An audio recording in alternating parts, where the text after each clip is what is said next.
Papadudot, Till Death Do Us Part. Ang laging bigkas ng mga kinakasal sa harap ng altar. Ganon din ang pangakong binibitawan namin sa isa't isa ng asawa ko noong kami kinasal. At kahit papaano ay masasabi kong napanindigan naman namin ang pangakong yon. Tawagin niyo na lamang po ako sa pangalang Apollo, 45 years old at isang insurance agent mula sa Makati. Sumulat ako sa inyo dahil gusto kong i-share ang love story namin ng asawa kong si May na hanggang kamatayan ay nagpatuloy pa rin ang pagmamahalan naming dalawa. Sa mall kami unang nagkita ni May, Papadudot. Dati akong sales boy doon na ang trabaho ay ang mamigay ng flyers sa mga tao tuwing may promo ang pinagtatrabahuhan kong store. Sa dami ng mga taong nakakasalamuha ko araw-araw ay hindi ko pa noon napapansin na ilang beses na palang dumaan sa harapan ko ang aking the one. Parang routine ko na kasi noon ang mamigay ng flyer sa mga taong saglit ko lamang nakikita ang mga mukha kaya mabilis ko lang din silang nakakalimutan. Hanggang sa isang mukha ang nanatili sa memorya ko. Si May na halos araw-araw ko noong inaabutan ng flyer nang hindi ko namamalayan. Una ko siyang napansin dahil sa suot nitong pink na headband. Kinabukasan ay nakita ko ulit ang headband na yon kaya inabangan ko ulit siya sa mga sumunod na araw.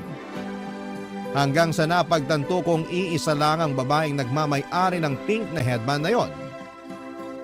Noong muling dumaan sa store ang babae ay doon ko na siya unang kinausap, Papadudot.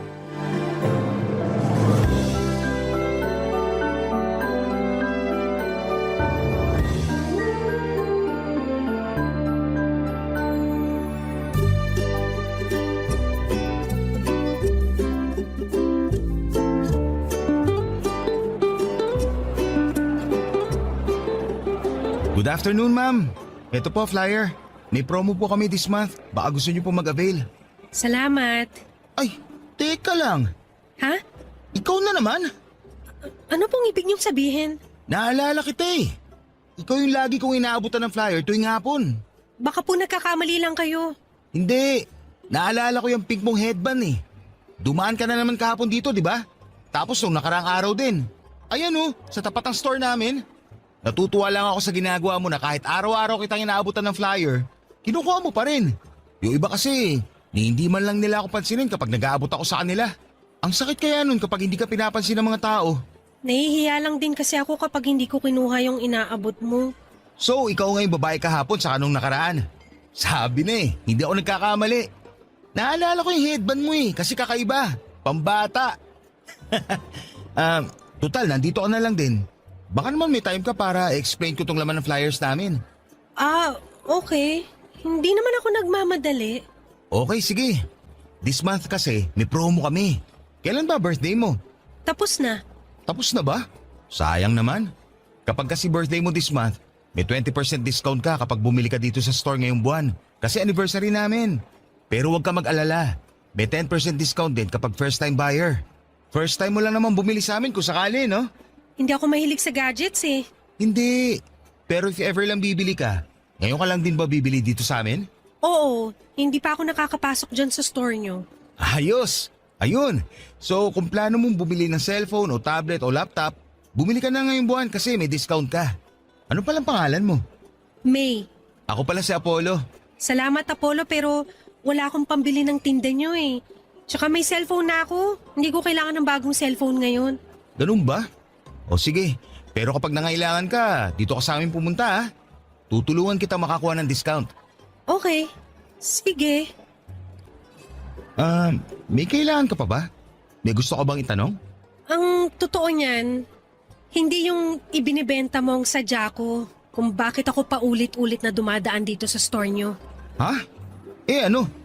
Teka, sinasabi mo ba na sinasadya mong dumaan dito? Parang gano'n na nga. Wala naman talaga akong binibili sa mall na to eh. Bakit ka nagpupunta dito? Nangongolekta ka ba ng flyers? Hindi, wala nakakahiya. Basta, alis na lang ako baka naabahala na kita. Hindi, sandali. Sabihin mo na. Bakit ka naman dumadaan dito kung wala ka naman palang ibang sadya? May sadya ko pero hindi yung store niyo ang sadya ko. Eh ano? Ikaw, Ha? Ako? matagal ko nang gustong itanong sana yung pangalan mo pero nahihiya lang ako makipag-usap sa'yo. Bakit naman gusto mo malaman pangalan ko? Gusto kitang hanapin sa Facebook para ma-add sana kita. Talaga? Bakit naman? Ang dami mo namang tanong. Crush kasi kita. Ayan, nasabi ko na yung dahilan. Sasabihin mo na ba yung Facebook mo? Totoo ba? Oo nga. Malapit nang maubos yung kapal na mukha ko. Sabihin mo na yung Facebook mo para makaalis na ako. Ganito na lang. Malapit na matapos yung shift ko. Maantay mo ba ako? Bakit naman kita aantayin? Gusto mo makuha Facebook ko, di ba? Antayin mo ko. Gusto muna kita kilalanin bago ko ibigay yung FB ko. Maliit na tao si May, Papa Dudut. Wala pa yata siya sa 5 feet kaya kapag pinagtabi kami ay para kaming magkapatid. Maganda siya, maliit ang mukha pero mature na ang itsura. Singkit ang kanya mga mata at napaka-expressive ng mga ito. Sa mga mata pa lang kasi ay matutukoy mo na kagad kung ano ang nararamdaman niyang emosyon dahil napaka-suggestive nito. Nakatira lang si May malapit sa mall kung saan ako nagtatrabaho noon. Tendera siya sa isang bakery nung nakilala ko siya. Lagi raw siyang tumatambay sa mall para makakita ng artista. Marami kasing nagaganap na mall shows sa mall na pinagtatrabahuhan ko noon at kadaan sa store namin para kumuha ng flyer na inaabot ko sa mga tao. Hanggang sa mamukhaan ko na nga siya at nakausap. Doon na po nagsimula ang pagkakaibigan naming dalawa, Papa Dudut. Kinuha niya ang Facebook account ko para doon ako kulitin. Kakaiba ang personality ni May, mapaglaro at weird ang ugali nito.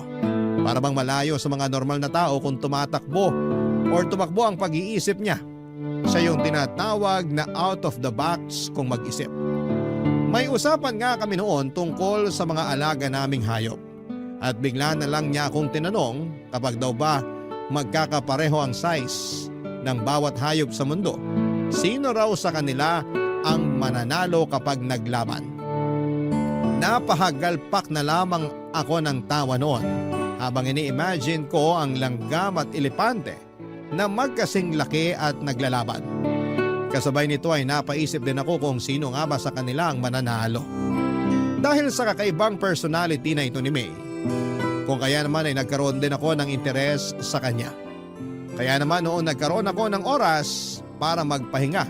Mula sa trabaho ay inaya ko siya para manood ng sine na agad naman niyang pinaunlakan, Papa Dudut.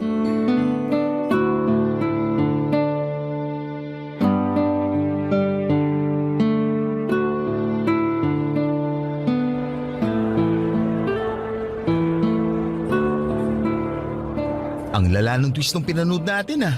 Sabi ko sa'yo yun ang killer. Ayaw mo kasing maniwala. Sino ba naman kasi mag-aakala na yung bida ang mismong pumapatay? Hindi ko yun in-expect. Ang galing ng direktor nun. Anong hindi halata? Halata nga eh. Tsaka hindi na bago yung twist na yun. Ilang beses na yung nagamit sa ibang pelikula. Talaga ba? First time ko lang makapanood ng ganun eh. Mahilig ka ba talaga manood ng mga mystery thriller? Oo. Yan ang paborito kong genre ng pelikula. Lahat na yata ng mystery na palabas na panood ko na eh. Kakaiba ka. Halos lahat ng kakilala kong mga babae, puro love story ang gustong panoorin sa sine. Pero ikaw, mas gusto mo yung patayan. Masyado na kasing predictable yung mga love story na yan. Puro recycled yung kwento, paiba-iba lang yung artistang bida. Kung sa bagay, nakukornehan din naman ako sa mga love story. Bakit naman? Ibang-iba kasi siya sa totoong buhay. Kapag sa pelikula, parang napakadali magkaroon ng karelasyon. Parang napakagandang ma-in-love. Pero ang totoo niyan, hindi naman ganun ka-magical ang pag-ibig tulad ng sinasabi nila. At bakit mo naman yan nasabi? Magical kaya ang pag-ibig. Kapag tumibok na ang puso mo para sa isang tao, para kang nasa alapaap dahil sa saya. Sa simula lang yan. Mawawala rin yung pakiramdam na yan kapag nagsimula na yung mga problema ng pag-ibig. Tulad ng sawaan, agawan, traiduran at lokohan. Parang pinagdaanan mo yung mga yan ah. Hindi ko naman yan sasabihin ko, hindi ko pa naranasan eh. Bakit? Sino bang bumasag sa puso mo kaya ganyan ang tingin mo sa pag-ibig? Wala, wag na natin pag-usapan yon. Sige na, share mo na. Yung last girlfriend ko kasi, nakipagwalay sa akin noon. Kasi hindi niya raw nararamdaman yung spark sa pagitan naming dalawa. Tapos, natural lang naman yun. Kung hindi niya napanindigan yung pagmamahal niya sa'yo, ibig sabihin, hindi siyang para sa'yo. Parte yun ng paghahanap ng pag-ibig. Kaya nga ayoko sa mga love story na palabas dahil doon. Hindi nila ipinapakita yung ibang parte ng pag-ibig. Yung parte na masakit. Kasi ang mga pelikula for entertainment yan. Hindi yan ginawa para pagdusahin ng mga manonood. Masyado mo namang siniseryoso yung mga palabas sa sinihan. Babalik tayo sa ex mo. Anong nangyari pagkatapos nun? Ayun, wala pang 1 linggo. Nabalitaan ko na lang na sila na pala ng kaibigan ko. Magtutropa kasi kami tapos nung naghiwalay kami ng ex ko, sinalo siya ng kaibigan ko. Nalaman ko na lang na matagal na pala siyang inaantay ng tropa ko. Kaya nung nalaman niyang hiwalay na kami, pumila kagad siya. Ang saklap naman nun. Pero at least hindi kayo pinagsabay, di ba? Mas masakit yun. Kahit ano pa ang nangyari, ang ending, nasaktan pa rin ako. Ang puso, kailangang masaktan para maintindihan mo kung ano ba talaga ang ibig sabihin ng totoong pagmamahal. Ikaw ba? Nasubukan mo na ba masaktan? Sa pag-ibig? Hindi pa. Bakit? Siguro ikaw yung nananakit. Hindi ah. Hindi ko pa na-experience yung masaktan dahil hindi ko pa naman naranasang makipagrelasyon. Talaga? Hindi pa? Oo. Hindi ko pa naranasang magkaroon ng boyfriend. Wala ka pa naman palang nakarelasyon eh. Pero kapag magbigay ka ng payo, parang ang dami mo na experience ah. Mahilig kasi ako magbasa at saka manood kaya parang na-experience ko na rin kahit papano yung tinatawag nilang pag-ibig. Iba pa rin kapag totoong karanasan. Eh diligawan mo ko para masubukan ko na magkaroon ng boyfriend. Lo, ang prangka mo talaga kahit kailan. Hindi naman na kasi sikreto na may gusto ko sa'yo. Ikaw lang naman yung inaantay ko eh. Ay nako, tara na nga. Baka kung saan pa mapunta tong usapan na to. Kain muna tayo bago umuwi. Okay, sige.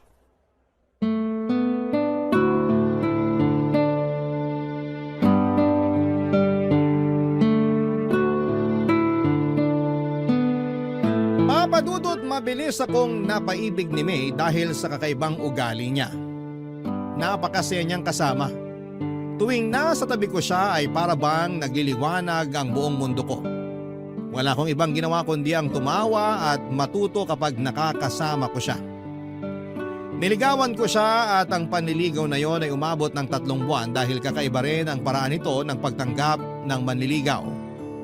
Mahilig kasi sa mga mystery games si May at ang kondisyon niya noong niligawan ko siya ay kailangan ko raw na magawa ang 3 bagay na nasa checklist niya. Hindi niya sinabi kung ano-ano ang mga yon kaya natagalan bago ko siya napasagot. Sa ilang buwang pagsasama namin ni May, ang isang bagay lang ang sigurado ko sa kanya at yon ay ang kakaiba siyang mag-isip. Kaya ang ginawa ko ay gumawa ako ng mga bagay na hindi pangkaraniwan hanggang sa nakuha ko rin ang mga nasa checklist niya. Una na rito ang mag-date sa sementeryo. Naisip kong gawin yon dahil nasaktong birthday ng namayapa niyang nanay. Sinamahan ko siyang dumalaw sa sementeryo at doon din ay nagdala kami ng pagkain at nag-date. Para sa kanya, sementeryo ang isa sa mga pinakaromantikong lugar na pwedeng puntahan ng magkasintahan dahil bukod sa tahimik, ay ipapaalala lamang nito sa 2 nagmamahalan kung gaano kaikli at kaimportante ang buhay para lang paglaruan nito. Medyo dark pero may punto naman siya, Papa Dudut. Pangalawa ay ang mag-joyride pero sa tren. Sumakay kami sa last trip ng MRT mula sa North Avenue papunta sa Taft at sabay naming binilang ang bawat landmark na aming nalampasan. Ang pangatlo naman, ang bagay na hindi ko makakalimutang ginawa ko para kay May, ay noong sabay kaming nagpatato kay Apo Wangod. Noong isinama kami ng kamag-anak ko mula sa abroad na magsagada. Pagkatapos noon sa mismong harapan ng mambabato, ay sinagot ako ni May, Papa Dudut. Barangay Love Stories. Barangay Love Stories. Ang relasyon namin ni May ay umabot ng 5 taon bago kami nabiyayaan ng isang lalaking anak. Noong nag-celebrate ng 1 taon ang anak namin ay nagdesisyon kami ni May na magpakasal. Sabay naming binuo ang isang pamilyang masaya at puno ng mga hindi malilimutang karanasan. Matapos nga ang 3 taon ay nasundan pa ang panganay namin ng isa namang babae. Maayos ang naging buhay namin ni May sa mga sumunod na taon. Nakahanap ako ng bagong trabaho bilang isang insurance agent samantalang nanatiling housewife ang asawa ko para maalagaan ang 2 naming anak, Papa Dudut. Napakasimple lang ng buhay namin noon. Hindi man kami nabiyayaan ng yaman ay labis-labis naman ang sayang pumapalibot sa pamilya namin. Ito'y dahil hindi hinayaan ni May na maging boring ang pamilya namin. Lagi siyang may handang pasabog sa bawat araw ng buhay namin na siyang nagiging core memory ng bawat isa sa amin. Lalo na ang mga anak namin. Hindi siya nawawala ng pakulo mula sa paggawa ng gawaing bahay, pag-iipon ng pera at kung ano-ano pa. Lagi siyang gumagawa ng laro na naging bonding time na rin namin. Isa sa mga hindi ko malilimutan tuwing nanonood kami ng TV ay paunahan pa kami sa paghula kung anong brand ng patalastas ang nasa screen namin. Pero ang masasayang araw na yon ay nabigyan ng tuldok nung bigla na lamang nakaramdam ng kakaiba si May sa kanyang katawan. Laging sumasakit ang binti nito noon. Nang ipacheck namin sa doktor, ang nararamdaman niya ay napagalamang mayroong bukol sa hita niya na kasing laki ng ponkan. Sumailalim siya sa iba't ibang klase ng test tulad ng MRI, ultrasound at biopsy. Umabot ng halos 1 buwan bago nakumpirma ng asawa ko ay mayroong sarcoma.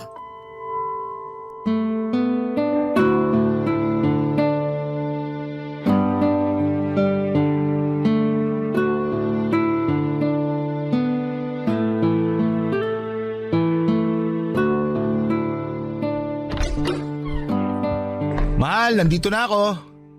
Maaga ka umuwi ngayon ah. Oo, wala akong masyadong nakasabay mag-commute. Ewan ko ba? Sana ganun lagi para maaga ako nakakauwi. Nasaan pala yung mga bata? Tulog sila pareho. Halika rito, tabihan mo ako, may ipapagawa ako sa'yo. Ano yun? Ito, ginawan kita ng word search puzzle. Word search? Oo, bilugan mo yung mga salitang mahahanap mo rito. Para saan naman to? Basta, may 5 salita akong nilagay dyan. Okay, wala bang clue? Ano mga salita yung hanapin ko? Mga medical term. Medical term? Okay. Ayun, malignant, tama ba? Tama, 4 pa. Ano pa ba? Hindi ako maalam sa mga medical na to eh. Ito, tama ba to? Biopsy! Galing! 3 pa, dalingan mo. Para saan ba kasi to? Basta, kapag nahanap mo na lahat yung words, may babalita ako sa'yo. O sige. Ayun! Therapy. Ayun pa! Tumor! Isa na lang. Nasaan pa ba? Hindi, mali. Nahanap ko na yung huli! Cancer! Congrats! Ano namang kinalaman ito sa ibabalita mo sa akin? Ano ba yung mga nahanap mong salita?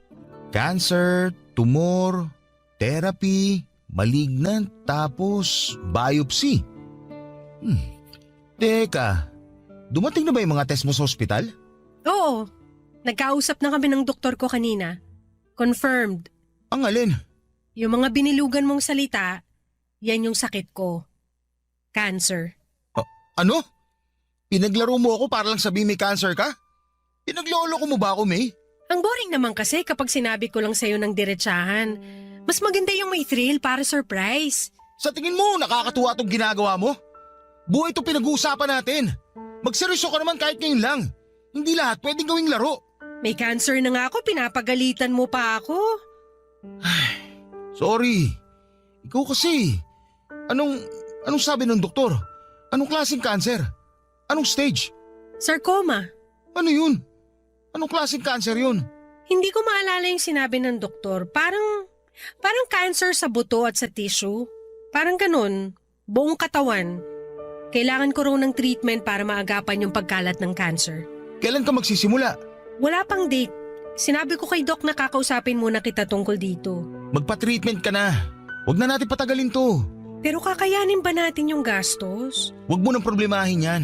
Ako nang bahala sa gastos. Magagawan ko yan ng paraan. Hindi ba mas makakabuting mamatay na lang kaysa idamay ko pa kayo sa problemang to? Anong pinagsasabi mo? Ang pera, nahahanap yan.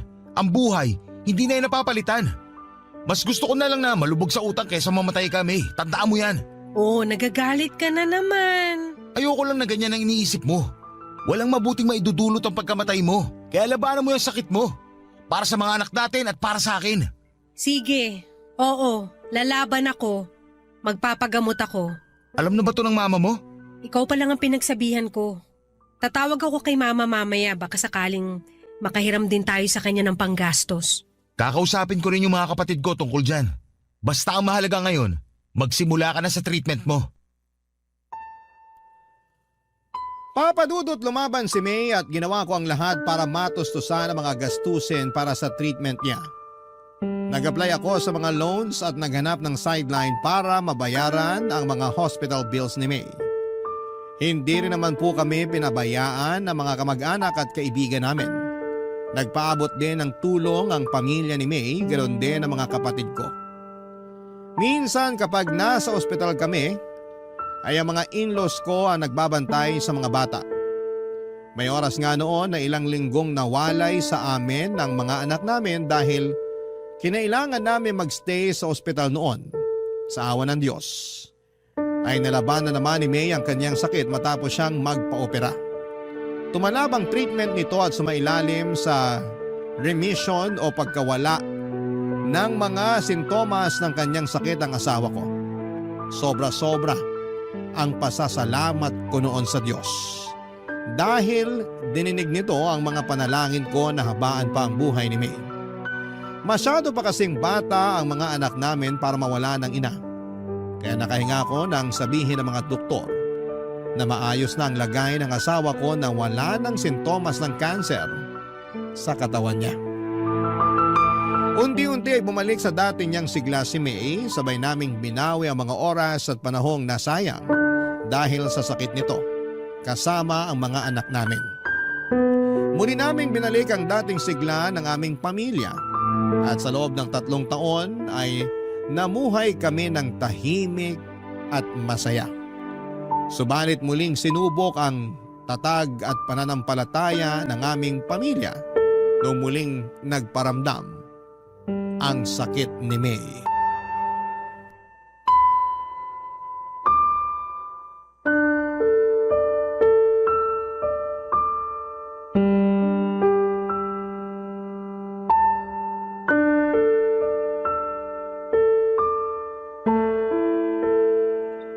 So paano ngayon yan? Nasa ospital pa rin ba kayo ngayon? Kakauwi lang namin ng bahay. Kumusta si May? Ayun, parang wala lang sa kanya yung nalaman niya. Mas ako pa nga yung apektado eh. Ako pa yung mas naunang umiyak kaysa sa kanya. Ganun naman talaga si May eh. Hindi masyadong nagpapakita ng kalungkutan. Ayaw kasi niya na madama yung mga tao sa paligid niya.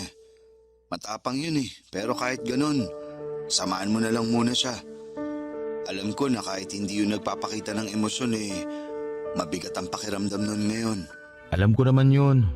Nagpapahinga na siya ngayon. Kailan ulit siya sasailalim sa kimo niyan? Bukas na ulit. Medyo aggressive daw yung cancer sa katawan niya. Kaya mas madugo ang treatment ngayon kaysa noon. Hayaan mo, isasama ko siya sa mga panalangin ko. Manalig lang kayo sa Diyos. Malalampasan niyo rin to katulad ng dati. Salamat, Dan. Kung kailangan niyo ng tulong, huwag kang magdalawang isip na tawagan ako. Pwede ako magbantay sa mga bata kapag nasa ospital kayo. Salamat pero nakausap ko na si nanay tungkol dyan. Siya munang tatao dito sa bahay kapag nasa ospital na kami. O siya, sige na. Magpahinga ka na rin. Salamat sa pagtawag, pre ha. Walang anuman. Apollo? Apollo? Sandali lang po, nandyan na.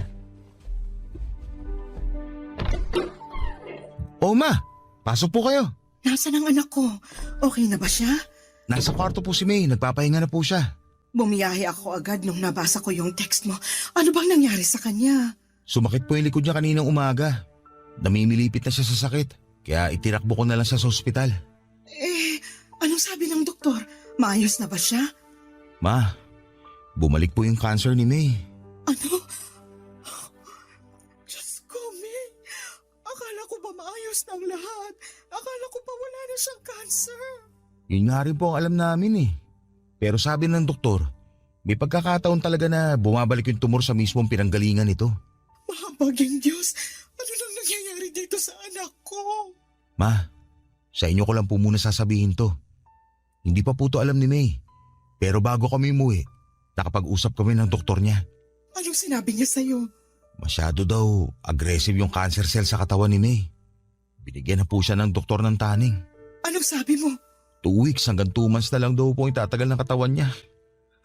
Hindi ito maaari. Baka naman nagkakamali lang yung doktor. 2 weeks? Magkausap lang kami kahapon ni May sa video call. Ang lakas-lakas pa ng anak ko.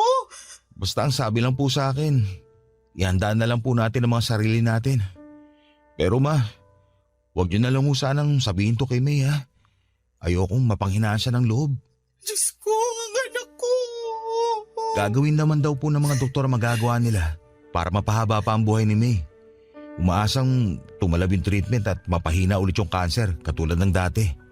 Pero sa pagkakataong to, baka raw po medyo dehado. Anong klaseng doktor yan kung hindi pa man nagsisimula yung treatment nawawala na sila ng pag-asa? Tayo na lang po ang inaasahan ni May. Kaya wag din sana tayo mawala ng pag-asa. Palaban si May at alam kong lalabanan niya itong sakit niya.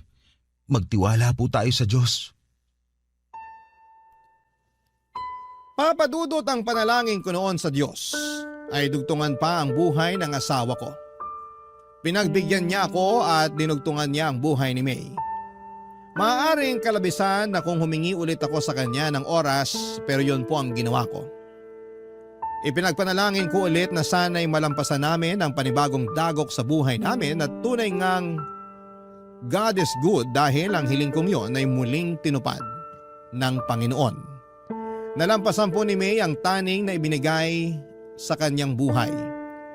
Ganon pa man ay tuluyan ng humina ang katawan nito. Nakaratay na lamang siya noon sa kama, hirap kumilos, hirap kumain, hirap huminga.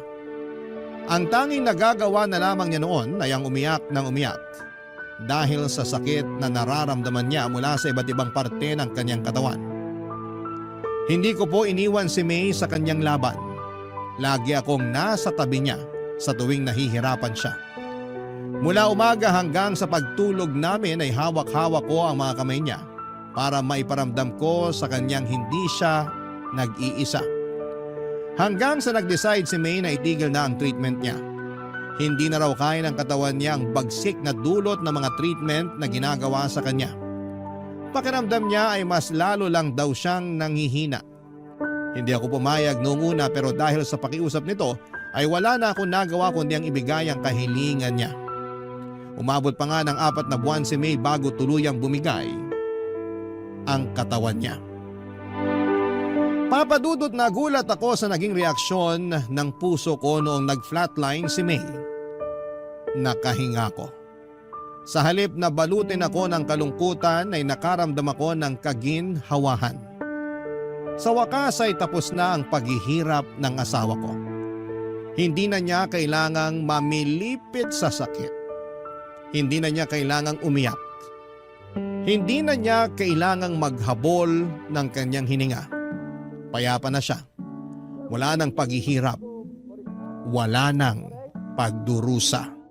Barangay Love Stories. Barangay Love Stories. Papadudot ang isa sa mga pinakamahirap na parte ng pagluluksa ay ang pagharap sa katotohanan. Sa mga huling buwan ni May ay inihanda ko na ang sarili ko sa pagkawala ng asawa ko. Ang akala ko noon ay makakaya ko nang tanggapin ang katotohanan pero noong nangyari na nga ay hindi pa rin pala ganong kadali ang lahat. Sa buong burol ni May ay wala akong ibang naramdamang emosyon kundi ang pagkamanhid. Marahil noong mga panahong yon ay hindi pa napoproseso ng utak ko ang mga nangyayari. Para akong robot na sinunod ang lahat ng kahilingan ng asawa ko. Isang listahan kasi ang ginawa niya na kailangan kong sundin kapag namatay siya. Siya ang namili ng kulay ng makeup na isusuot sa kanya. Pati damit at kulay ng kabaong ay pinagplanuhan din niya.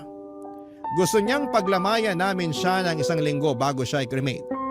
At kapag abo na lamang siya ay ako raw mismo dapat ang magpapakalat ng mga abo niya sa lugar kung saan niya ako sinagot. Walang iba kundi sa sagada. Ginawa ko ang lahat ng iyon, Papa Dudut, maliban sa huli nitong kahilingan na ikalat ang abo niya. Hindi ko pa kasi siya kayang bitawan. Kaya naman pinagsantabi ko muna ang kanyang kahilingang yon.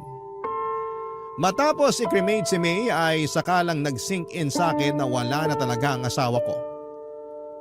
Hindi na niya maisusuot ang paborito niyang damit. Hindi na niya magagamit ang mga make-up na nakakalat pa rin sa kanyang vanity mirror. Hindi na niya matatapos ang librong binabasa niya na nooy 3 chapters na lamang ang natitira. Wala na ang asawa ko. Isa yung katotohanan na nahirapan akong tanggapin. Gabi-gabi akong umiiyak sa CR, Papa Dudut, habang pilit na tinatago ang nararamdaman kong kalungkutan mula sa mga anak ko. Para bang naging routine ko na ang tumambay sa CR habang binabalikan ang mga masasayang ala-ala namin ni May.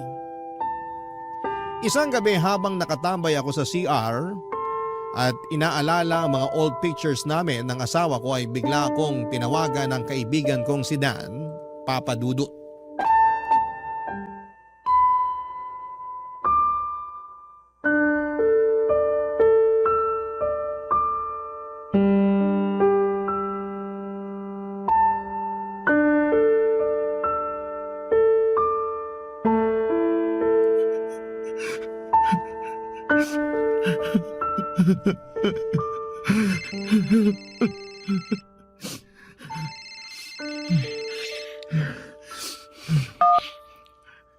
Hello, Dan.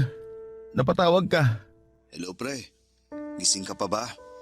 Hindi ba kita naabala? Hindi naman. Gising pa ako. May inaayos lang ako. Bakit? May problema ba? Wala naman, kukumustahin lang sana kita. Maayos naman ako ngayon. Talaga? Alam ko na nasa sitwasyon ka ngayon kung saan hindi mo na pwedeng i-deny yung nangyari. Ngayong tapos na ang lahat, ngayon mo lang mararamdaman yung sakit ng pagkawala ng asawa mo. Alam ko yun kasi naranasan ko na rin yan nung namatay yung asawa ko. Kaya naiintindihan ko kung hindi ka man okay ngayon. Ang hirap lang talagang tanggapin, pre. Ito mga nakaraang araw, akala ko kaya ko eh. Yun pala, nakakaya ko lang yung bawat araw kasi maraming tao nakapaligid sa akin. Nandiyan na kayo ng kaibigan at pamilya ko. Pero ngayon mag-isa na lang ako. Ngayon lang tumama yung sakit. Ngayon ko lang naramdaman yung kalungkutan. Ang hirap. Sobrang hirap. Yan din ang sinabi sa akin ni May noon. Sinabi ni May? Anong ibig mo sabihin?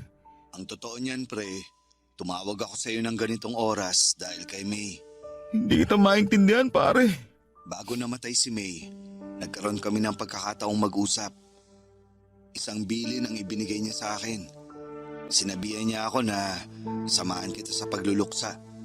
Na kapag nakremate na siya't lahat, kapag wala na yung mga taong nakikiramay, kapag bumalik na ang lahat sa normal, tawagan daw kita para kumustahin ka. Sinabi niya yun sa'yo? Oo pare. Alam kasi niya na yung mga unang gabi na wala na siya sa tabi mo, yun ang mga pinakamalungkot na gabing mararanasan mo. Tumawag ako sa iyo ngayon dahil sa bilin ng asawa mo at bilang kaibigan na rin. Kaya kung ano man ang gusto mong ilabas, kung ano man ang gusto mong sabihin, narito ako't makikinig. Maraming salamat, pare. Hindi ko alam kung paano ako magsisimula eh. Paano ko sisimulan ang bawat araw ko kung wala na yung tao nagsisilbing araw ko? Wala na yung tao nagbibigay buhay sa pamilya ko. Paano ko pupunan yung kawalan ni May sa pamilya namin? Huwag kang magsimula. Hayaan mong kusang mangyari ang mangyayari. Karapatan mong magluksa dahil mahal mo yung nawala. Lahat naman tayo may kanya-kanyang paraan ng pagluluksa eh. Kaya kung ano yung mas makakapagbawas sa bigat na nararamdaman mo ngayon, yun ang gawin mo. Nandito naman kami na willing tumulong eh. Nandiyan ang mga magulang at kapatid mo, pati na rin ang biyanan mo. Hindi ka nag-iisa, Apollo. Maraming salamat sa pagtawag mo. Kahit papaano, nabawasan tong bigat na nararamdaman ko ngayon. May nasabi pa ba sa'yo si May? Sinabihan niya ako na ako na raw bahala sa'yo at gabayan ko raw yung mga anak niyo. Siguraduhin ko raw na tulungan kitang matanggap ang nangyari. Hindi ko alam kung bakit ako yung napili ni May, kung bakit ako yung pinagkatiwalaan niya, pero siguro dahil byudo na ako kaya naisip niya na isa ako sa makakatulong sa'yo. Pinagkatiwalaan ka niya kasi mabuti kang kaibigan. Isa ka sa mga taong malaki naging parte sa buhay namin. Ganon din naman kayo ni May sa akin eh. Kayong dalawa yung naging kasangga ko nung nawala ang asawa ko. Kaya nararapat lang na ibalik ko sa inyo yung pabor. Basta, tandaan mo lang, isang tawag lang ako kapag may problema ka. Maraming salamat ulit, pare. Walang anuman.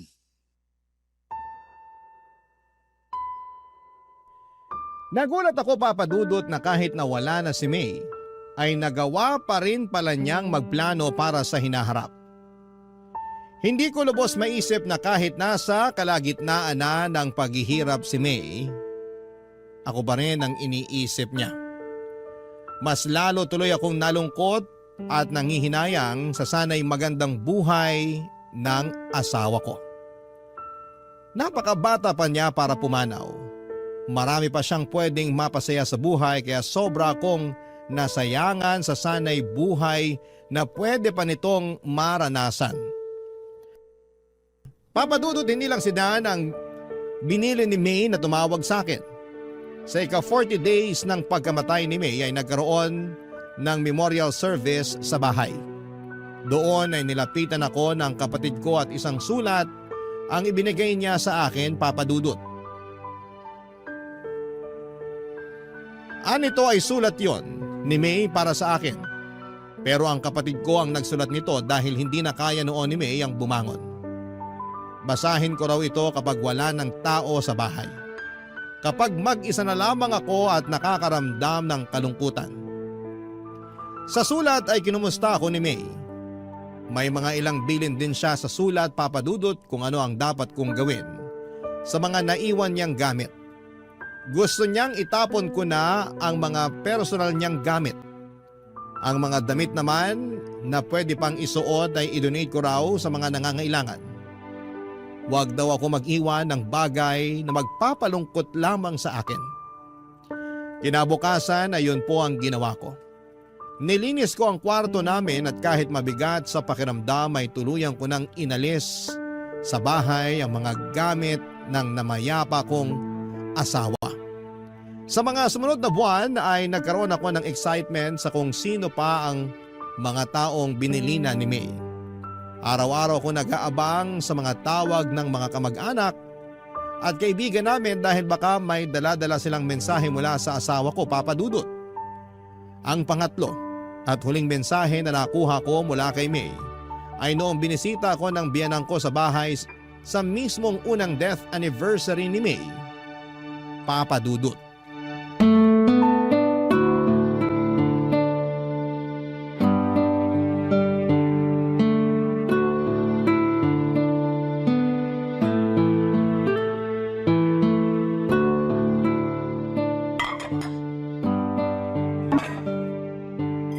Ma, ako na po dyan.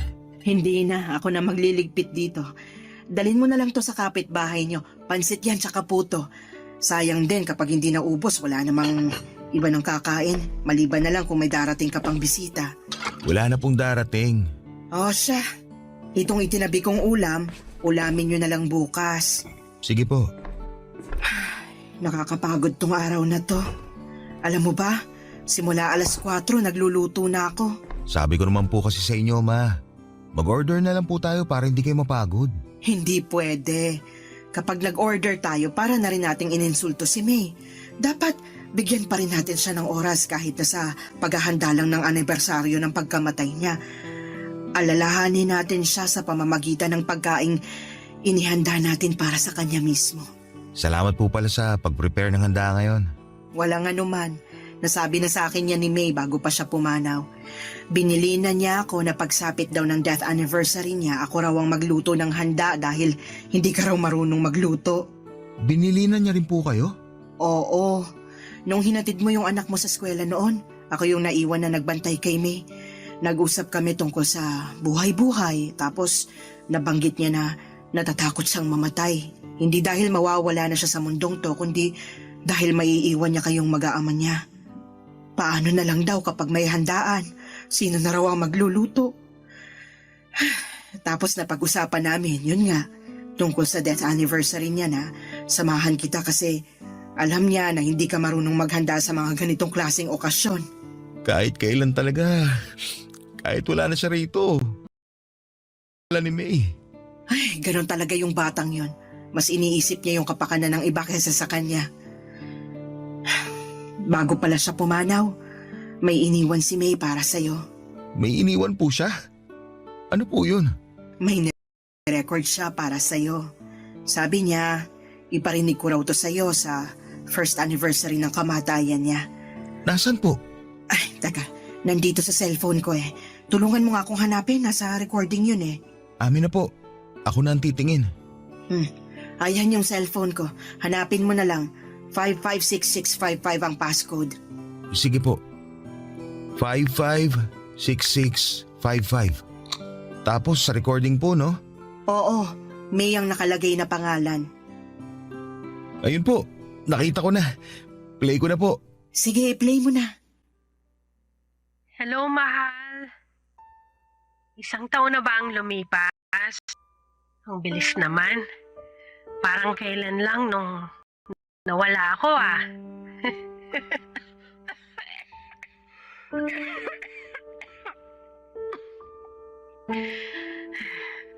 Joke lang yun ah.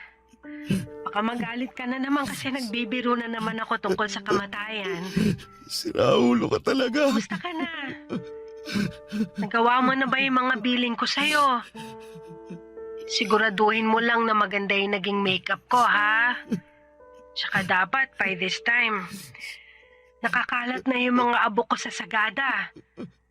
Doon mismo, sa tapat ng puno kung saan kita sinagot. Hindi pa.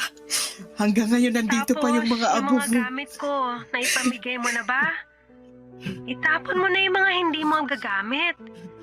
Huwag kang magtago ng mga gamit kung hindi na importante. Halikabukin lang yung mga yon. Siguro, mag-iwan ka lang ng ilang pictures ko. Para naman hindi ako makalimutan ng mga anak natin. Mahal, sorry. Hindi ko na magagawa yung pangako ko sa'yo. Nasasamahan kita hanggang pagtanda. Sorry kung hindi ko na kayang lumaban. Hindi ko na talaga kaya eh. Hirap na ako. Pero sana, kahit nawala na ako, magpatuloy ka pa rin sa buhay. Maghanap ka ng bagong taong magpapatibok sa puso mo. Ng bagong nanay sa mga bata. Walang kaso sa akin yun. Ang mahalaga lang para sa akin ay yung makita ko kayong mamuhay ng masaya, payapa, at malusog. Yun lang naman.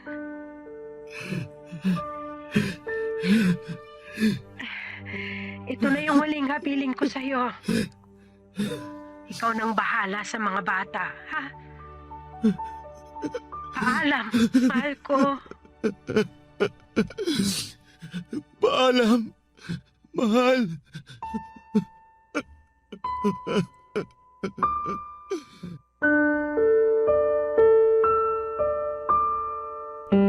Ang totoo niyan, Papa Dudut, ay hindi pa talaga tuluyang nakakalaya ang puso ko mula sa kalungkutan ng pagkawala ni May. Hindi pa rin talaga siya kayang pakawalan kahit na matagal na siyang namayapa. Araw-araw ay pumapasok pa rin siya sa isipan ko. Dumating nga noon sa puntong gumagawa pa ako ng senaryo sa utak ko bago ako matulog kung saan ay masayang nagsasama ang buo naming pamilya. Yun na lang kasi ang tanging paraan para mawala ang pagkalumbay ng puso ko. Pero tama ang mga sinabi ni May mula sa recording na ginawa niya. 1 taon na ang lumipas at kailangan ko na siyang pakawalan. Hindi pwedeng lagi na lamang akong nakasilip sa nakaraan, Papa Dudut. Kailangan kong harapin at tanggapin ang kinabukasan na wala na si May para na rin sa mga anak namin. Unti-unti ay sinanay ko ang sarili ko na wala ng May sa tabi ko. Ginawa ko ang lahat bilang single parent para mabigyan ng magandang kinabukasan ang mga anak ko. Nung nakahinga na ang puso ko ay dinala ko ang mga bata sa sagada at doon ay ikinalat namin ang mga abo ni May. Papa Dudut, hindi na po ako nakapag-asawa pang muli at sapat na sa akin ang 2 anak namin ni May. Hindi man kami buo ay masaya at kontento naman ang pamilya namin. Hindi ko na kailangan ng bagong pag-ibig pa dahil buo ang puso ko sa pagkakaroon ng 2 anak. Ngayon ay kailangan ko na lamang gampanan ang trabaho ko bilang magulang sa kanila sa pamamagitan ng mga natutunan ko sa dati kong asawa na si May. Hanggang dito na lamang po ang kwento ko sa inyo, Papa Dudut. Ang inyong forever, kapuso at kabarangay, Apollo. Dear Papa Dudut, mapagpalang araw po sa inyo at sa lahat ng bumubuo ng Barangay LS. Pati na rin po ang mga nakikinig ngayong araw. Magbabaka sakali po ako na mapili at mabasa ninyo ang sulat ko sa mismong araw ng undas. Laking pasasalamat ko po kapag nagkataon. Tawagin niyo na lamang po ako sa pangalang Junie, 29 anyos. Taga-Aklan na po ako ngayon pero nangyari po ang kwento ko noong nakatira ako sa Antique. Lumaki po ako na walang ama. Ang tumayong tatay ko po noon ay yung stepfather ko na si Tito Domeng. Kaya nang mamatay ang nanay ko ay siya na lamang ang naiwan sa akin. Hindi niya ako pinabayaan kahit na hindi naman niya ako kadugo. Aaminin ko po agad sa inyo na matatakotin po akong tao. Madali akong magulat at nagbubutil-butil po talaga ang pawis ko kapag nakakaramdam ako ng takot. Mula pagkabata po kasi ay nakakakita ako ng mga ligaw na kaluluwa. Malakas din ang pakiramdam ko tuwing may kakaibang elemento sa paligid ko. Laki ako sa probinsya at marami ng kababalaghan ang naranasan ko na hindi ko pa nakikwento sa iba. Wala rin akong pinagsabihan noon na nakakakita ako ng mga ligaw na kaluluwa. Pero isa lang ang nasiguro ko noon. Bukas ang third eye ko kaya nakikita ko sila.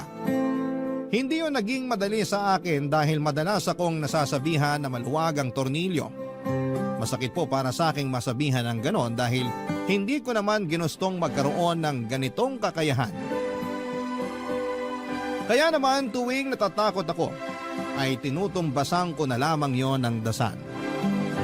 Hindi naman ako araw-araw nakakaranas ng kababalaghan pero tuwing nakakakita ako ng isang ligaw na kaluluwa ay binabangungot po ako, Papa Dudut.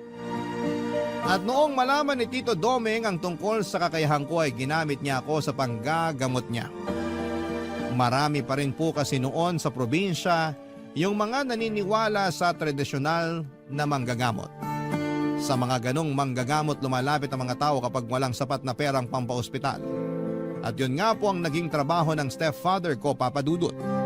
Noong bata pa ako'y bilib na bilib ako sa kanya sa paniniwalang nakapanggagamot nga talaga siya. Pero nang lumaki na't nakapag-isip ng mabuti ay saka ko lang napagtanto na malaking kalokohan lang pala ang lahat, Papa Dudut.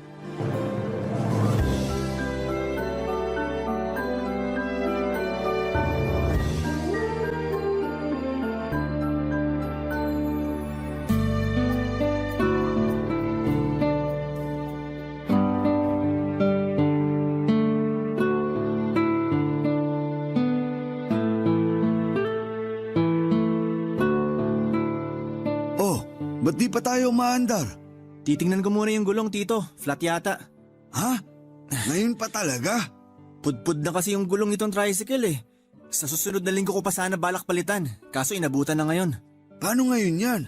Papalitan ko na lang sandali. May dala ka bang ekstrang gulong? May naikarga naman ako sa likod, Tito. Mabuti naman.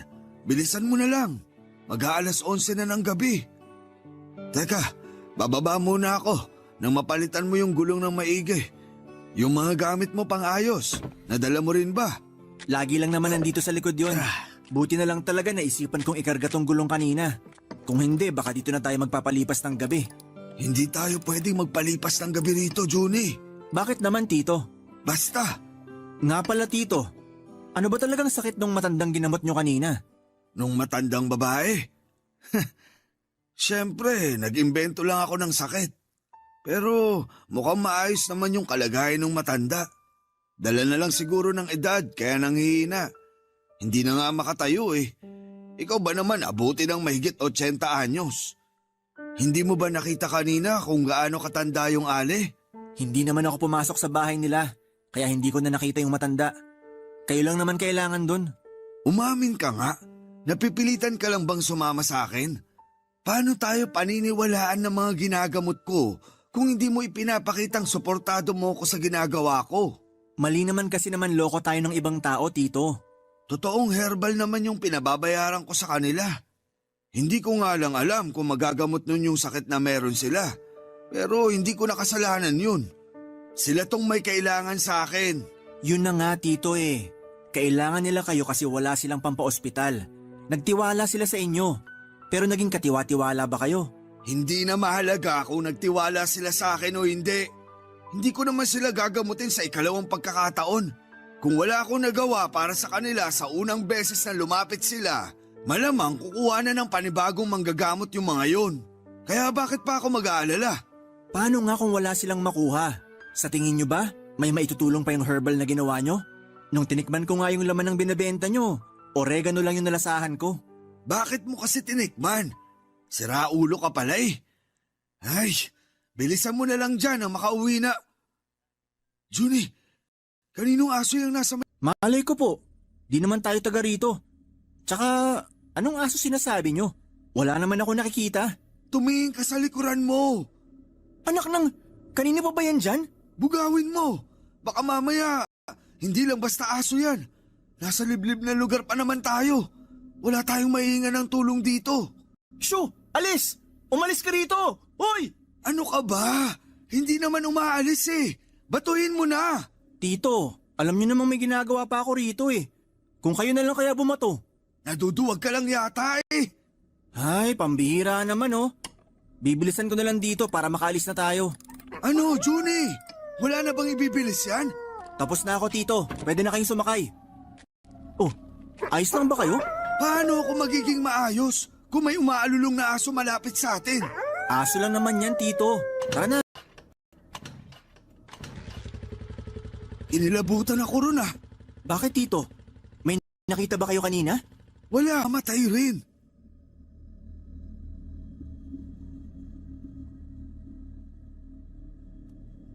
Papadudot kahit nakaramdam ako ng takot ng mga sandaling yon, ay nagpanggap na lamang ako kay Tito na hindi apektado sa mga nangyari. Ang totoo po kasi ay may nakita akong binata, siguro ay mga 18 o 19 years old siya, kung saan mismo nakaharap yung asong kalye. Kahit na hindi ko titigan ay alam kong isa na naman yung ligaw na kaluluwa. Dahil sa aming dalawa ni Tito ay ako lamang ang nakakakita ng mga ganon.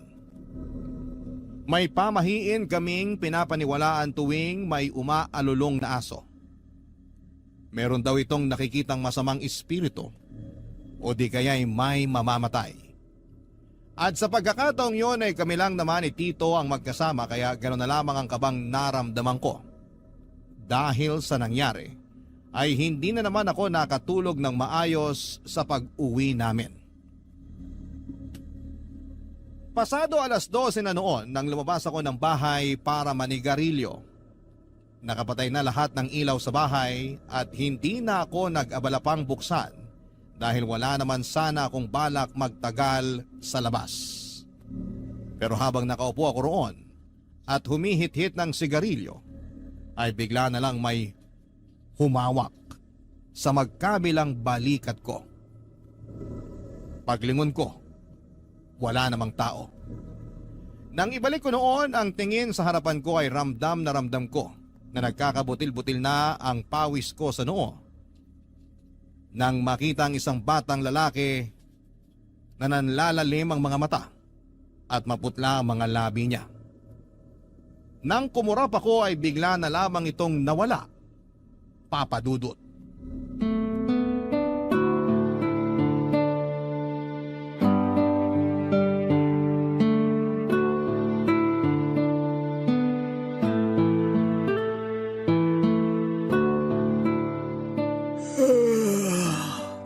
Parang antok na antok ka. Hindi ka ba nakatulog ng maayos kagabi? Naalimpungatan kasi ako kagabi. Ang ingay ng mga aso ng kapitbahay. Tahol ng tahol. Hindi naman siguro tayo sinundan nung asong nakita natin kagabi, no? Si Tito talaga. Di makamove on dun sa aso. Huwag niyo na kasing isipin yun. Hindi naman tayo sinundan ng aso. Kung sumunod yun at humabol sa atin, dun kayo matakot. Baka aswang na yun. Oh, bakit tawang-tawa ka dyan? Parang di ka duwag ah. Saka alam mo namang mapamahiin akong tao. At ikaw, alam kong naniniwala ka rin sa multo.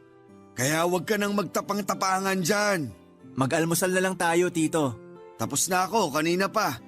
Kumain ka na dyan. Naglaga ako ng kamote at itlog para sa almusal. Ayusin mo yung sarili mo. Hindi pwedeng paantok-antok ka sa pupuntahan natin mamaya. Tito, baka naman pwedeng mamasada na lang muna ako. Kayo na lang pumunta ron sa gagamutin nyo. Hindi naman ako kailangan dun eh. Kayang-kaya nyo na yun. Ano? Seryoso ka ba? Hindi pwede. Walang maghahatid sa akin papunta ron. Kung gusto nyo, ihahatid ko na lang kayo. Pero hindi na ako sasama sa inyo sa panggagamot. Bakit? Ayaw mo na ba akong tulungan? Hindi naman sa ganon, Tito. Hindi na kasi kaya na konsensya ko yung ginagawa nyo. Hindi naman talaga kayo nakakapanggamot eh. Yang bibig mo! Baka may makarinig sa'yo. Pwede namang manghilot na lang kayo. Bakit kailangan nyo pang magpanggap bilang manggagamot? Kasi doon ako madaling magkakapera. Maraming taga rito sa atin na naniniwala pa rin sa mga katulad ko. Naghahanap buhay sila, Tito. Bawat halagang binabayad nila sa inyo, pinaghihirapan nila yon. Kaya lumaban naman sana kayo ng patas. Anong lumaban ng patas pinagsasasabi mo dyan? Hindi ba ako lumalaban ng patas? Kung nagtatrabaho sila, nagtatrabaho rin ako. Pinaghihirapan ko rin yung ibinabayad nila sa akin. Alam mo, kaya di ka umaasenso kasi masyado kang madrama sa buhay. Ano sa tingin mo? Pangdrama sa radyo buhay mo? Umayos ka nga. Hindi mo na problema kung paano nila kinita yung pera nila. Ang mahalaga, binabayaran ka. Ganun lang yun. Kung hindi mo titibayin yung sikmura mo, magugutom ka talaga.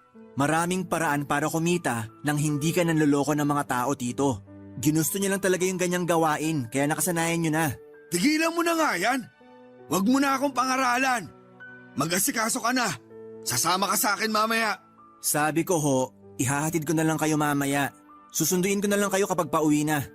Tawagan niyo na lang ako. Bakit ba ang tigas ng ulo mo? Kailangan nga kita ron. O sige, sasama ako. Pero magkalinawan po sana tayo. Yun na yung huling beses na sasama ako sa inyo. Kasi sa susunod na pilitin nyo pa akong sumama, mapipilitan na akong sabihin sa mga ginagamot nyo na peke kayong manggagamot.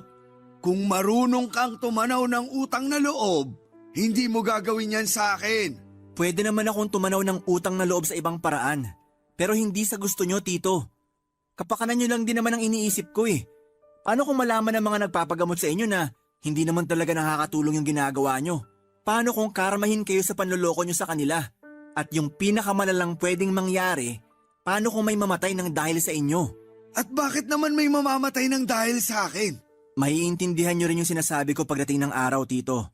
Pero sana, hindi na tayo umabot sa puntong yon.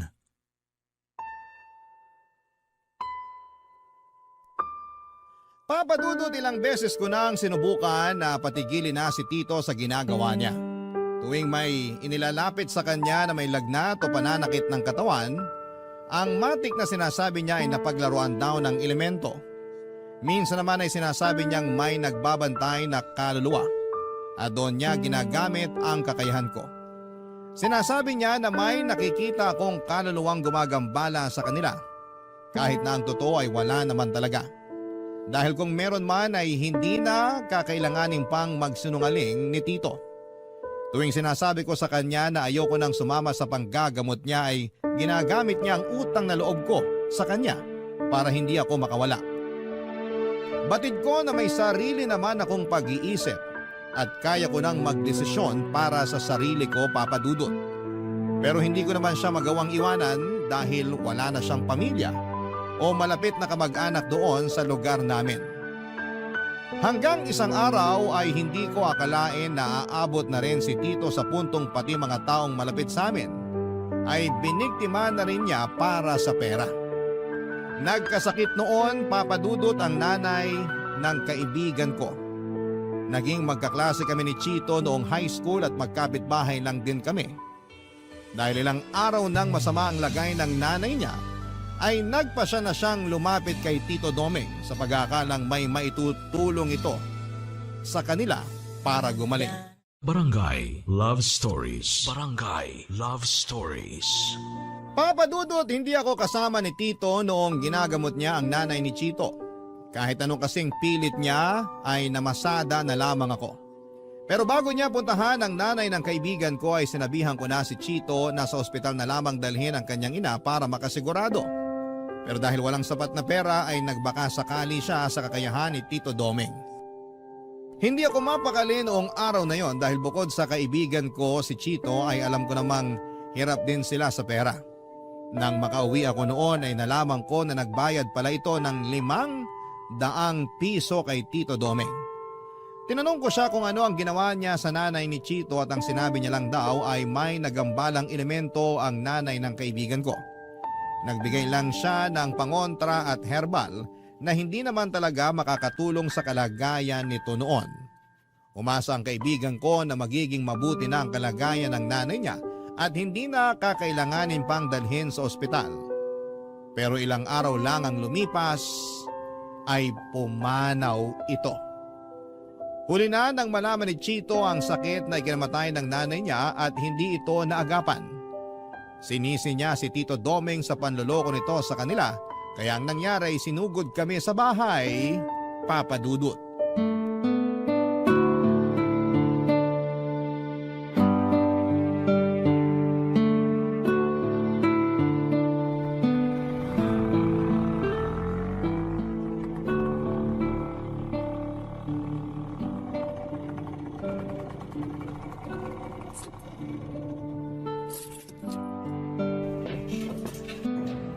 Ay, salamat. Nakauwi rin. Nasaan yung tatay-tatayan mo, manloloko? Sabihin mo, gusto ko siya makausap. Ha? Teka, bakit? Huwag ka na magbahang-mahangan. Sigurado ako na alam mo yung kalokohan na ginagawa ng tatay-tatayan mo. Hindi siya totoong manggagamot, di ba? Peke siya. Pati kami niloko niya. Teka lang, Tol, huminahon ka muna. Pag-usapan natin to ng maayos. Pag-usapan ng maayos? Namatay yung nanay ko. Nagawan ko pa sana ng paraan na mailigtas siya kung hindi lang sana kami niloko ni Mang Domeng. Tol, sinabihan naman kita, di ba? Sinabi ko na sa'yo na sa doktor mo na lang dalhin nanay mo. Anong gusto mo palabasin? Nakasalanan ko kaya namatay nanay ko? Ako ba yung nanloko dito? Palabasin mo na si Mang Domeng. Siya gusto ko makausap, hindi ikaw. Kauuwi ko lang. Hindi ko alam kung nandyan na siya sa loob. Ano nangyayari dito? Buti naman nagpakita ka. Napakasinungaling mong matanda ka. Sabi mo gagaling ang nanay ko. Tingnan mo kung nasa siya ngayon. Nasa morgue. Teka sandali, bakit naman ako yung sinisisi mo? Ginawa ko lang naman kung anong makakaya ko. Pero hindi ko hawak kung anong magiging kapalaran ng nanay mo, iho. Kung di nyo sana sinabi na gagaling na si nanay, nakagawa pa sana kami ng paraan. Sana sinabi nyo na lang yung totoong kalagayan niya. Hindi yung pinaikot nyo pa kami. Iho, hindi ako doktor na nakakagamit ng mga aparato para matukoy yung sakit ng nanay mo. Nakakapanggamot lang ako base sa kakayahan ko. Kaya hindi mo ako dapat sisihin sa nangyari sa kanya. Masama na yung lagay niya bago mo pa siya inilapit sa akin. Kung talagang malala na yung sakit niya, kahit ilang orasyon pat pangontra ibigay ko sa kanya, wala na ring silbi yun. Kasi wala. Lang na hanggang doon na lang yung buhay niya. Tsaka sa tingin mo, kung nadala mo siya sa ospital nung araw na pinagamot mo siya sa akin, makakaligtas pa siya? Kakailanganin mo muna ng malaking halaga bago siya asikasuhin sa ospital. Nagkamalas-malas lang kasi sa akin pa napatapat. Ako patuloy yung nasisi. Napakawalang puso nyo talaga. Hanggang ngayon ayaw nyo pa rin aminin na nagkamali kayo. Umuwi ka na't asikasuhin mo na lang yung burol ng nanay mo. Huwag kang mag-alala. Magbibigay naman ako ng abuloy. Tito naman, tumigil na kayo. Hindi ko kailangan ng abuloy mula sa inyo. Itabi nyo na lang yon. Kasi baka isang araw, isa naman sa inyo ang mangailangan ng abuloy. Abat, pinagbabantaan mo ba kami? Hindi ko na kailangan gawin yon. Karma na bahala sa inyo. Huwag kayong mag-alala. Magbibigay ako ng pang-abuloy ko sakali. Aalis na ako. Pero tandaan nyo yung mga sinabi ko. Hindi ko gusto tabas ng dila ng kaibigan mong yun, Johnny. Masyadong mayabang. Kung pagbantaan ako, ganun-ganun na lang. Hindi nyo na sana pinatulan. Natural lang na mataas pa yung emosyon ng tao. Isa pa, hindi man kayo yung direktang may kasalanan sa pagkamatay ng nanay niya, may kasalanan pa rin kayo kasi niloko nyo sila. Ay, ganun ba talaga kahirap humingi ng tawad para sa inyo? Imbis na sa sitwasyong to, kayo yung magpakumbaba. Lalo nyo pang pinalala. Papadudot gustuhin ko mang makipaglamay kina Chito ay hindi ko nagawa yon. Sa takot na magkagulo lamang kapag nakita niya ko roon. Inirespeto ko na lamang ang gusto ng kaibigan ko at para makatulong kahit papaano ay palihim akong nagpaabot ng kaunting abuloy para sa yumaon niyang ina. Nakisuyo lamang ako noon sa pinsan niya, ang kaso ay nalaman pa rin niya na sa akin galing ang pera kaya ipinabalik niya papadudot. Dahil nasa tapat lamang ng bahay namin ang pinaglalamayan, ay hindi ko mapigilang kilabutan tuwing napapatingin ako sa kabaong ng nanay ni Chito. Minsan kasi ay namamalik mata ko. Yung mukha kasi ng nanay niya na nakalagay sa tarpaulin ay parang buhay na nakatitig sa akin. Kung ano-ano ang kababalaghan ng naranasan ko, lalo na noong unang gabi pa lamang ng lamay. Maghahating gabi na kasi noon nang tumayo sa gitna ng kalsada yung aso ng kapitbahay namin at saka sunod-sunod itong umalulong habang nakaharap sa bahay namin. Ayoko na sanang mag-isip ng kung ano-ano papadudot pero parang may nais itong ipahiwatig sa amin ni Tito Domeng. Sa ikalawang gabi ng lamay ay hindi na ako nakatiis. Sinubukan ko nang kausapin si Chito para personal na humingi ng tawad sa kanya at magpaabot na rin ng pakikiramay.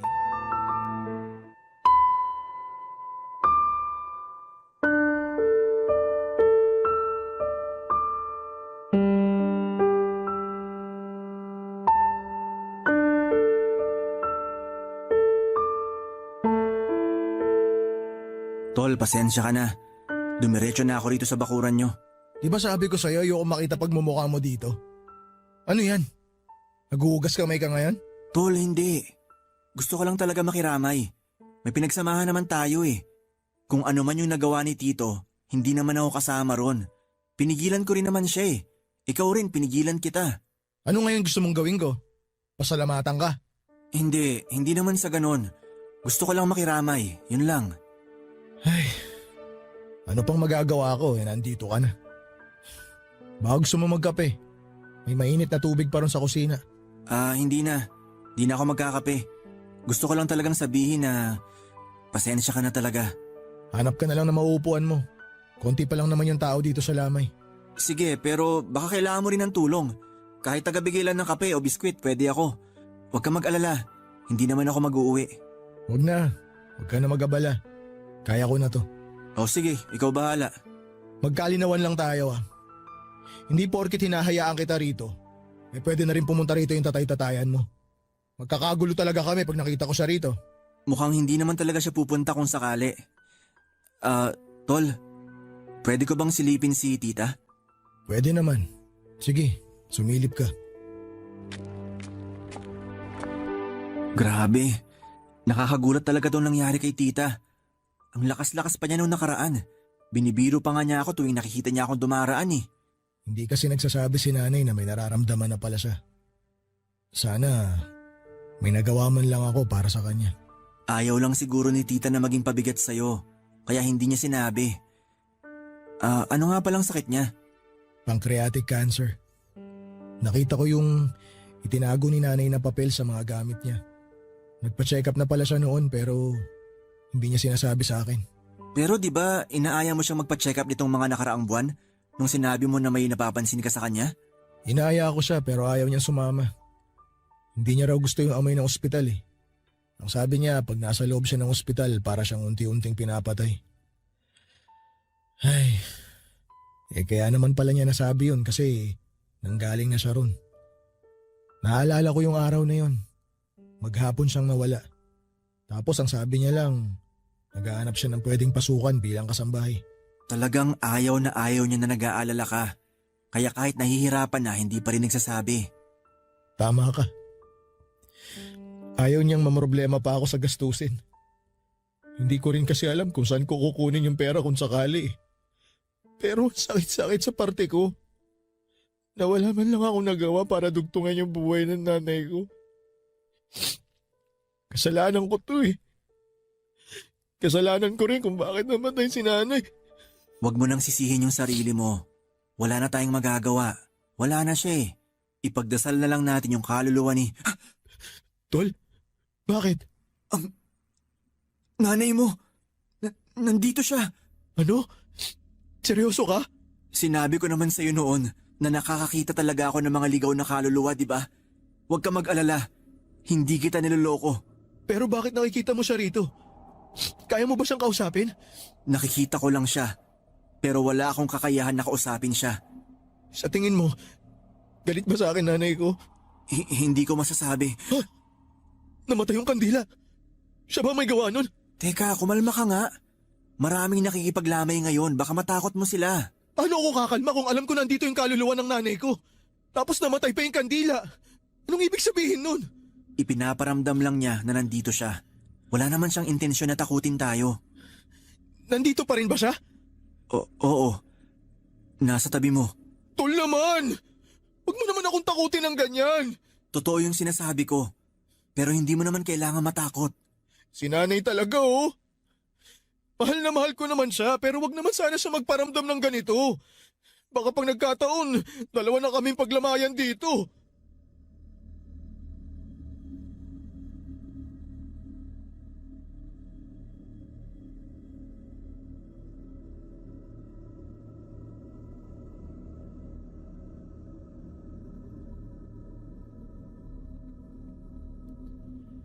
Papadudot, nagtaka po ako noon dahil noong yung kaluluwa ng nanay ni Chito ang nakita ko ay hindi ako nito dinalaw sa panaginip ko.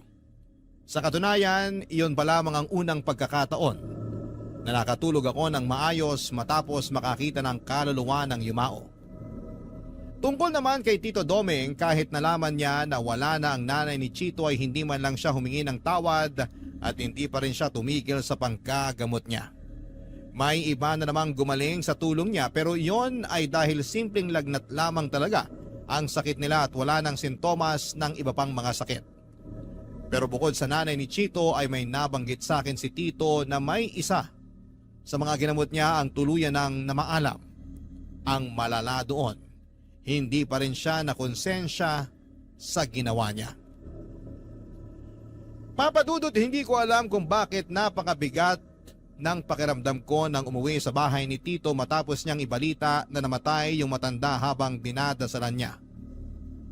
At kaya ginabi siya ng uwi ay dahil may dinaanan pa siyang lamay ng gabing yon.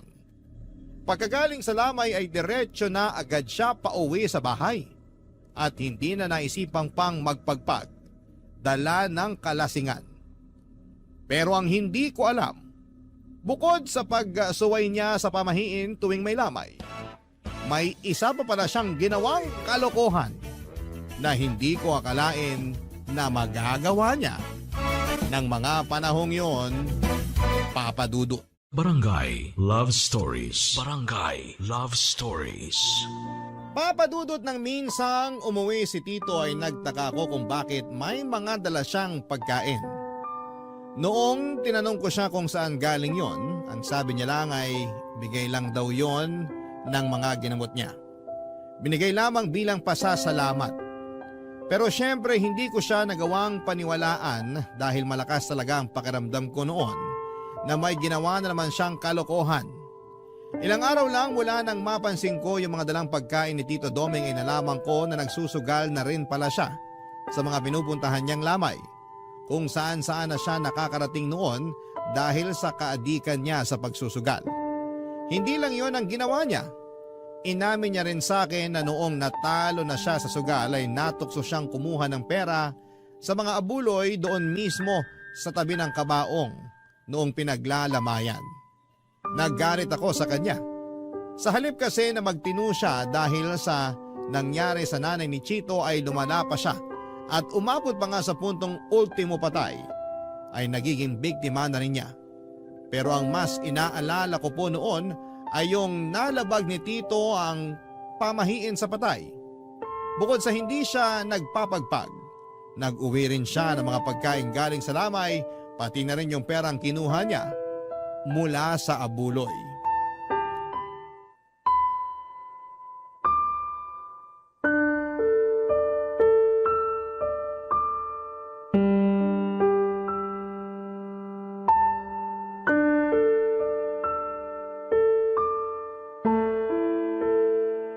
Ang tagal naman ni Tito Doming. Ano bang nangyayari dun sa tatay-tatayan mo? Parang madalas ginagabi ng uwi ah.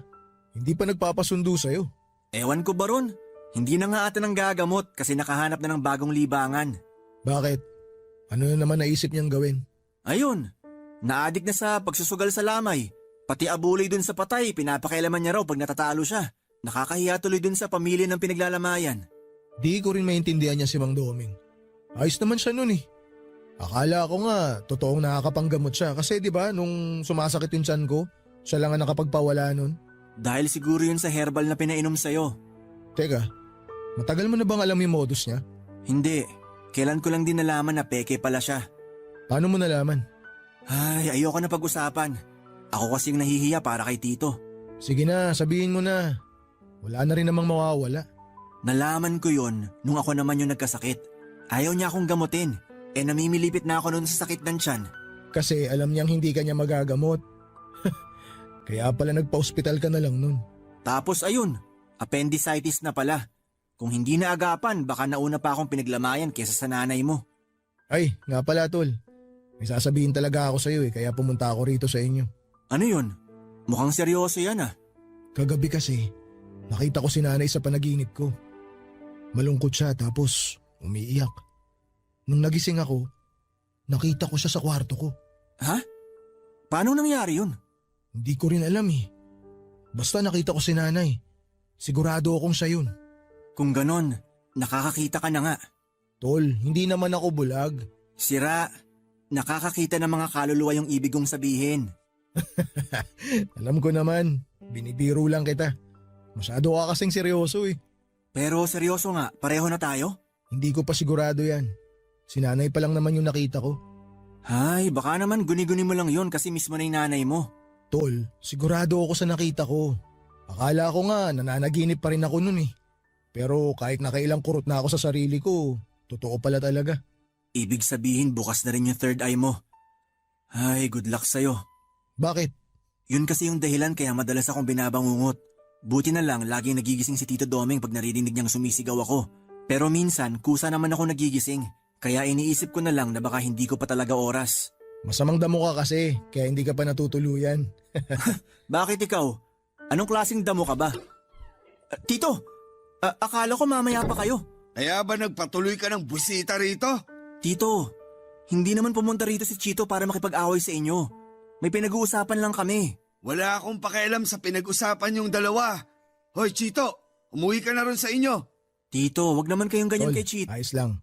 Alis na ako. Sige tol, pasensya na ah. Ayos lang. Itong tatay-tatayan mo yung mukhang hindi maayos. Baka nilamon na ng konsensya niya.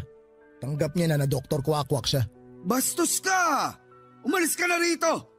Pag di ako nakapagpigil, baka bambuhin ko yung mukha mo! Pasalamat kayo, Mang Doming. Dahil kaibigan ko tong anak-anakan nyo.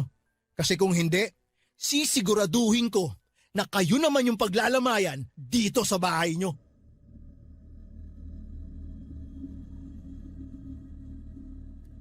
Papadudot, mabuti na lamang at hindi nagkasakitan ng mga oras na yon sina Chito at Tito Doming.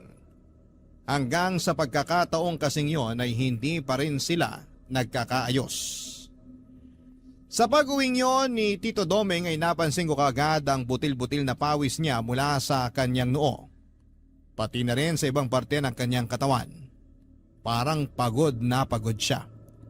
Nang tanungin ko siya ay sinabi niyang masama raw ang pakiramdam niya. Hanggang sa nauwi na nga sa trangkaso ang sama ng pakiramdam ni Tito. Binantayan ko siyang magdamag, pinainom ko siya ng gamot at pinunasan ang katawan niya para bumaba ang lagnat niya. Pero walang nagbago sa nararamdaman niya, Papadudot. Kahit alalang-alala na ako noon sa kalagayan niya, ay pilit pa rin niyang sinasabi na ayos lamang siya at mawawala rin yon. Pero makalipas ang 1 linggo, hindi pa rin bumababa ang lagnat ni Tito Doming. Ang pinagtataka ko lamang noon ay tinubuan na rin siya ng malalaking butlig sa katawan.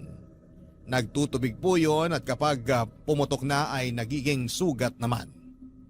Batid kong nahihirapan na noon si Tito kaya sinabi ko na sa kanyang dadalhin ko na siya sa ospital. Pero hindi po siya pumayag. Ang katwiran niya ay wala rin naman kaming pampaospital at ayaw niya ring may iba pang makaalam tungkol sa kalagayan niya. Pinagbigyan ko naman siya pero habang tumatagal ay napapansin ko rin ang paglaki ng kanyang tiyan. Hindi ko po noon maintindihan kung anong nangyayari kay Tito kaya humingi ako ng tulong sa ibang mga kakilala namin. Pero noong dadalhin na namin siya sa ospital ay saka naman siya binawian ng buhay. At sa unang gabi ng lamay niya ay may nangyari na kababalaghan.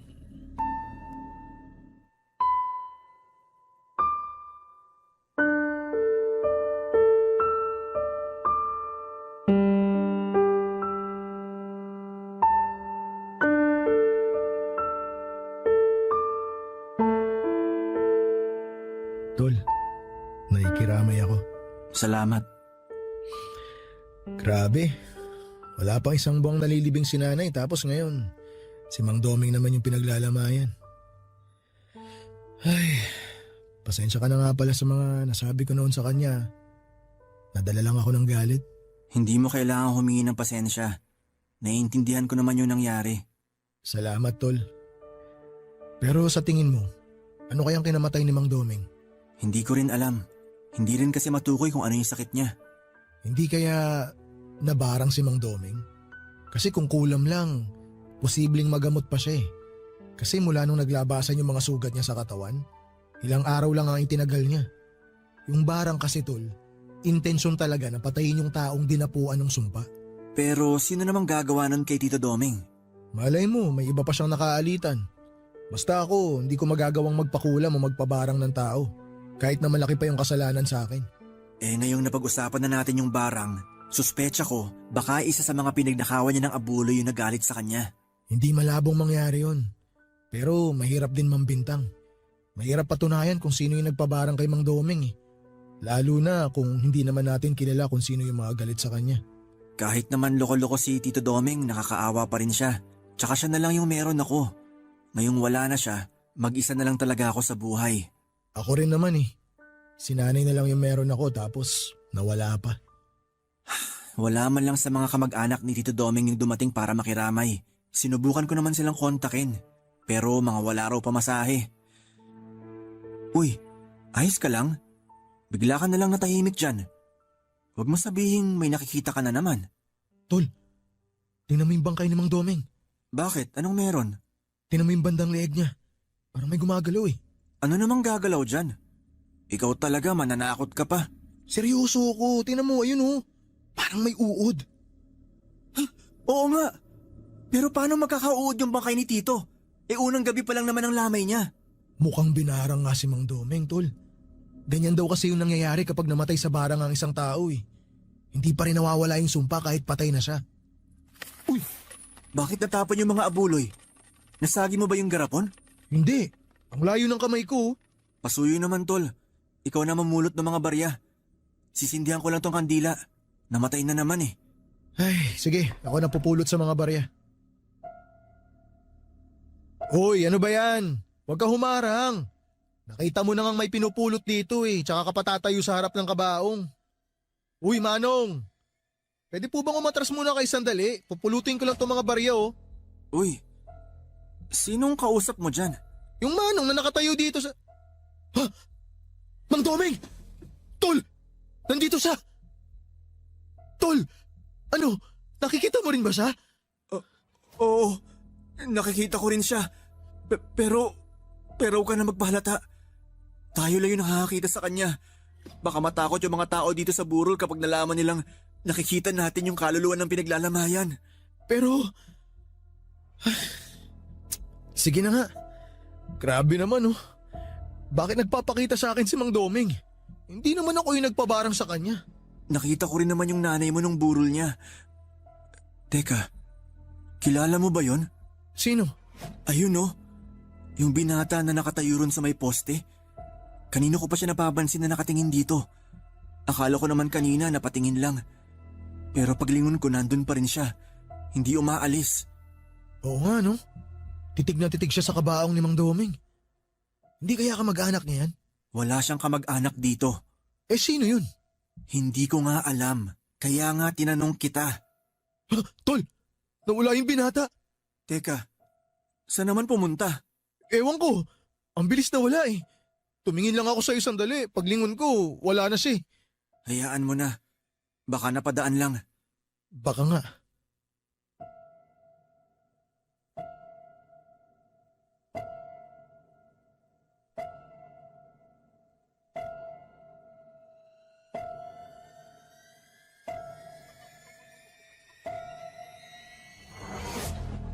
Papadudot naging palaisipan po noon sa akin kung sino yung binata na nakita namin sa unang gabi ng lamay ni Tito Doming. Hindi na rin naman ako nagkaroon ng pagkakataong makausap ito dahil bigla na lamang itong nawala sa kanyang pwesto. Kung saan namin siya nakita ni Chito. Pero nang makapag-isip-isip ako noon, saka ko lang napagtanto kung bakit biglang nawala yung binata. Saka ko lang kasi napagkonekta na yung nakita ko sa lamay ay yung matandang nakita ko noong nasiraan kami ng tricycle ni Tito Doming ay iisa lamang. Kung sino man siya at kung bakit siya sa akin nagpapakita ay hindi ko po talaga alam. 3 gabi lang na binuro si Tito Doming at hindi ko na yon pinatagal dahil kakaunti lang naman ang pumupunta sa lamay. Siguro ay dahil nabalitaan na rin nilang peking manggagamot si Tito. Hindi na rin ako nagtataka kung maraming galit sa kanya pero doon sa hinala ni Chito at ng iba pa naming kakilala na binara nga siya ay hindi rin ako nakakasigurado. Lalo na't wala namang makakapagpatunay doon. Sabi naman ng ibang kapitbahay namin ay binarang man o hindi ay isa pa ring malaking karma ang dumapo kay Tito dahil sa mga panlulokong ginawa niya at sa pagnanakaw ng abuloy sa mga lamay na pinupuntahan niya para magsugal. Sa lahat ng iyon, buhay niya ang naging kapalit. Nang ilibing na si Tito ay isinama ko na rin lahat ng mga gamit niya sa panggagamot. Yung ibang gamit naman niya na naiwan ay sinunog ko na lamang gaya ng bili ng mga nakakatanda doon sa amin.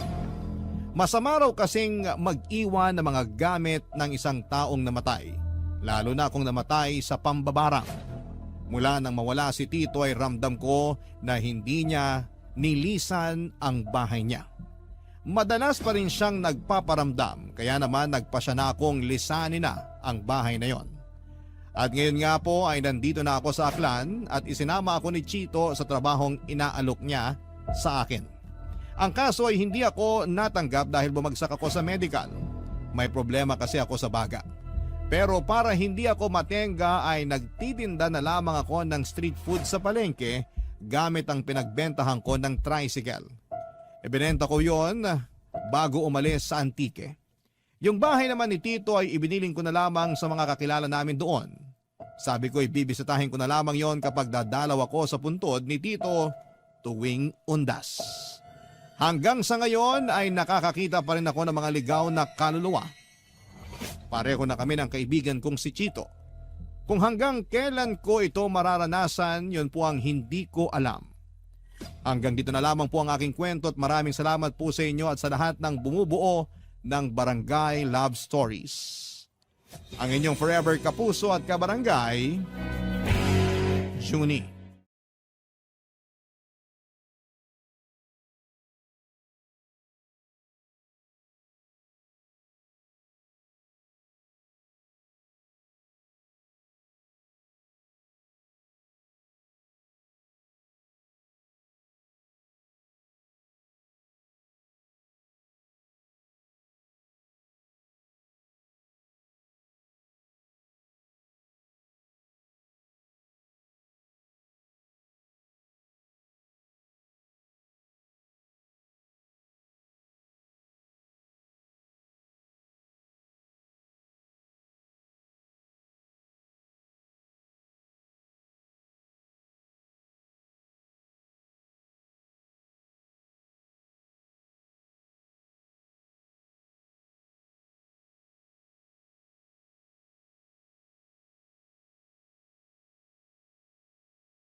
Dear Papa Dudut, till death do us part.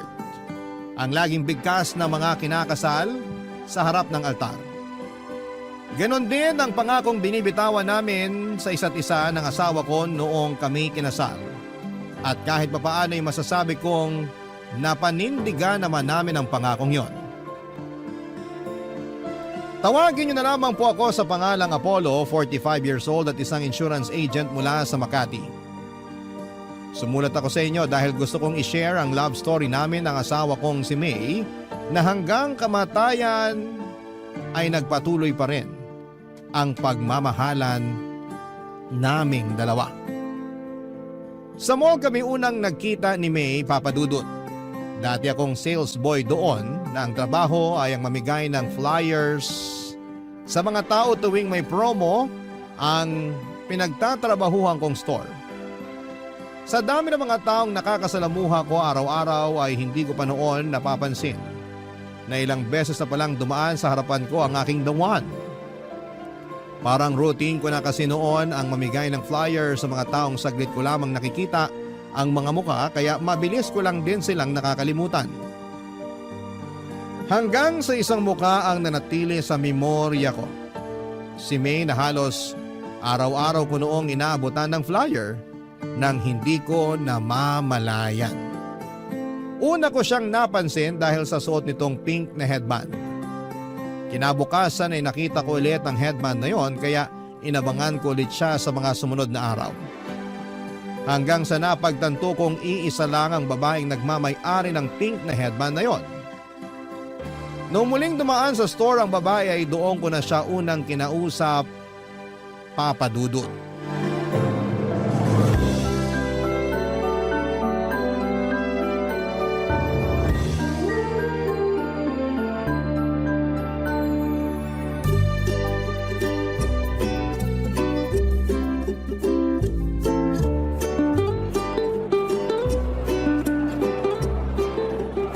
Good afternoon, ma'am.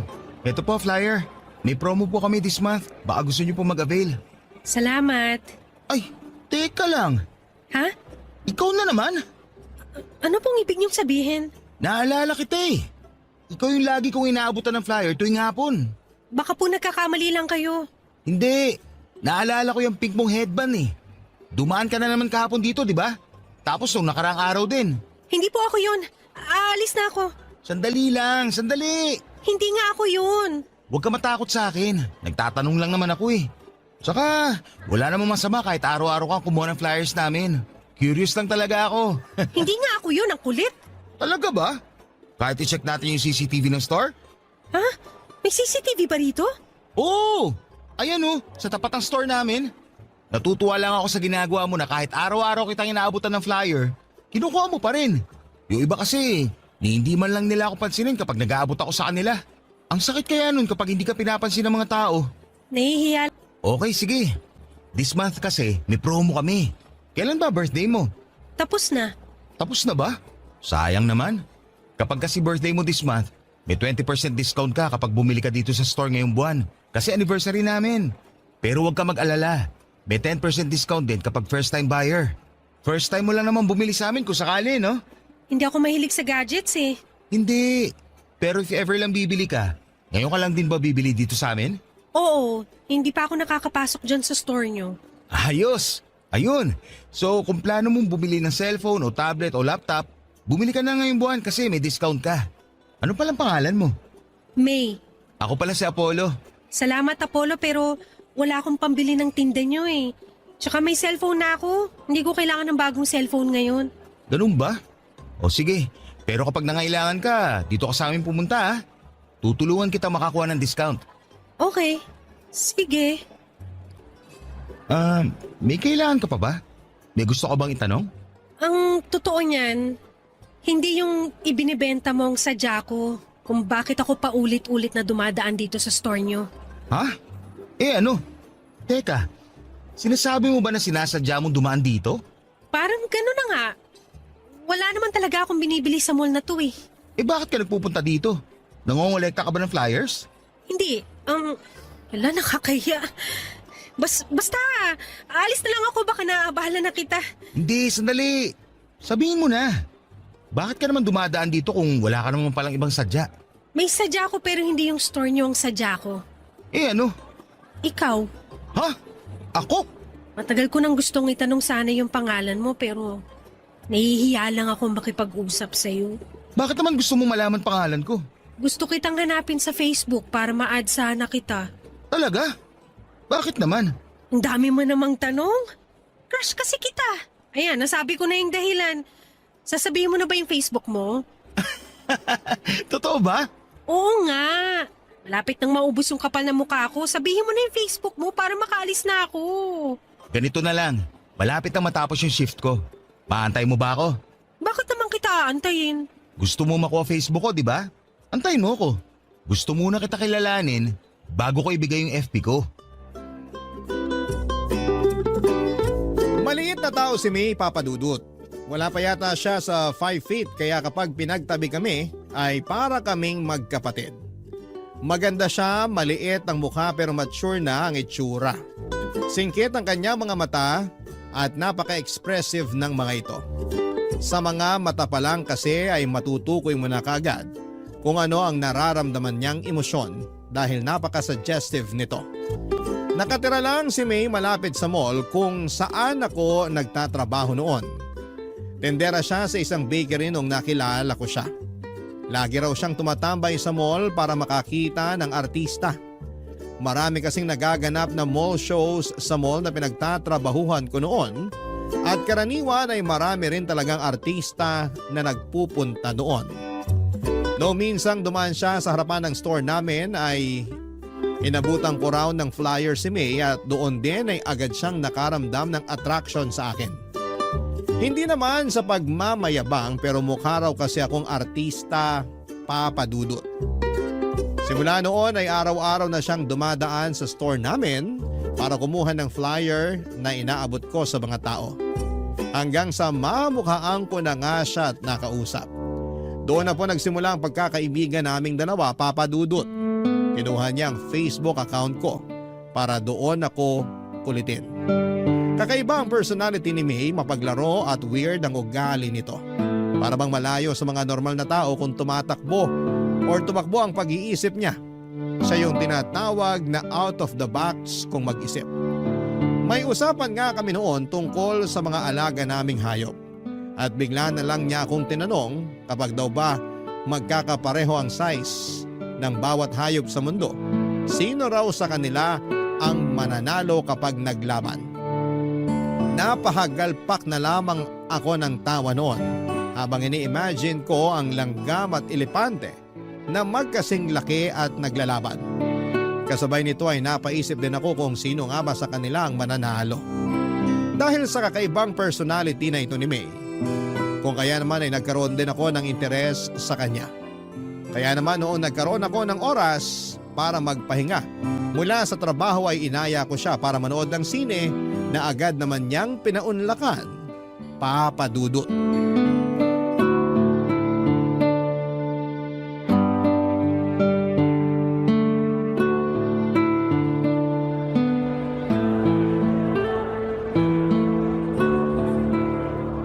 Ang lala ng twist ng pinanood natin ah. Sabi ko sa'yo yun ang killer. Ayaw mo kasing maniwala. Sino ba naman kasi mag-aakala na yung bida ang mismong pumapatay? Hindi ko yun in-expect. Ang galing ng direktor nun. Anong hindi halata? Halata nga eh. Tsaka hindi na bago yung twist na yun. Ilang beses na yung nagamit sa ibang pelikula. Talaga ba? First time ko lang makapanood ng ganun eh. Mahilig ka ba talaga manood ng mga mystery thriller? Oo. Yan ang paborito kong genre ng pelikula. Lahat na yata ng mystery na palabas na panood ko na eh. Kakaiba ka. Halos lahat ng kakilala kong mga babae, puro love story ang gustong panoorin sa sine. Pero ikaw, mas gusto mo yung patayan. Masyado na kasing predictable yung mga love story na yan. Puro recycled yung kwento, paiba-iba lang yung artistang bida. Kung sa bagay, nakukornehan din naman ako sa mga love story. Bakit naman? Ibang-iba kasi siya sa totoong buhay. Kapag sa pelikula, parang napakadali magkaroon ng karelasyon. Parang napakagandang ma-in-love. Pero ang totoo niyan, hindi naman ganun ka-magical ang pag-ibig tulad ng sinasabi nila. At bakit mo naman yan nasabi? Magical kaya ang pag-ibig. Kapag tumibok na ang puso mo para sa isang tao, para kang nasa alapaap dahil sa saya. Sa simula lang yan. Mawawala rin yung pakiramdam na yan kapag nagsimula na yung mga problema ng pag-ibig. Tulad ng sawaan, agawan, traiduran at lokohan. Parang pinagdaanan mo yung mga yan ah. Hindi ko naman yan sasabihin ko, hindi ko pa naranasan eh. Bakit? Sino bang bumasag sa puso mo kaya ganyan ang tingin mo sa pag-ibig? Wala, wag na natin pag-usapan yon. Sige na, share mo na. Yung last girlfriend ko kasi, nakipagwalay sa akin noon. Kasi hindi niya raw nararamdaman yung spark sa pagitan naming dalawa. Tapos, natural lang naman yun. Kung hindi niya napanindigan yung pagmamahal niya sa'yo, ibig sabihin, hindi siyang para sa'yo. Parte yun ng paghahanap ng pag-ibig. Kaya nga ayoko sa mga love story na palabas dahil doon. Hindi nila ipinapakita ibang parte ng pag-ibig. Yung parte na masakit. Kasi ang mga pelikula for entertainment yan. Hindi yan ginawa para pagdusahin ng mga manonood. Masyado mo namang siniseryoso yung mga palabas sa sinihan. Babalik tayo sa ex mo. Anong nangyari pagkatapos nun? Ayun, wala pang isang linggo. Nabalitaan ko na lang na sila na pala ng kaibigan ko. Magtutropa kasi kami tapos nung naghiwalay kami ng ex ko, sinalo siya ng kaibigan ko. Nalaman ko na lang na matagal na pala siyang inaantay ng tropa ko. Kaya nung nalaman niyang hiwalay na kami, pumila kagad siya. Ang saklap naman nun. Pero at least hindi kayo pinagsabay, di ba? Mas masakit yun. Kahit ano pa ang nangyari, ang ending, nasaktan pa rin ako. Ang puso, kailangang masaktan para maintindihan mo kung ano ba talaga ang ibig sabihin ng totoong pagmamahal. Ikaw ba? Nasubukan mo na ba masaktan? Sa pag-ibig? Hindi pa. Bakit? Siguro ikaw yung nananakit. Hindi ah. Hindi ko pa na-experience yung masaktan dahil hindi ko pa naman naranasang makipagrelasyon. Talaga? Hindi pa? Oo. Hindi ko pa naranasang magkaroon ng boyfriend. Wala ka pa naman palang nakarelasyon eh. Pero kapag magbigay ka ng payo, parang ang dami mo na experience ah. Mahilig kasi ako magbasa at saka manood kaya parang na-experience ko na rin kahit papano yung tinatawag nilang pag-ibig. Iba pa rin kapag totoong karanasan. Diligawan mo ko para masubukan ko na magkaroon ng boyfriend. Lo, ang prangka mo talaga kahit kailan. Hindi naman na kasi sikreto na may gusto ko sa'yo. Ikaw lang naman yung inaantay ko eh. Ay nako, tara na nga. Baka kung saan pa mapunta tong usapan na to. Kain muna tayo bago umuwi. Okay, sige.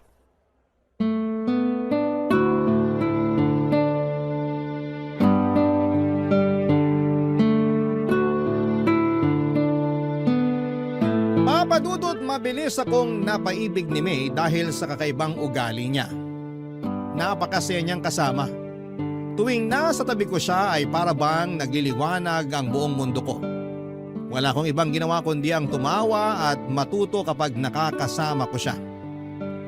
Niligawan ko siya at ang panliligaw na yon ay umabot ng 3 buwan dahil kakaiba rin ang paraan nito ng pagtanggap ng manliligaw.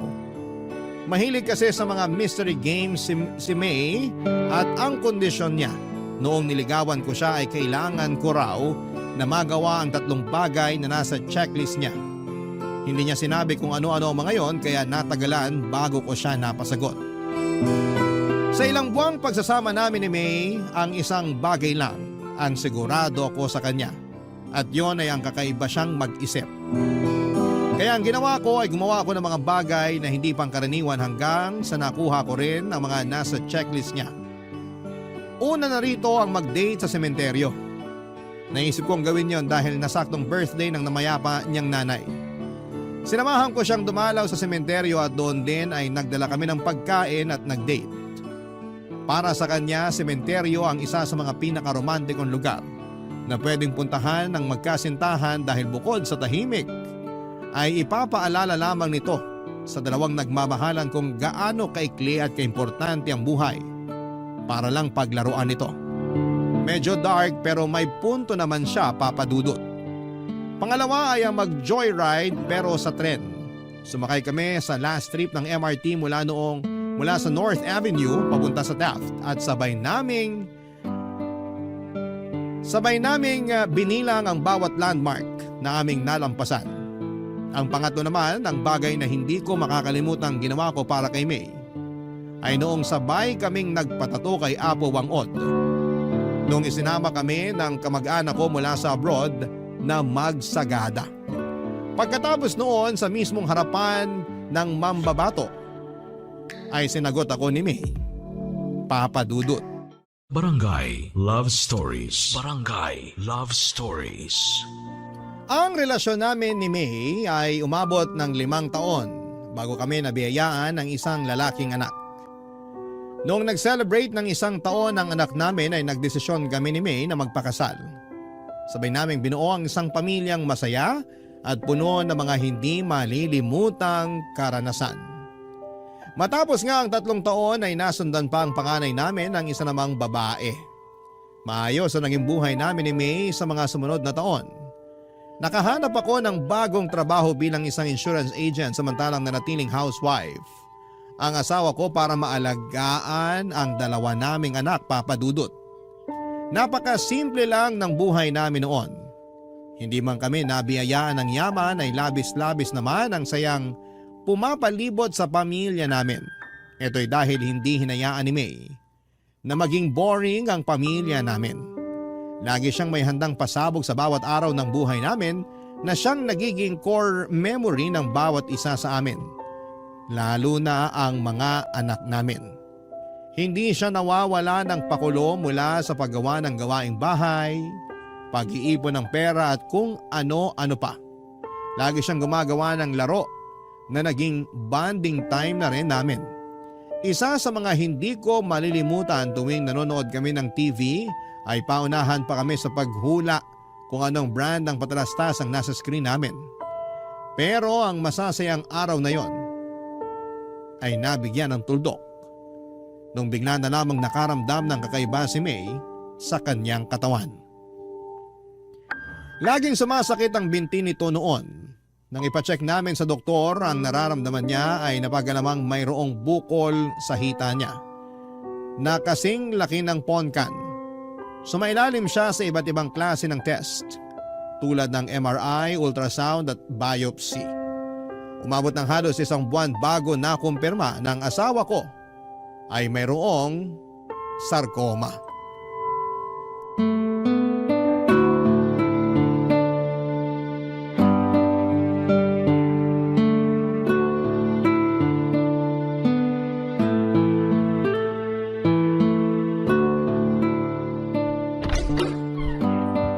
Mahal, nandito na ako. Maaga ka umuwi ngayon ah. Oo, wala akong masyadong nakasabay mag-commute. Ewan ko ba? Sana ganun lagi para maaga ako nakakauwi. Nasaan pala yung mga bata? Tulog sila pareho. Halika rito, tabihan mo ako, may papagawa ako sa'yo. Ano yun? Ito, ginawang kita ng word search puzzle. Word search? Oo, bilugan mo yung mga salitang mahahanap mo rito. Para saan naman to? Basta, may 5 salita akong nilagay dyan. Okay, wala bang clue? Ano mga salita yung hanapin ko? Mga medical term. Medical term? Okay. Ayun, malignant, tama ba? Tama. 4 pa. Ano pa ba? Hindi ako maalam sa mga medical na to eh. Ito, tama ba to? Biopsy! Galing! 3 pa, dalingan mo. Para saan ba kasi to? Basta, kapag nahanap mo na lahat yung words, may babalita ako sa'yo. O sige. Ayun! Therapy. Ayun pa! Tumor! Isa na lang. Nasaan pa ba? Hindi, mali. Nahanap ko na yung huli! Cancer! Congrats! Ano namang kinalaman ito sa ibabalita mo sa akin? Ano ba yung mga nahanap mong salita? Cancer, tumor, therapy, malignant, tapos biopsy.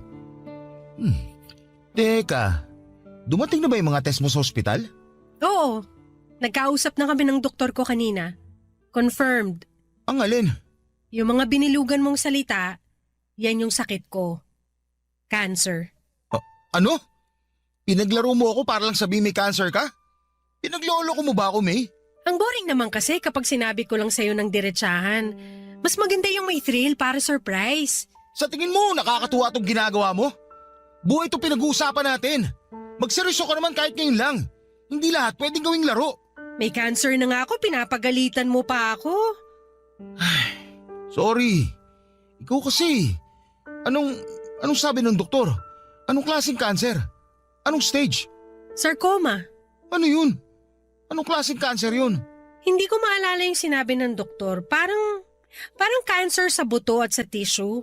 Parang ganun. Buong katawan. Kailangan ko raw ng treatment para maagapan yung pagkalat ng cancer. Kailan ka magsisimula? Wala pang date. Sinabi ko kay Doc na kakausapin muna kita tungkol dito. Magpa-treatment ka na. Huwag na natin patagalin to. Pero kakayanin ba natin yung gastos? Huwag mo nang problemahin yan.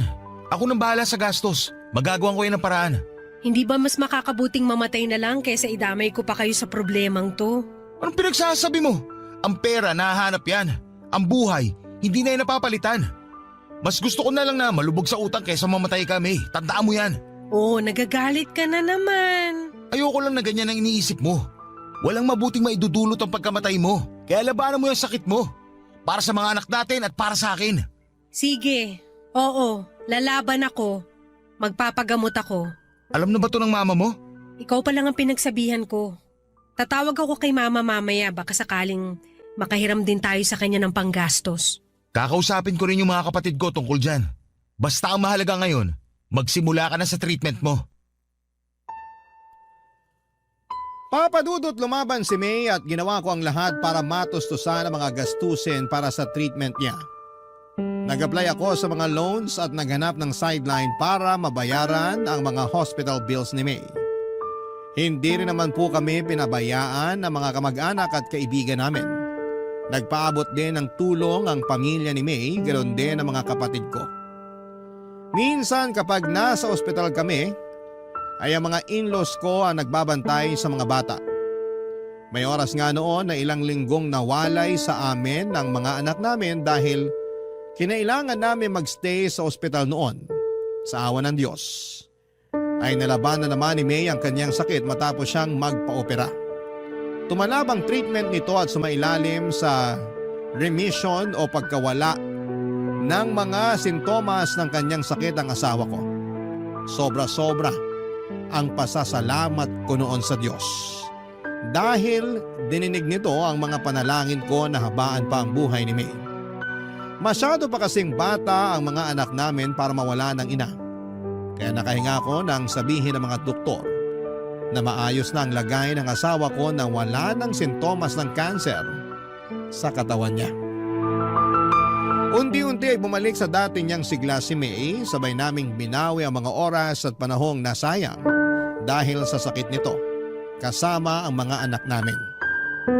Muli naming binalik ang dating sigla ng aming pamilya at sa loob ng 3 taon ay namuhay kami ng tahimik at masaya. Subalit muling sinubok ang tatag at pananampalataya ng aming pamilya nung muling nagparamdam ang sakit ni May.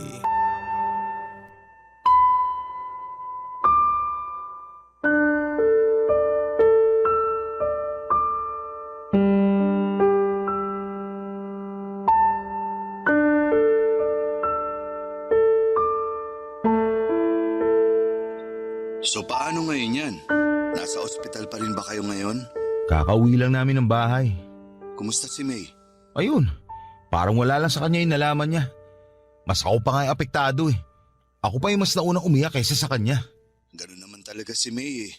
Hindi masyadong nagpapakita ng kalungkutan.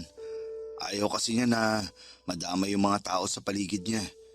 Matapang yun eh, pero kahit ganun, samaan mo na lang muna siya. Alam ko na kahit hindi yun nagpapakita ng emosyon eh, mabigat ang pakiramdam nun ngayon. Alam ko naman yun. Nagpapahinga na siya ngayon. Kailan ulit siya sasailalim sa kimo niyan? Bukas na ulit. Medyo aggressive daw yung cancer sa katawan niya. Kaya mas madugo ang treatment ngayon kaysa noon. Hayaan mo, isasama ko siya sa mga panalangin ko. Manalig lang kayo sa Diyos. Malalampasan niyo rin to katulad ng dati. Salamat, Dan. Kung kailangan niyo ng tulong, huwag kang magdalawang isip na tawagan ako. Pwede ako magbantay sa mga bata kapag nasa ospital kayo. Salamat pero nakausap ko na si nanay tungkol dyan.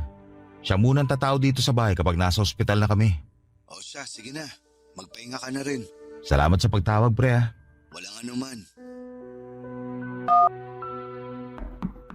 Apollo? Apollo? Sandali lang po, nandyan na. O ma, pasok po kayo. Nasaan ang anak ko? Okay na ba siya? Nasa kwarto po si May, nagpapahinga na po siya.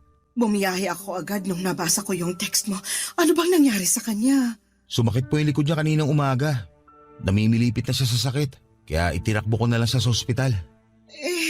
Anong sabi ng doktor? Maayos na ba siya? Ma, bumalik po yung cancer ni May. Ano? Diyos ko, May. Akala ko ba maayos ng lahat? Akala ko ba wala na siyang cancer? Yun nga rin po ang alam namin eh. Pero sabi ng doktor, may pagkakataon talaga na bumabalik yung tumor sa mismong pinanggalingan nito. Mahabaging Diyos, ano nang nangyayari dito sa anak ko? Ma, sa inyo ko lang po muna sasabihin to. Hindi pa po to alam ni May. Pero bago kami umuwi, nakapag-usap kami ng doktor niya. Anong sinabi niya sa'yo? Masyado daw aggressive yung cancer cell sa katawan ni May. Binigyan na po siya ng doktor ng taning. Anong sabi mo? 2 weeks hanggang 2 months na lang daw po itatagal ng katawan niya. Hindi ito maaari. Baka naman nagkakamali lang yung doktor. 2 weeks? Magkausap lang kami kahapon ni May sa video call. Ang lakas-lakas pa ng anak ko. Basta ang sabi lang po sa akin, ihandaan na lang po natin ang mga sarili natin. Pero ma, huwag niyo na lang mo sanang sabihin to kay May ha. Ayokong mapanghinaan siya ng loob. Diyos ko, ang anak ko. Gagawin naman daw po ng mga doktor ang magagawa nila para mapahaba pa ang buhay ni May. Umaasang tumalab yung treatment at mapahina ulit yung cancer katulad ng dati. Pero sa pagkakataong to, baka raw po medyo dehado. Anong klaseng doktor yan kung hindi pa man nagsisimula yung treatment nawawala na sila ng pag-asa? Tayo na lang po ang inaasahan ni May. Kaya wag din sana tayo mawala ng pag-asa. Palaban si May at alam kong lalabanan niya itong sakit niya. Magtiwala po tayo sa Diyos. Papadudot ang panalangin ko noon sa Diyos ay dugtungan pa ang buhay ng asawa ko. Pinagbigyan niya ako at dinugtungan niya ang buhay ni May. Maaaring kalabisan na kung humingi ulit ako sa kanya ng oras pero yun po ang ginawa ko. Ipinagpanalangin ko ulit na sana'y malampasan namin ang panibagong dagok sa buhay namin at tunay ngang God is good dahil ang hiling kong yon ay muling tinupad ng Panginoon. Nalampasan po ni May ang taning na ibinigay sa kanyang buhay. Ganon pa man ay tuluyan ng humina ang katawan nito. Nakaratay na lamang siya noon sa kama, hirap kumilos, hirap kumain, hirap huminga. Ang tanging nagagawa na lamang niya noon ay ang umiyak ng umiyak dahil sa sakit na nararamdaman niya mula sa iba't ibang parte ng kanyang katawan. Hindi ko po iniwan si May sa kanyang laban. Lagi akong nasa tabi niya sa tuwing nahihirapan siya. Mula umaga hanggang sa pagtulog namin ay hawak-hawak ko ang mga kamay niya para maiparamdam ko sa kanyang hindi siya nag-iisa. Hanggang sa nag-decide si May na itigil na ang treatment niya. Hindi na raw kaya ng katawan niya ang bagsik na dulot ng mga treatment na ginagawa sa kanya. Pakiramdam niya ay mas lalo lang daw siyang nanghihina. Hindi ako pumayag noong una pero dahil sa pakiusap nito ay wala na akong nagawa kundi ang ibigay ang kahilingan niya. Umabot pa nga ng 4 na buwan si May bago tuluyang bumigay ang katawan niya. Papadudot na gulat ako sa naging reaksyon ng puso ko noong nag-flatline si May. Nakahinga ko. Sa halip na balutin ako ng kalungkutan ay nakaramdam ako ng kaginhawahan. Sa wakas ay tapos na ang paghihirap ng asawa ko. Hindi na niya kailangang mamilipit sa sakit. Hindi na niya kailangang umiyak. Hindi na niya kailangang maghabol ng kanyang hininga. Payapa na siya. Wala nang paghihirap. Wala nang pagdurusa. Barangay Love Stories. Barangay Love Stories. Papadudot ang isa sa mga pinakamahirap na parte ng pagluluksa ay ang pagharap sa katotohanan. Sa mga huling buwan ni May ay inihanda ko na ang sarili ko sa pagkawala ng asawa ko. Ang akala ko noon ay makakaya ko nang tanggapin ang katotohanan pero noong nangyari na nga ay hindi pa rin pala ganong kadali ang lahat. Sa buong burol ni May ay wala akong ibang naramdamang emosyon kundi ang pagkamanhid. Marahil noong mga panahong yon ay hindi pa napoproseso ng utak ko ang mga nangyayari. Para akong robot na sinunod ang lahat ng kahilingan ng asawa ko. Isang listahan kasi ang ginawa niya na kailangan kong sundin kapag namatay siya. Siya ang namili ng kulay ng makeup na isusuot sa kanya. Pati damit at kulay ng kabaong ay pinagplanuhan din niya. Gusto niyang paglamayan namin siya ng 1 linggo bago siya i-cremate. At kapag abo na lamang siya ay ako raw mismo dapat ang magpapakalat ng mga abo niya sa lugar kung saan niya ako sinagot. Walang iba kundi sa Sagada. Ginawa ko ang lahat ng iyon papadudot maliban sa huli nitong kahilingan na ikalat ang abo niya. Hindi ko pa kasi siya kayang bitawan. Kaya naman pinagsantabi ko muna ang kanyang kahilingang yon. Matapos i-cremate si May ay sakalang nag-sink in sa akin na wala na talaga ang asawa ko. Hindi na niya maisusuot ang paborito niyang damit. Hindi na niya magagamit ang mga make-up na nakakalat pa rin sa kanyang vanity mirror. Hindi na niya matatapos ang librong binabasa niya na nooy 3 chapters na lamang ang natitira. Wala na ang asawa ko. Isa yung katotohanan na nahirapan akong tanggapin. Gabi-gabi akong umiiyak sa CR papadudot habang pilit na tinatago ang nararamdaman kong kalungkutan mula sa mga anak ko. Para bang naging routine ko na ang tumambay sa CR habang binabalikan ang mga masasayang ala-ala namin ni May. Isang gabi habang nakatambay ako sa CR at inaalala ang mga old pictures namin ng asawa ko ay bigla akong tinawagan ng kaibigan kong si Dan, papadudot.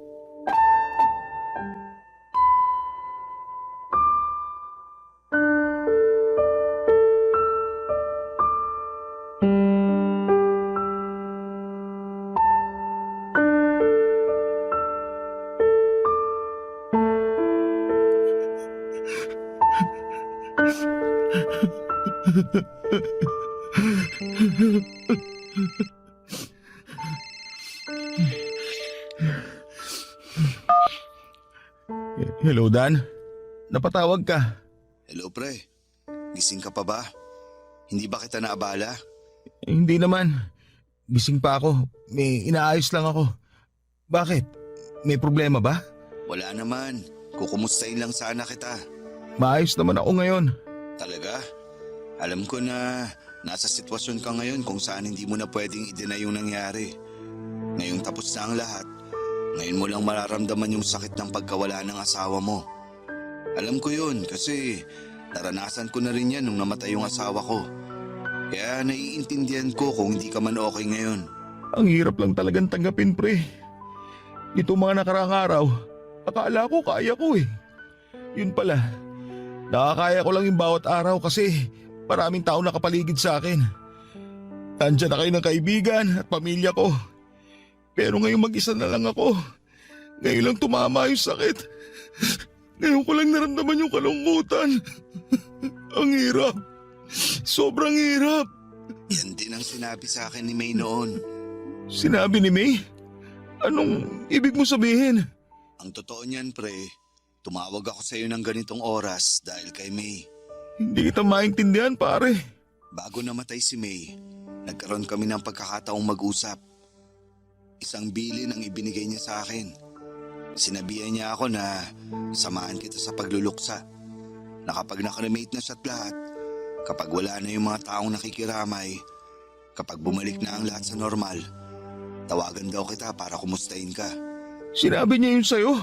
Oo, pare. Alam kasi niya na yung mga unang gabi na wala na siya sa tabi mo, yun ang mga pinakamalungkot na gabing mararanasan mo. Tumawag ako sa iyo ngayon dahil sa bilin ng asawa mo at bilang kaibigan na rin. Kaya kung ano man ang gusto mong ilabas, kung ano man ang gusto mong sabihin, narito ako't makikinig. Maraming salamat, pare. Hindi ko alam kung paano ako magsisimula eh. Paano ko sisimulan ang bawat araw ko kung wala na yung tao nagsisilbing araw ko? Wala na yung tao nagbibigay buhay sa pamilya ko. Paano ko pupunan yung kawalan ni May sa pamilya namin? Huwag kang magsimula. Hayaan mong kusang mangyari ang mangyayari. Karapatan mong magluksa dahil mahal mo yung nawala. Lahat naman tayo may kanya-kanyang paraan ng pagluluksa eh. Kaya kung ano yung mas makakapagbawas sa bigat na nararamdaman mo ngayon, yun ang gawin mo. Nandito naman kami na willing tumulong eh. Nandiyan ang mga magulang at kapatid mo, pati na rin ang biyanan mo. Hindi ka nag-iisa, Apollo. Maraming salamat sa pagtawag mo. Kahit papaano, nabawasan tong bigat na nararamdaman ko ngayon. May nasabi pa ba sa'yo si May? Sinabihan niya ako na ako na raw bahala sa'yo at gabayan ko raw yung mga anak niyo. Siguraduhin ko raw na tulungan kitang matanggap ang nangyari. Hindi ko alam kung bakit ako yung napili ni May, kung bakit ako yung pinagkatiwalaan niya, pero siguro dahil byudo na ako kaya naisip niya na isa ako sa makakatulong sa'yo. Pinagkatiwalaan ka niya kasi mabuti kang kaibigan. Isa ka sa mga taong malaki naging parte sa buhay namin. Ganon din naman kayo ni May sa akin eh. Kayong dalawa yung naging kasangga ko nung nawala ang asawa ko. Kaya nararapat lang na ibalik ko sa inyo yung pabor. Basta, tandaan mo lang, isang tawag lang ako kapag may problema ka. Maraming salamat ulit, pare. Walang anuman.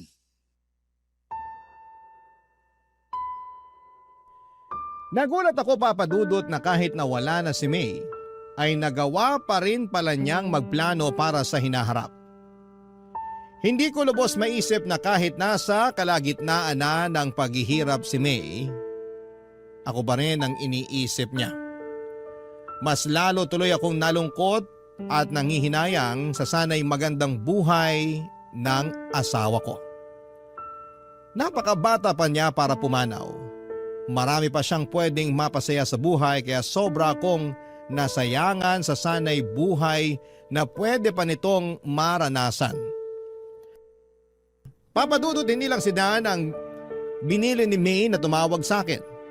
Sa ika-40 days ng pagkamatay ni May ay nagkaroon ng memorial service sa bahay. Doon ay nilapitan ako ng kapatid ko at isang sulat ang ibinigay niya sa akin, Papa Dudut. Anito ay sulat yon ni May para sa akin. Pero ang kapatid ko ang nagsulat nito dahil hindi na kaya noon ni May ang bumangon. Basahin ko raw ito kapag wala ng tao sa bahay. Kapag mag-isa na lamang ako at nakakaramdam ng kalungkutan. Sa sulat ay kinumusta ako ni May. May mga ilang bilin din siya sa sulat, Papa Dudut, kung ano ang dapat kong gawin sa mga naiwan niyang gamit. Gusto niyang itapon ko na ang mga personal niyang gamit Ang mga damit naman na pwede pang isuot ay idonate ko raw sa mga nangangailangan. Huwag daw ako mag-iwan ng bagay na magpapalungkot lamang sa akin. Kinabukasan ay yun po ang ginawa ko. Nilinis ko ang kwarto namin at kahit mabigat sa pakiramdam ay tuluyan ko nang inalis sa bahay ang mga gamit ng namayapa kong asawa. Sa mga sumunod na buwan ay nagkaroon ako ng excitement sa kung sino pa ang mga taong binilina ni May. Araw-araw ko nag-aabang sa mga tawag ng mga kamag-anak at kaibigan namin dahil baka may dala-dala silang mensahe mula sa asawa ko, Papa Dudut. Ang pangatlo at huling mensahe na nakuha ko mula kay May ay noong binisita ko ng biyanang ko sa bahay sa mismong unang death anniversary ni May, Papa Dudut.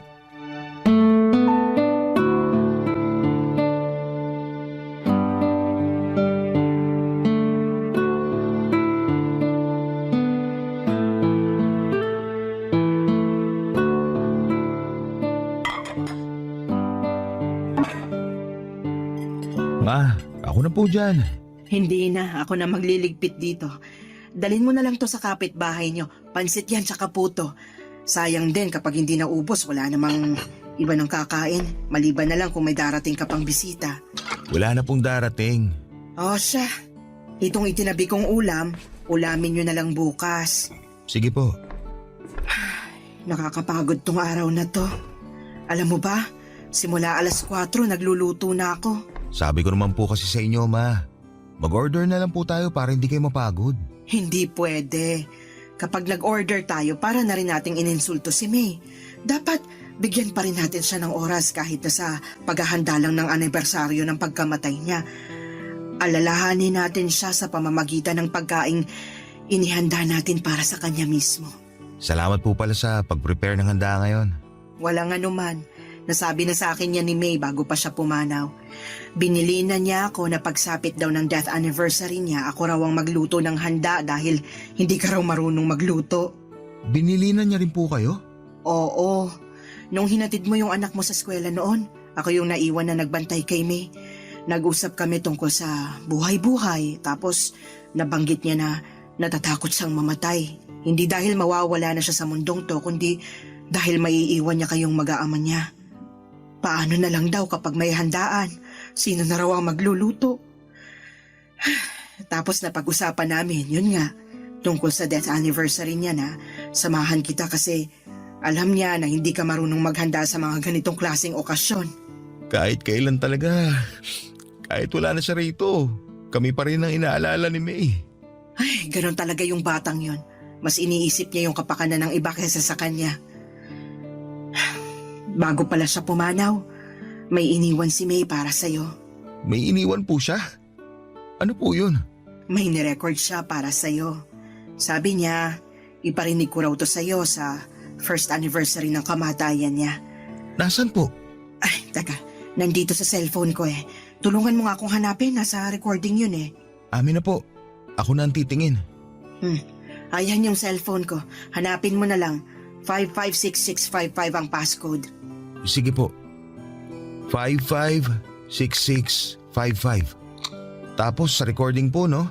Oo, May ang nakalagay na pangalan. Ayun po. Nakita ko na. Play ko na po. Sige, play mo na. Hello, mahal. 1 taon na ba ang lumipas? Ang bilis naman. Parang kailan lang nung nawala ako ah.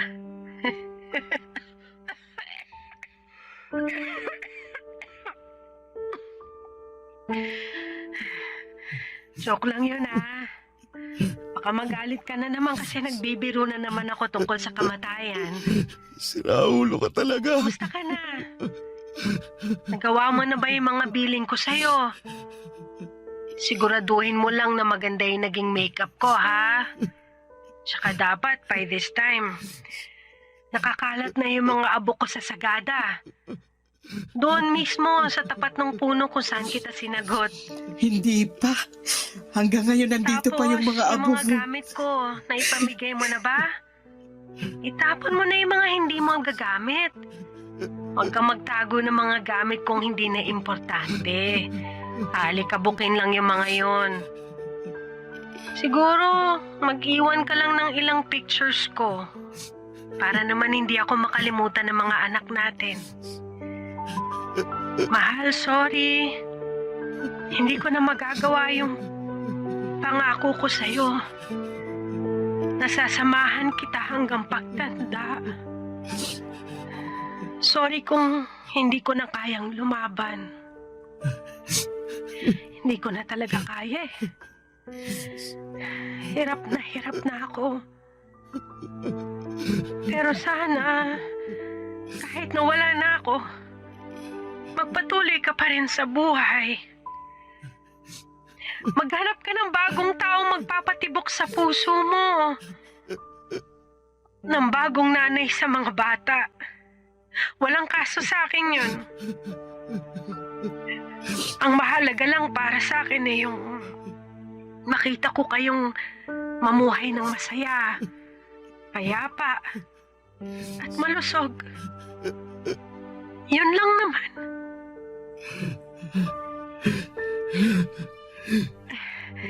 Ito na yung huling habiling ko sa'yo. Ikaw nang bahala sa mga bata, ha? Paalam, mahal ko.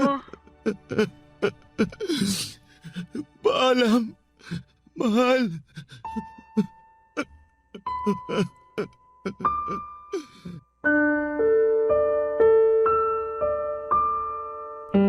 Ang totoo niyan, Papa Dudut, ay hindi pa talaga tuluyang nakakalaya ang puso ko mula sa kalungkutan ng pagkawala ni May. Hindi pa rin talaga siya kayang pakawalan kahit na matagal na siyang namayapa. Araw-araw ay pumapasok pa rin siya sa isipan ko. Dumating nga noon sa puntong gumagawa pa ako ng senaryo sa utak ko bago ako matulog kung saan ay masayang nagsasama ang buo naming pamilya. Yun na lang kasi ang tanging paraan para mawala ang pagkalumbay ng puso ko. Pero tama ang mga sinabi ni May. Mula sa recording na ginawa niya. 1 taon na ang lumipas at kailangan ko na siyang pakawalan. Hindi pwedeng lagi na lamang akong nakasilip sa nakaraan, Papa Dudut. Kailangan kong harapin at tanggapin ang kinabukasan na wala na si May para na rin sa mga anak namin.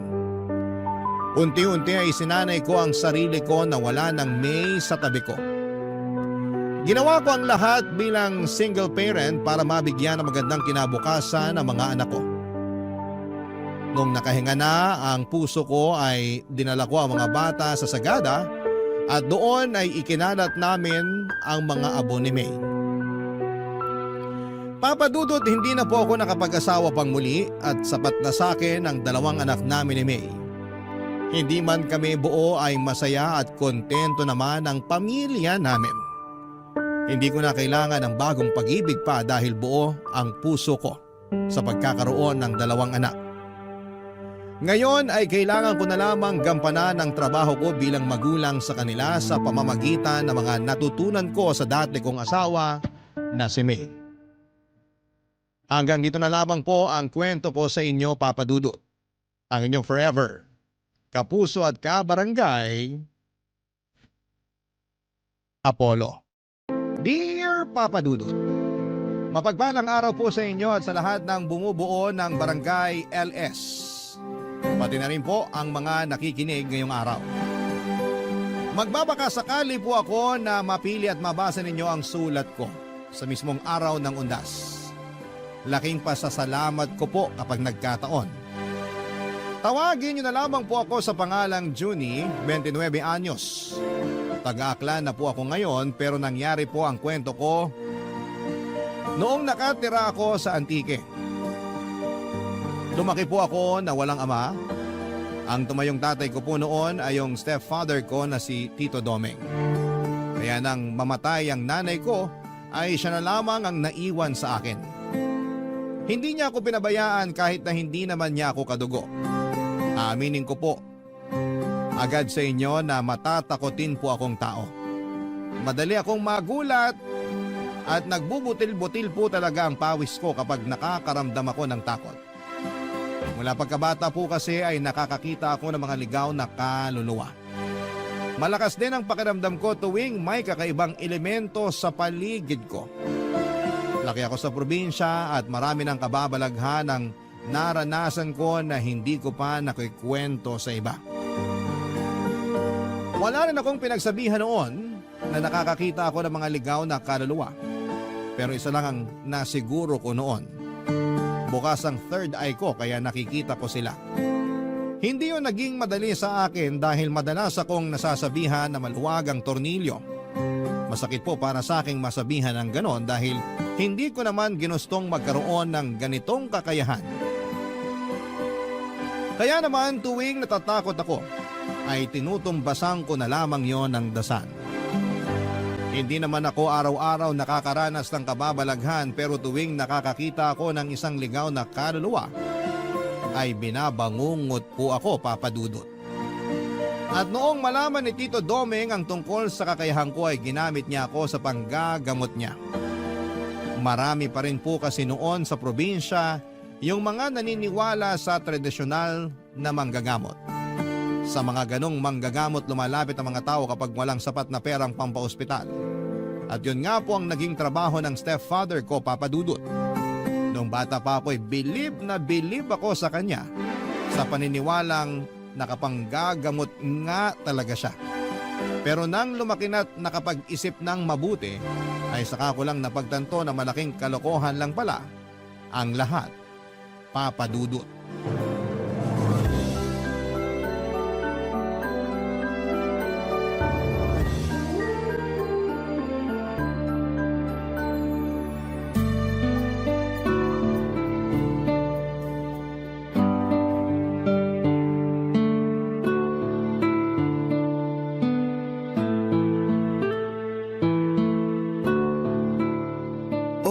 Ba't di pa tayo maandar?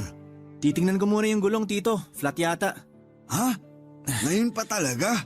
Pudpud na kasi yung gulong nitong tricycle eh. Sa susunod na linggo ko pa sana balak palitan. Kaso inabutan na ngayon. Paano ngayon yan? Papalitan ko na lang sandali. May dala ka bang ekstrang gulong? May naikarga naman ako sa likod, Tito. Mabuti naman. Bilisan mo na lang. Mag-aalas 11 na ng gabi. Teka, bababa muna ako nang mapalitan mo yung gulong ng maigi. Yung mga gamit mo pang ayos, nadala mo rin ba? Lagi lang naman nandito sa likod yon. Buti na lang talaga naisipan kong ikarga tong gulong kanina. Kung hindi, baka dito na tayo magpapalipas ng gabi. Hindi tayo pwedeng magpalipas ng gabi rito, Juni. Bakit naman, Tito? Basta. Nga pala, Tito. Ano ba talagang sakit nung matandang ginamot nyo kanina? Nung matandang babae? Siyempre, nag-imbento lang ako ng sakit. Pero mukhang maayos naman yung kalagayan ng matanda. Dala na lang siguro ng edad kaya nanghihina. Hindi na nga makatayo eh. Ikaw ba naman abuti ng mahigit 80 anyos? Hindi mo ba nakita kanina kung gaano katanda yung ale? Hindi naman ako pumasok sa bahay nila, kaya hindi ko na nakita yung matanda. Kayo lang naman kailangan dun. Umamin ka nga. Napipilitan ka lang bang sumama sa akin? Paano tayo paniniwalaan ng mga ginagamot ko kung hindi mo ipinapakitang suportado mo ko sa ginagawa ko? Mali naman kasi naman loko tayo ng ibang tao, Tito. Totoong herbal naman yung pinababayaran ko sa kanila. Hindi ko nga lang alam kung magagamot nun yung sakit na meron sila. Pero hindi ko nakasalanan yun. Sila tong may kailangan sa akin. Yun na nga, Tito eh. Kailangan nila kayo kasi wala silang pampaospital. Nagtiwala sila sa inyo. Pero naging katiwa-tiwala ba kayo? Hindi na mahalaga kung nagtiwala sila sa akin o hindi. Hindi ko naman sila gagamutin sa ikalawang pagkakataon. Kung wala akong nagawa para sa kanila sa unang beses na lumapit sila, malamang kukuha na ng panibagong manggagamot yung mga yon. Kaya bakit pa ako mag-aalala? Paano nga kung wala silang makuha? Sa tingin nyo ba, may maitutulong pa yung herbal na ginawa nyo? Nung tinikman ko nga yung laman ng binibenta nyo, oregano lang yung nalasahan ko. Bakit mo kasi tinikman? Sira ulo ka pala eh. Ay, bilisan mo na lang dyan ang makauwi na. Juni, kaninong aso yung nasa may likuran mo? Malay ko po, di naman tayo taga rito. Tsaka, anong aso sinasabi nyo? Wala naman ako nakikita. Tumingin ka sa likuran mo. Anak ng, Kanina pa ba yan dyan? Bugawin mo. Baka mamaya, hindi lang basta aso yan. Nasa liblib na lugar pa naman tayo. Wala tayong maihingan ng tulong dito. Shoo! Alis! Umalis ka rito! Hoy! Ano ka ba? Hindi naman umaalis eh. Batuhin mo na. Tito, alam niyo namang may ginagawa pa ako rito eh. Kung kayo na lang kaya bumato. Naduduwag ka lang yata eh. Ay, pambihira naman oh. Bibilisan ko na lang dito para makaalis na tayo. Ano, Juni? Wala na bang ibibilis yan? Tapos na ako, Tito. Pwede na kayong sumakay. Oh, ayos lang ba kayo? Paano ako magiging maayos kung may umaalulong na aso malapit sa atin? Aso lang naman yan, Tito. Tara na, uwi na tayo. Inilabutan ako ron ah. Bakit, Tito? May nakita ba kayo kanina? Wala. Pero nakakatakot kapag sa harapan mo mismo umalulong yung aso. Hindi naman sa inyo nakaharap yung aso kanina habang umaalulong. Kahit na, hindi pa rin maganda yun. Lalo na't hindi naman natin alam kung saan nanggaling yung asong yun. Sandali, alam mo ba kung anong ibig kong sabihin? May naaamoy silang masamang espiritu. Hindi lang yun. May mamamatay rin.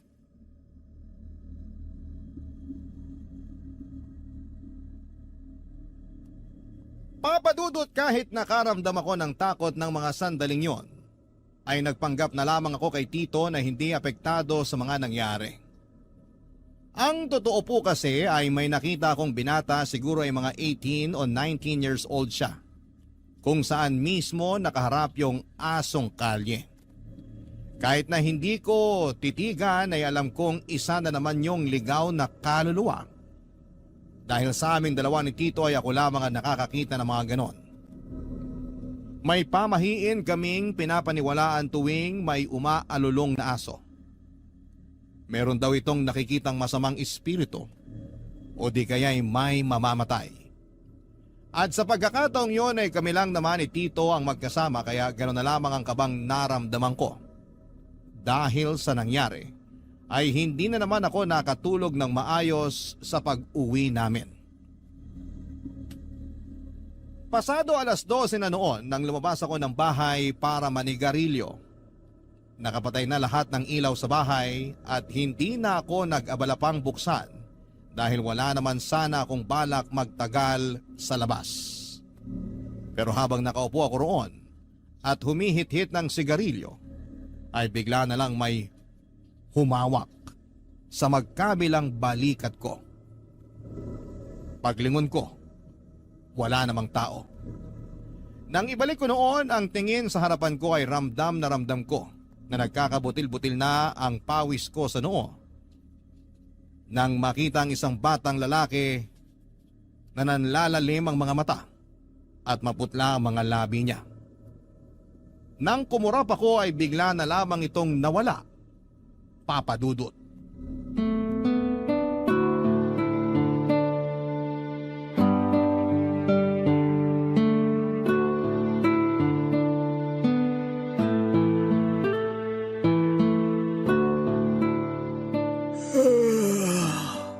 Parang antok na antok ka. Hindi ka ba nakatulog ng maayos kagabi? Naalimpungatan kasi ako kagabi. Ang ingay ng mga aso ng kapitbahay. Tahol ng tahol. Hindi naman siguro tayo sinundan nung asong nakita natin kagabi, no? Si Tito talaga. Di makamove on dun sa aso. Huwag nyo na kasing isipin yun. Hindi naman tayo sinundan ng aso. Kung sumunod yun at humabol sa atin, dun kayo matakot. Baka aswang na yun. Oh, bakit tawang-tawa ka dyan? Parang di ka duwag ah. Saka alam mo namang mapamahiin akong tao. At ikaw, alam kong naniniwala ka rin sa multo. Kaya huwag ka nang magtapang-tapangan dyan. Mag-almusal na lang tayo, Tito. Tapos na ako, kanina pa. Kumain ka na dyan. Naglaga ako ng kamote at itlog para sa almusal. Ayusin mo yung sarili mo. Hindi pwedeng paantok-antok ka sa pupuntahan natin mamaya. Tito, baka naman pwedeng mamasada na lang muna ako. Kayo na lang pumunta ron sa gagamutin nyo. Hindi naman ako kailangan dun eh. Kayang-kaya nyo na yun. Ano? Seryoso ka ba? Hindi pwede. Walang maghahatid sa akin papunta ron. Kung gusto nyo, ihahatid ko na lang kayo. Pero hindi na ako sasama sa inyo sa panggagamot. Bakit? Ayaw mo na ba akong tulungan? Hindi naman sa ganon, Tito. Hindi na kasi kaya na konsensya ko yung ginagawa nyo. Hindi naman talaga kayo nakakapanggamot eh. Yang bibig mo! Baka may makarinig sa'yo. Pwede namang manghilot na lang kayo. Bakit kailangan nyo pang magpanggap bilang manggagamot? Kasi doon ako madaling magkakapera. Maraming taga rito sa atin na naniniwala pa rin sa mga katulad ko. Naghahanap buhay sila, Tito. Bawat halagang binabayad nila sa inyo, pinaghihirapan nila yon. Kaya lumaban naman sana kayo ng patas. Anong lumaban ng patas pinagsasasabi mo dyan? Hindi ba ako lumalaban ng patas? Kung nagtatrabaho sila, nagtatrabaho rin ako. Pinaghihirapan ko rin yung ibinabayad nila sa akin. Alam mo, kaya di ka umaasenso kasi masyado kang madrama sa buhay. Ano sa tingin mo? Pang-drama sa radyo buhay mo? Umayos ka nga. Hindi mo na problema kung paano nila kinita yung pera nila. Ang mahalaga, binabayaran ka. Ganun lang yun. Kung hindi mo titibayin yung sikmura mo, magugutom ka talaga. Maraming paraan para kumita nang hindi ka nanloloko ng mga tao, Tito. Ginusto niya lang talaga yung ganyang gawain, kaya nakasanayan nyo na. Tigilan mo na nga yan. Huwag mo na akong pangaralan.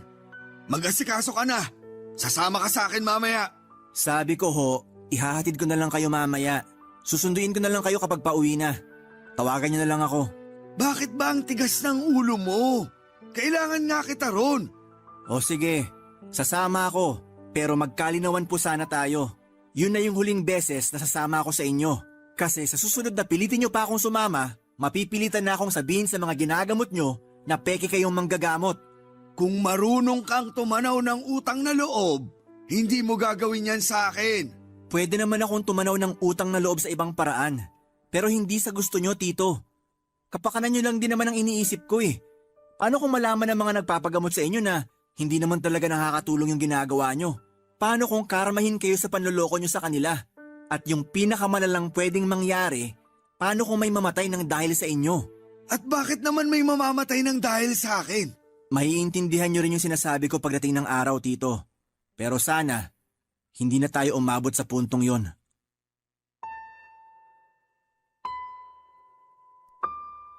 Papadudot ilang beses ko nang sinubukan na patigilin na si Tito sa ginagawa niya. Tuwing may inilalapit sa kanya na may lagnat o pananakit ng katawan, ang matik na sinasabi niya ay napaglaruan daw ng elemento. Minsan naman ay sinasabi niyang may nagbabantay na kaluluwa at doon niya ginagamit ang kakayahan ko. Sinasabi niya na may nakikita akong kaluluwang gumagambala sa kanila kahit na ang totoo ay wala naman talaga. Dahil kung meron man ay hindi na kakailanganin pang magsinungaling ni Tito. Tuwing sinasabi ko sa kanya na ayoko nang sumama sa panggagamot niya ay ginagamit niya ang utang na loob ko sa kanya para hindi ako makawala. Batid ko na may sarili naman akong pag-iisip at kaya ko nang magdesisyon para sa sarili ko, Papa Dudut. Pero hindi ko naman siya magawang iwanan dahil wala na siyang pamilya o malapit na kamag-anak doon sa lugar namin. Hanggang isang araw ay hindi ko akalain na aabot na rin si Tito sa puntong pati mga taong malapit sa amin ay biniktima na rin niya para sa pera. Nagkasakit noon, Papa Dudut, ang nanay ng kaibigan ko. Naging magkaklase kami ni Chito noong high school at magkapitbahay lang din kami. Dahil ilang araw nang masama ang lagay ng nanay niya, ay nagpasya na siyang lumapit kay Tito Domeng sa pag-aakalang may maitutulong ito sa kanila para gumaling. Barangay Love Stories. Barangay Love Stories.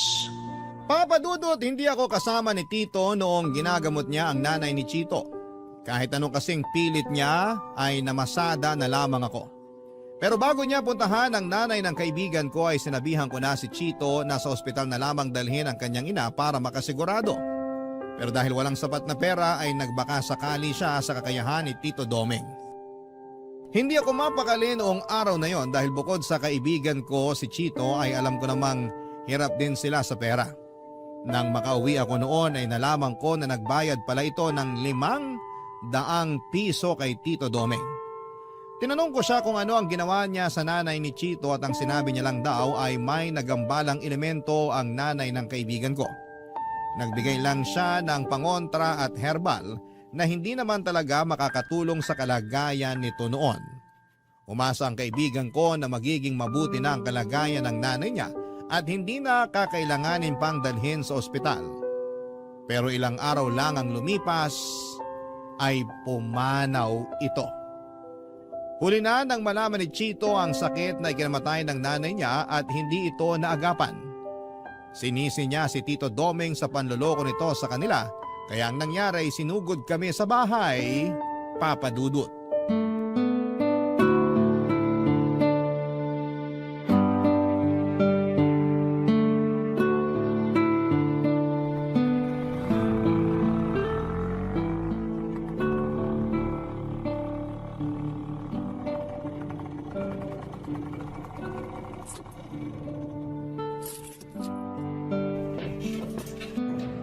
Ay, salamat. Nakauwi rin. Nasaan yung tatay-tatayan mo, manloloko? Sabihin mo, gusto ko siya makausap. Ha? Teka, bakit? Huwag ka na magbaang-maangan. Sigurado ako na alam mo yung kalokohan na ginagawa ng tatay-tatayan mo. Hindi siya totoong manggagamot, di ba? Peke siya. Pati kami niloko niya. Teka lang, Tol, huminahon ka muna. Pag-usapan natin to ng maayos. Pag-usapan ng maayos? Namatay yung nanay ko. Nagawan ko pa sana ng paraan na mailigtas siya kung hindi lang sana kami niloko ni Mang Domeng. Tol, sinabihan naman kita, di ba? Sinabi ko na sa'yo na sa doktor mo na lang dalhin nanay mo. Anong gusto mong palabasin? Nakasalanan ko kaya namatay nanay ko? Ako ba yung nanloko dito? Palabasin mo na si Mang Domeng. Siya gusto ko makausap, hindi ikaw. Kauuwi ko lang. Hindi ko alam kung nandyan na siya sa loob. Ano nangyayari dito? Buti naman nagpakita ka. Napakasinungaling mong matanda ka. Sabi mo gagaling ang nanay ko. Tingnan mo kung nasa siya ngayon. Nasa morgue. Teka sandali, bakit naman ako yung sinisisi mo? Ginawa ko lang naman kung anong makakaya ko. Pero hindi ko hawak kung anong magiging kapalaran ng nanay mo, iho. Kung di nyo sana sinabi na gagaling na si nanay, nakagawa pa sana kami ng paraan. Sana sinabi nyo na lang yung totoong kalagayan niya. Hindi yung pinaikot nyo pa kami. Iho, hindi ako doktor na nakakagamit ng mga aparato para matukoy yung sakit ng nanay mo. Nakakapanggamot lang ako base sa kakayahan ko. Kaya hindi mo ako dapat sisihin sa nangyari sa kanya. Masama na yung lagay niya bago mo pa siya inilapit sa akin. Kung talagang malala na yung sakit niya, kahit ilang orasyon pat pangontra ibigay ko sa kanya, wala na ring silbi yun. Kasi wala kayong silbi. Peki kayong manggagamot. Nanluloko lang kayo ng mga tao para magkapera. Iyo, ikinalulungkot ko yung nangyari sa nanay mo. Pero sana, wag mo namang isisi sa akin yung pagkamatay niya. Mananagot ka sa nangyari kay nanay.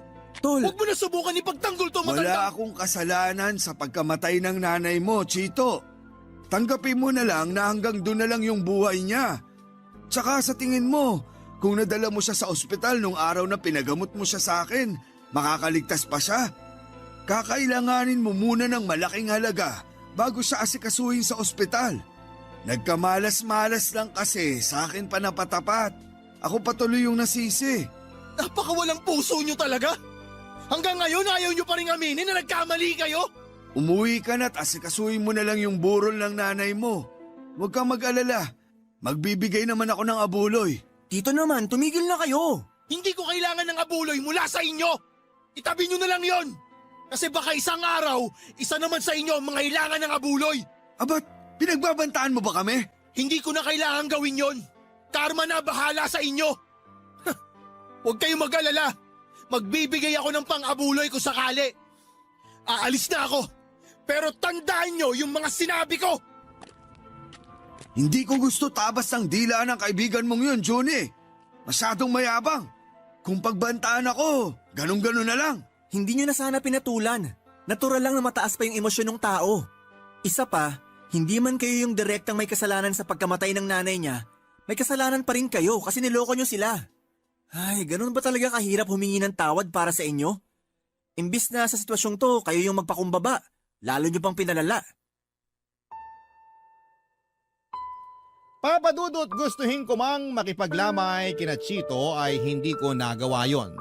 Sa takot na magkagulo lamang kapag nakita niya ko roon. Inirespeto ko na lamang ang gusto ng kaibigan ko at para makatulong kahit papaano ay palihim akong nagpaabot ng kaunting abuloy para sa yumaon niyang ina. Nakisuyo lamang ako noon sa pinsan niya, ang kaso ay nalaman pa rin niya na sa akin galing ang pera kaya ipinabalik niya, Papa Dudut. Dahil nasa tapat lamang ng bahay namin ang pinaglalamayan, ay hindi ko mapigilang kilabutan tuwing napapatingin ako sa kabaong ng nanay ni Chito. Minsan kasi ay namamalik mata ko. Yung mukha kasi ng nanay niya na nakalagay sa tarpaulin ay parang buhay na buhay na nakatitig sa akin. Kung ano-ano ang kababalaghan ng naranasan ko, lalo na noong unang gabi pa lamang ng lamay. Maghahating gabi na kasi noon nang tumayo sa gitna ng kalsada yung aso ng kapitbahay namin at saka sunod-sunod itong umalulong habang nakaharap sa bahay namin. Ayoko na sanang mag-isip ng kung ano-ano, Papa Dudut, pero parang may nais itong ipahiwatig sa amin ni Tito Domeng. Sa ikalawang gabi ng lamay ay hindi na ako nakatiis. Sinubukan ko nang kausapin si Chito para personal na humingi ng tawad sa kanya at magpaabot na rin ng pakikiramay.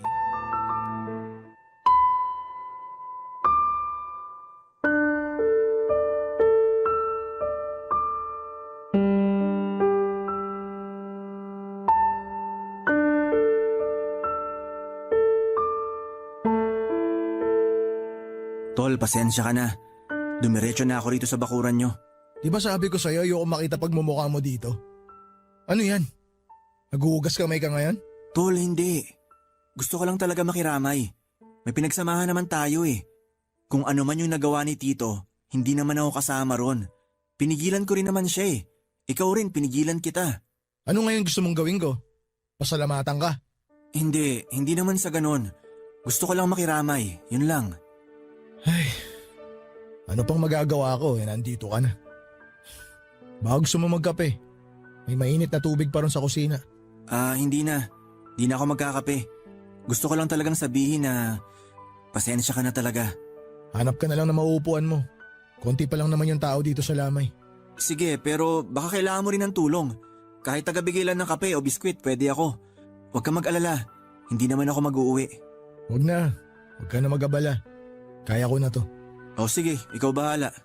Magkalinawan lang tayo ah. Hindi porket hinahayaan kita rito, eh pwede na rin pumunta rito yung tatay-tatayan mo. Magkakagulo talaga kami pag nakita ko siya rito. Mukhang hindi naman talaga siya pupunta kung sakali. Tol, pwede ko bang silipin si tita? Pwede naman. Sige, sumilip ka. Grabe, nakakagulat talaga itong nangyari kay tita. Ang lakas-lakas pa niya nung nakaraan. Binibiro pa nga niya ako tuwing nakikita niya akong dumaraan eh. Hindi kasi nagsasabi si nanay na may nararamdaman na pala siya. Sana may nagawa man lang ako para sa kanya. Ayaw lang siguro ni tita na maging pabigat sa'yo, kaya hindi niya sinabi. Ano nga palang sakit niya? Pancreatic cancer. Nakita ko yung itinago ni nanay na papel sa mga gamit niya. Nagpa-check up na pala siya noon pero hindi niya sinasabi sa akin. Pero di ba inaaya mo siyang magpa-check up nitong mga nakaraang buwan nung sinabi mo na may napapansin ka sa kanya? Inaaya ko siya pero ayaw niya sumama. Hindi niya raw gusto yung amoy ng ospital eh. Ang sabi niya pag nasa loob siya ng ospital para siyang unti-unting pinapatay. Ay, kaya naman pala niya nasabi yun kasi nanggaling na siya ron. Naalala ko yung araw na yun. Maghapon siyang nawala. Tapos ang sabi niya lang, naghahanap siya ng pwedeng pasukan bilang kasambahay. Talagang ayaw niya na nag-aalala ka. Kaya kahit nahihirapan na, hindi pa rin nagsasabi. Tama ka. Ayaw niyang mamroblema pa ako sa gastusin. Hindi ko rin kasi alam kung saan ko kukunin yung pera kung sakali. Pero sakit-sakit sa parte ko. Nawala man lang ako nagawa para dugtungan yung buhay ng nanay ko. Kasalanan ko to eh. Kasalanan ko rin kung bakit namatay si nanay. Huwag mo nang sisihin yung sarili mo. Wala na tayong magagawa. Wala na siya eh. Ipagdasal na lang natin yung kaluluwa ni... Tol, bakit? Ang nanay mo, nandito siya. Ano? Seryoso ka? Sinabi ko naman sa'yo noon na nakakakita talaga ako ng mga ligaw na kaluluwa, di ba? Huwag ka mag-alala. Hindi kita niloloko. Pero bakit nakikita mo siya rito?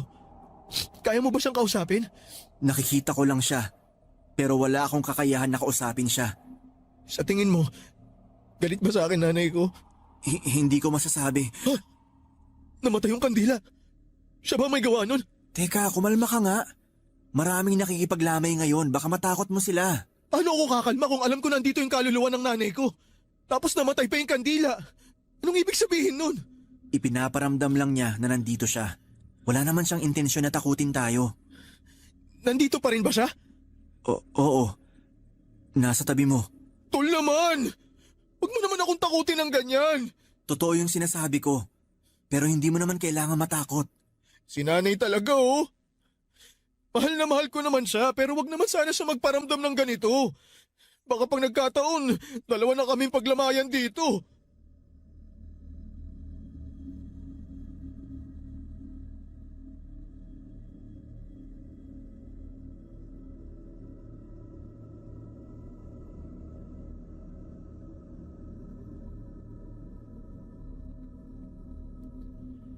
Papadudot, nagtaka po ako noon dahil noong yung kaluluwa ng nanay ni Chito ang nakita ko ay hindi ako nito dinalaw sa panaginip ko. Sa katunayan, iyon pa lamang ang unang pagkakataon na nakatulog ako ng maayos matapos makakita ng kaluluwa ng yumao. Tungkol naman kay Tito Doming, kahit nalaman niya na wala na ang nanay ni Chito ay hindi man lang siya humingi ng tawad at hindi pa rin siya tumigil sa pangkagamot niya. May iba na namang gumaling sa tulong niya pero yon ay dahil simpleng lagnat lamang talaga ang sakit nila at wala ng sintomas ng iba pang mga sakit. Pero bukod sa nanay ni Chito ay may nabanggit sa akin si Tito na may isa sa mga ginamot niya ang tuluyan ng namaalam. Ang malala doon, hindi pa rin siya nakonsensya sa ginawa niya. Papadudot, hindi ko alam kung bakit napakabigat ng pakiramdam ko nang umuwi sa bahay ni Tito matapos niyang ibalita na namatay yung matanda habang dinadasalan niya. At kaya ginabi siya ng uwi ay dahil may dinaanan pa siyang lamay ng gabing yon. Pagkagaling sa lamay ay diretso na agad siya pauwi sa bahay at hindi na naisipang pang magpagpag, dala ng kalasingan. Pero ang hindi ko alam, bukod sa pagsuway niya sa pamahiin tuwing may lamay, may isa pa pala siyang ginawang kalokohan na hindi ko akalain na magagawa niya ng mga panahong yon, Papadudot. Barangay Love Stories. Barangay Love Stories. Papadudot, ng minsang umuwi si Tito ay nagtaka ko kung bakit may mga dala siyang pagkain. Noong tinanong ko siya kung saan galing yon, ang sabi niya lang ay bigay lang daw yon ng mga ginamot niya. Binigay lamang bilang pasasalamat. Pero syempre hindi ko siya nagawang paniwalaan dahil malakas talaga ang pakiramdam ko noon na may ginawa na naman siyang kalokohan. Ilang araw lang mula nang mapansin ko yung mga dalang pagkain ni Tito Doming ay nalaman ko na nagsusugal na rin pala siya sa mga pinupuntahan niyang lamay, kung saan na siya nakakarating noon dahil sa kaadikan niya sa pagsusugal. Hindi lang yon ang ginawa niya. Inamin niya rin sa akin na noong natalo na siya sa sugal ay natukso siyang kumuha ng pera sa mga abuloy doon mismo sa tabi ng kabaong noong pinaglalamayan. Naggalit ako sa kanya. Sa halip kasi na magtinu siya dahil sa nangyari sa nanay ni Chito ay lumala pa siya at umabot pa nga sa puntong ultimo patay ay nagiging biktima na rin niya. Pero ang mas inaalala ko po noon ay yung nalabag ni Tito ang pamahiin sa patay. Bukod sa hindi siya nagpapagpag, nag-uwi rin siya ng mga pagkain galing sa lamay, pati na rin yung perang kinuha niya mula sa abuloy.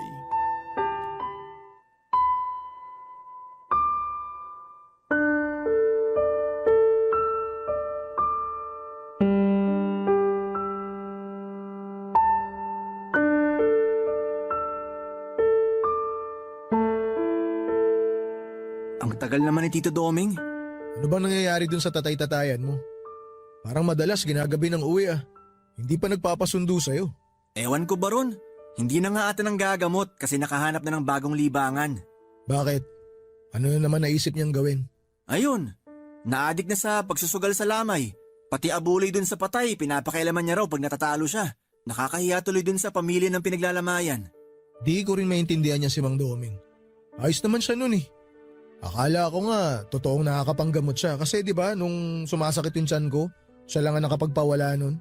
Dahil siguro yun sa herbal na pinainom sa'yo. Teka, matagal mo na bang alam yung modus niya? Hindi, kailan ko lang din nalaman na peke pala siya. Paano mo nalaman? Ay, ayoko na pag-usapan. Ako kasing nahihiya para kay Tito. Sige na, sabihin mo na. Wala na rin namang mawawala. Nalaman ko yon nung ako naman yung nagkasakit.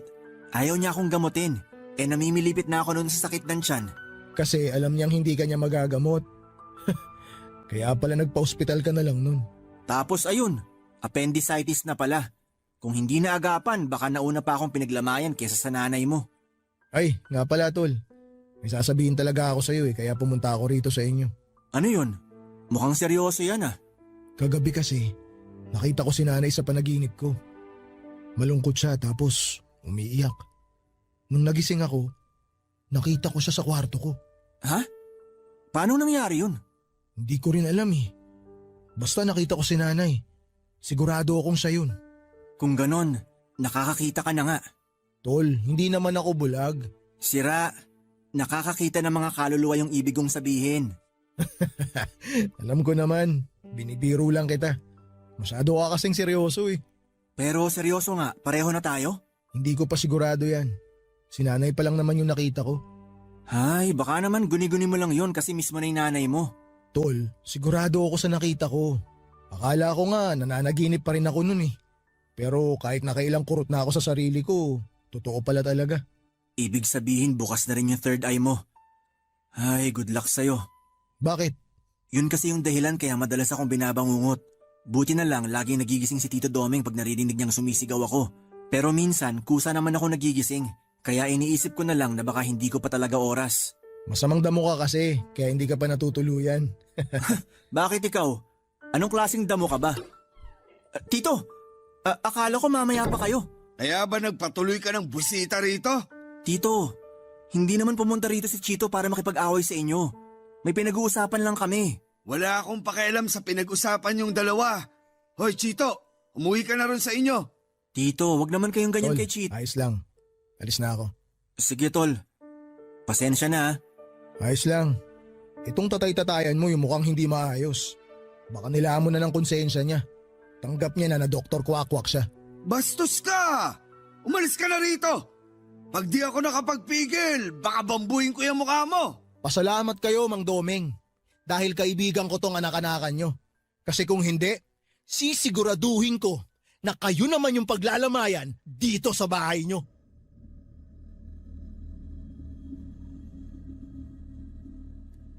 Papadudot, mabuti na lamang at hindi nagkasakitan ng mga oras na yon sina Chito at Tito Doming.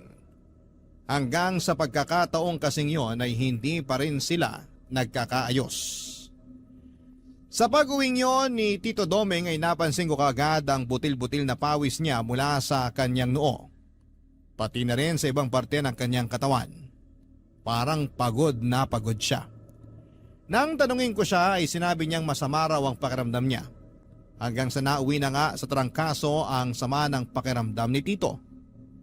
Binantayan ko siyang magdamag, pinainom ko siya ng gamot at pinunasan ang katawan niya para bumaba ang lagnat niya. Pero walang nagbago sa nararamdaman niya, Papadudot. Kahit alalang-alala na ako noon sa kalagayan niya, ay pilit pa rin niyang sinasabi na ayos lamang siya at mawawala rin yon. Pero makalipas ang isang linggo, hindi pa rin bumababa ang lagnat ni Tito Doming. Ang pinagtataka ko lamang noon ay tinubuan na rin siya ng malalaking butlig sa katawan. Nagtutubig po yun at kapag pumutok na ay nagiging sugat naman. Batid kong nahihirapan na noon si Tito kaya sinabi ko na sa kanyang dadalhin ko na siya sa ospital. Pero hindi po siya pumayag. Ang katwiran niya ay wala rin naman kaming pampaospital at ayaw niya ring may iba pang makaalam tungkol sa kalagayan niya. Pinagbigyan ko naman siya pero habang tumatagal ay napapansin ko rin ang paglaki ng kanyang tiyan. Hindi ko po noon maintindihan kung ano ang nangyayari kay Tito kaya humingi ako ng tulong sa ibang mga kakilala namin. Pero noong dadalhin na namin siya sa ospital ay saka naman siya binawian ng buhay. At sa unang gabi ng lamay niya ay may nangyari na kababalaghan.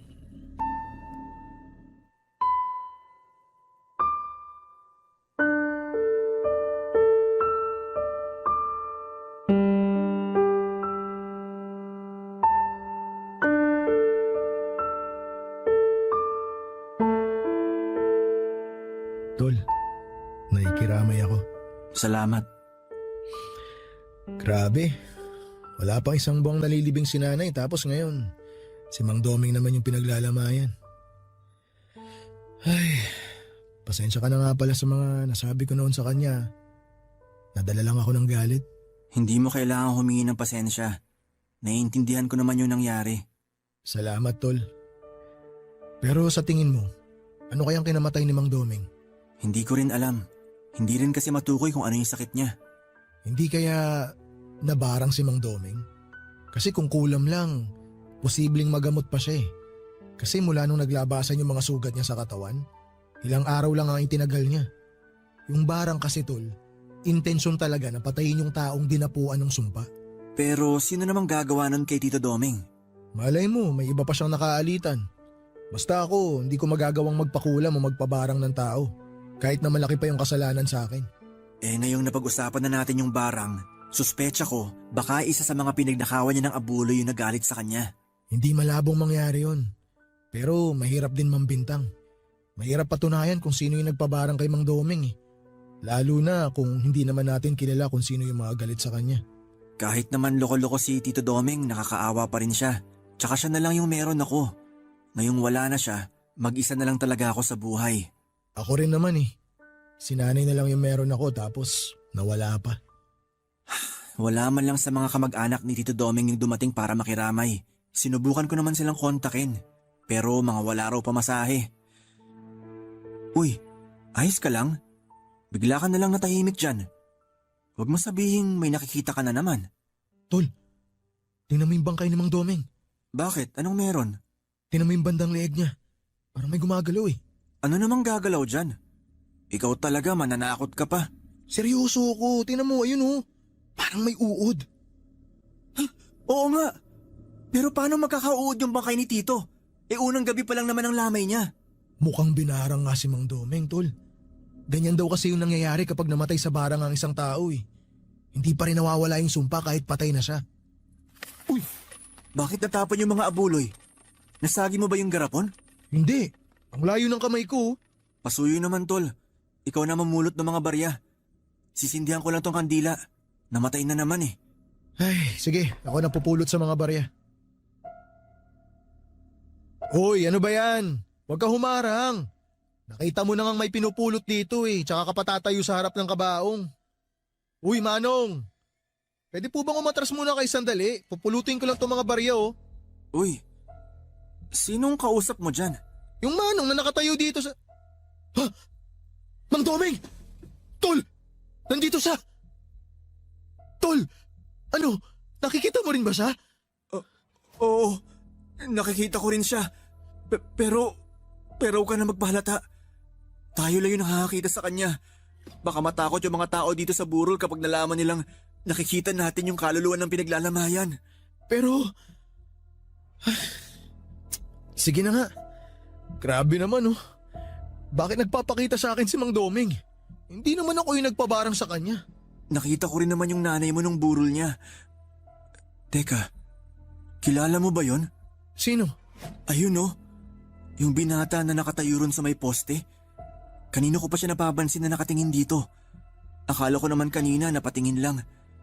Pero paglingon ko nandun pa rin siya. Hindi umaalis. Oo nga no. Titig na titig siya sa kabaong ni Mang Doming. Hindi kaya kamag-anak niya yan? Wala siyang kamag-anak dito. Eh sino yun? Hindi ko nga alam. Kaya nga tinanong kita. Ha? Tol! Nawala yung binata. Teka, saan naman pumunta? Ewan ko. Ang bilis na wala eh. Tumingin lang ako sa isang dali. Paglingon ko, wala na siya. Hayaan mo na. Baka napadaan lang. Baka nga.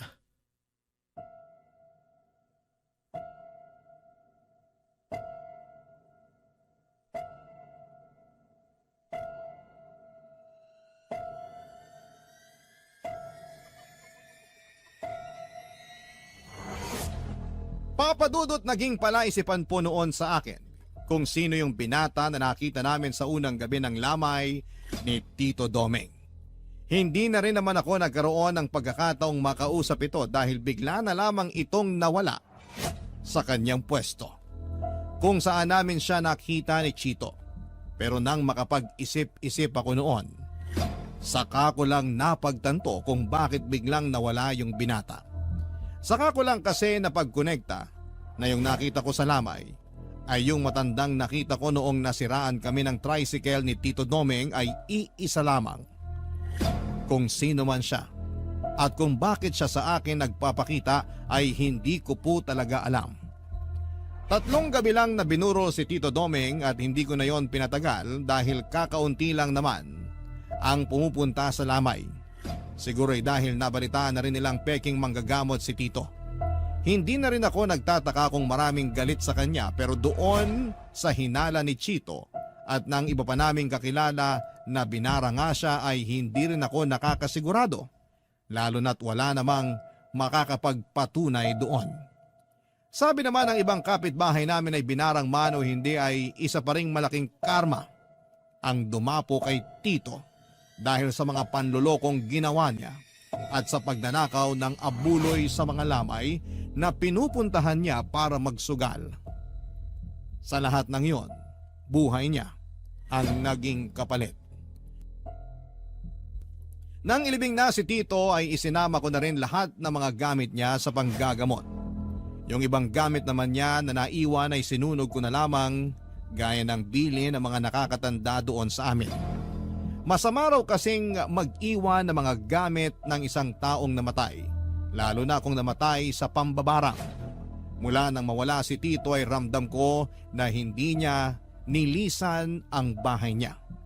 Madalas pa rin siyang nagpaparamdam kaya naman nagpasya na akong lisanin na ang bahay na yon. At ngayon nga po ay nandito na ako sa Aklan at isinama ako ni Chito sa trabahong inaalok niya sa akin. Ang kaso ay hindi ako natanggap dahil bumagsak ako sa medical. May problema kasi ako sa baga.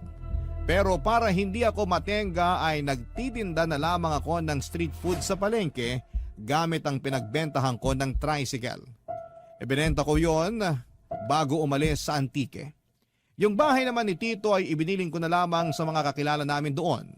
Sabi ko ibibisitahin ko na lamang yon kapag dadalaw ako sa puntod ni Tito tuwing Undas. Hanggang sa ngayon ay nakakakita pa rin ako ng mga ligaw na kaluluwa. Pareho na kami ng kaibigan kong si Chito.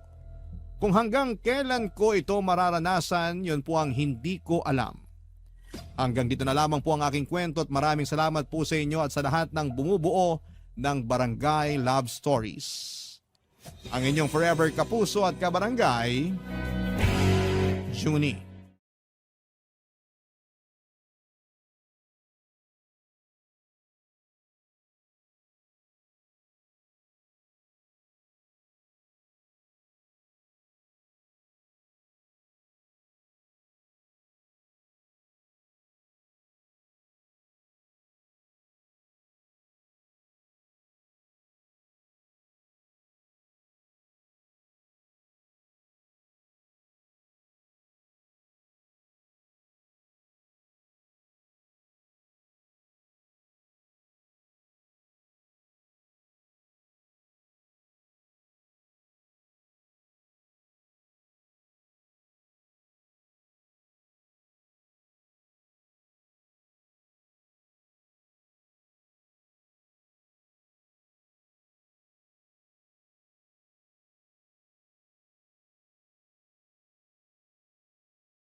Dear Papa Dudut, till death do us part. Ang laging bigkas na mga kinakasal sa harap ng altar. Ganon din ang pangakong binibitawan namin sa isa't isa ng asawa ko noong kami kinasal. At kahit papaano ay masasabi kong napanindigan naman namin ang pangakong yon. Tawagin niyo na lamang po ako sa pangalang Apollo, 45 years old at isang insurance agent mula sa Makati. Sumulat ako sa inyo dahil gusto kong i-share ang love story namin ng asawa kong si May na hanggang kamatayan ay nagpatuloy pa rin ang pagmamahalan naming dalawa. Sa mall kami unang nagkita ni May, Papa Dudut. Dati akong sales boy doon na ang trabaho ay ang mamigay ng flyers sa mga tao tuwing may promo ang pinagtatrabahuhan kong store. Sa dami ng mga taong nakakasalamuha ko araw-araw ay hindi ko pa noon napapansin na ilang beses na palang dumaan sa harapan ko ang aking the one. Parang routine ko na kasi noon ang mamigay ng flyers sa mga taong saglit ko lamang nakikita ang mga mukha kaya mabilis ko lang din silang nakakalimutan. Hanggang sa isang mukha ang nanatili sa memorya ko. Si May na halos araw-araw ko noong inaabutan ng flyer nang hindi ko namamalayan. Una ko siyang napansin dahil sa suot nitong pink na headband. Kinabukasan ay nakita ko ulit ang headband na yon kaya inabangan ko ulit siya sa mga sumunod na araw. Hanggang sa napagtanto kong iisa lang ang babaeng nagmamay-ari ng pink na headband na yon.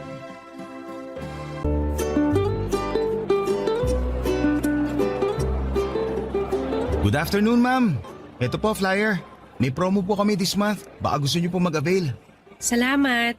Ay, teka lang. Ha? Ikaw na naman. Ano pong ibig niyong sabihin? Naalala kita eh. Ikaw yung lagi kong inaabutan ng flyer tuwing hapon. Baka po nagkakamali lang kayo. Hindi. Naalala ko yung pink mong headband eh. Dumaan ka na naman kahapon dito, di ba? Tapos nung nakaraang araw din. Hindi po ako yun. Aalis na ako. Sandali lang, sandali. Hindi nga ako yun. Huwag ka matakot sa akin. Nagtatanong lang naman ako eh.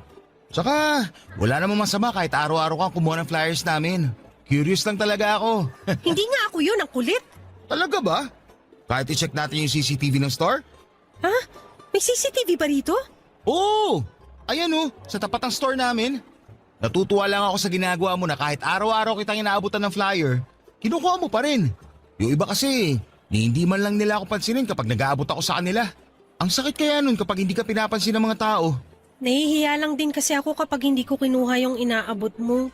So, ikaw ngayong babae kahapon sa kanong nakaraan. Sabi na eh, hindi ako nagkakamali. Naalala ko yung headband mo eh, kasi kakaiba. Pambata. Total, nandito ka na lang din. Baka naman may time ka para explain ko tong laman ng flyers namin. Okay. Hindi naman ako nagmamadali. Okay, sige. This month kasi, may promo kami. Kailan ba birthday mo? Tapos na. Tapos na ba? Sayang naman. Kapag kasi birthday mo this month, may 20% discount ka kapag bumili ka dito sa store ngayong buwan. Kasi anniversary namin. Pero huwag ka mag-alala. May 10% discount din kapag first time buyer. First time mo lang naman bumili sa amin kung sakali, no? Hindi ako mahilig sa gadgets eh. Hindi. Pero if ever lang bibili ka, ngayon ka lang din ba bibili dito sa amin? Oo, hindi pa ako nakakapasok dyan sa store nyo. Ayos! Ayun! So kung plano mong bumili ng cellphone o tablet o laptop, bumili ka na ngayong buwan kasi may discount ka. Ano palang pangalan mo? May. Ako pala si Apollo. Salamat Apollo pero wala akong pambili ng tinda nyo eh. Tsaka may cellphone na ako. Hindi ko kailangan ng bagong cellphone ngayon. Ganun ba? O sige, pero kapag nangailangan ka, dito ka sa amin pumunta ha. Tutulungan kita makakuha ng discount. Okay, sige. May kailangan ka pa ba? May gusto ka bang itanong? Ang totoo niyan, hindi yung ibinibenta mong sadya ko kung bakit ako paulit-ulit na dumadaan dito sa store nyo. Ha? Ano? Teka, sinasabi mo ba na sinasadya mong dumaan dito? Parang gano'n na nga. Wala naman talaga akong binibili sa mall na to eh. Bakit ka nagpupunta dito? Nangongolekta ka ba ng flyers? Hindi, wala nakakahiya. Basta, alis na lang ako baka naabahala na kita. Hindi, sandali. Sabihin mo na. Bakit ka naman dumadaan dito kung wala ka naman palang ibang sadya? May sadya ko pero hindi yung store nyo ang sadya ko. Ano? Ikaw, Ha?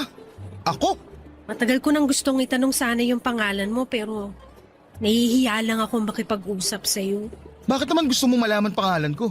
Gusto kitang hanapin sa Facebook para ma-add sana kita. Talaga? Bakit naman? Ang dami mo namang tanong. Crush kasi kita. Ayan, nasabi ko na yung dahilan. Sasabihin mo na ba yung Facebook mo? Totoo ba? Oo nga. Malapit nang maubos yung kapal na mukha ko. Sabihin mo na yung Facebook mo para makaalis na ako.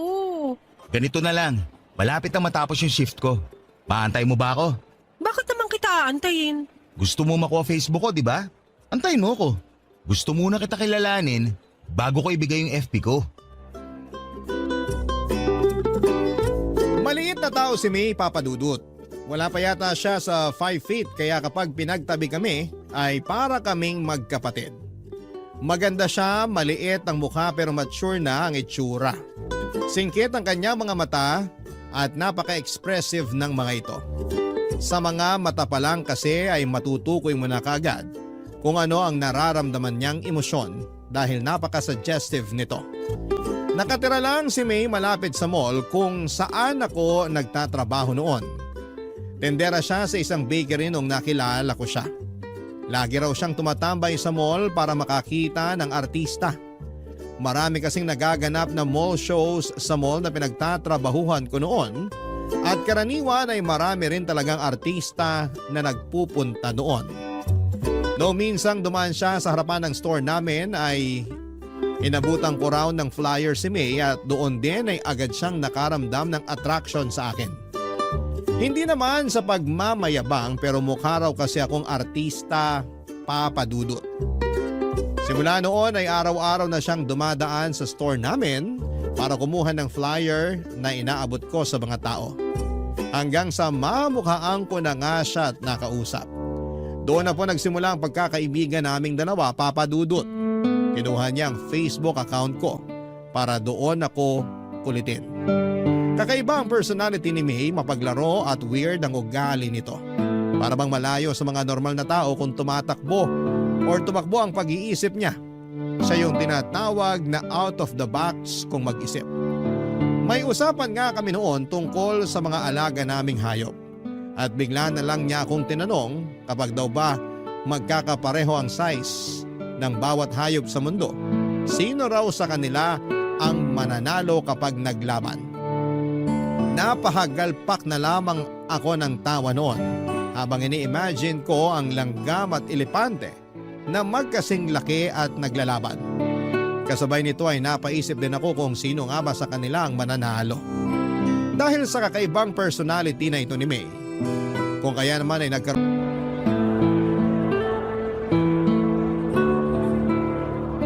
Ang lala ng twist ng pinanood natin ah. Sabi ko sa'yo yun ang killer. Ayaw mo kasing maniwala. Sino ba naman kasi mag-aakala na yung bida ang mismong pumapatay? Hindi ko yun in-expect. Ang galing ng direktor nun. Anong hindi halata? Halata nga Tsaka hindi na bago yung twist na yun. Ilang beses na yung nagamit sa ibang pelikula. Talaga ba? First time ko lang makapanood ng ganun eh. Mahilig ka ba talaga manood ng mga mystery thriller? Oo. Yan ang paborito kong genre ng pelikula. Lahat na yata ng mystery na palabas na panood ko na Kakaiba ka. Halos lahat ng kakilala kong mga babae, puro love story ang gustong panoorin sa sine. Pero ikaw, mas gusto mo yung patayan. Masyado na kasing predictable yung mga love story na yan. Puro recycled yung kwento, paiba-iba lang yung artistang bida. Kung sa bagay, nakokornehan din naman ako sa mga love story. Bakit naman? Ibang-iba kasi siya sa totoong buhay. Kapag sa pelikula, parang napakadali magkaroon ng karelasyon. Parang napakagandang ma-in love. Pero ang totoo niyan, hindi naman gano'n ka-magical ang pag-ibig tulad ng sinasabi nila. At bakit mo naman niya nasabi? Magical kaya ang pag-ibig. Kapag tumibok na ang puso mo para sa isang tao, para kang nasa alapaap dahil sa saya. Sa simula lang yan. Mawawala rin yung pakiramdam na yan kapag nagsimula na yung mga problema ng pag-ibig. Tulad ng sawaan, agawan, traiduran at lokohan. Parang pinagdaanan mo yung mga yan Hindi ko naman yung sasabihin ko, hindi ko pa naranasan eh. Bakit? Sino bang bumasag sa puso mo kaya ganyan ang tingin mo sa pag-ibig? Wala, wag na natin pag-usapan yon. Sige na, share mo na. Yung last girlfriend ko kasi, nakipagwalay sa akin noon. Kasi hindi niya raw nararamdaman yung spark sa pagitan naming dalawa. Tapos, natural lang naman yun.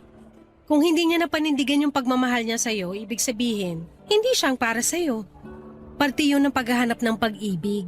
Kaya nga ayoko sa mga love story na palabas dahil doon. Hindi nila ipinapakita ibang parte ng pag-ibig. Yung parte na masakit. Kasi ang mga pelikula for entertainment yan. Hindi yan ginawa para pagdusahin ng mga manonood. Masyado mo namang siniseryoso yung mga palabas sa sinihan. Babalik tayo sa ex mo. Anong nangyari pagkatapos nun? Ayun, wala pang 1 linggo. Nabalitaan ko na lang na sila na pala ng kaibigan ko. Magtutropa kasi kami tapos nung naghiwalay kami ng ex ko, sinalo siya ng kaibigan ko. Nalaman ko na lang na matagal na pala siyang inaantay ng tropa ko. Kaya nung nalaman niyang hiwalay na kami, pumila kagad siya. Ang saklap naman nun. Pero at least hindi kayo pinagsabay, di ba? Mas masakit yun. Kahit ano pang nangyari, ang ending, nasaktan pa rin ako. Ang puso, kailangang masaktan para maintindihan mo kung ano ba talaga ang ibig sabihin ng totoong pagmamahal. Ikaw ba? Nasubukan mo na ba masaktan? Sa pag-ibig? Hindi pa. Bakit? Siguro ikaw yung nananakit. Hindi ah. Hindi ko pa na-experience yung masaktan dahil hindi ko pa naman naranasang makipagrelasyon. Talaga? Hindi pa? Oo. Hindi ko pa naranasang magkaroon ng boyfriend. Wala ka pa naman palang nakarelasyon eh. Pero kapag magbigay ka ng payo, parang ang dami mo na experience ah. Mahilig kasi ako magbasa at saka manood kaya parang na-experience ko na rin kahit papano yung tinatawag nilang pag-ibig. Iba pa rin kapag totoong karanasan. Eh diligawan mo ko para masubukan ko na magkaroon ng boyfriend. Lo, ang prangka mo talaga kahit kailan. Hindi naman na kasi sikreto na may gusto ko sa'yo. Ikaw lang naman yung inaantay ko eh. Ay nako, tara na nga. Baka kung saan pa mapunta tong usapan na to. Kain muna tayo bago umuwi. Okay, sige.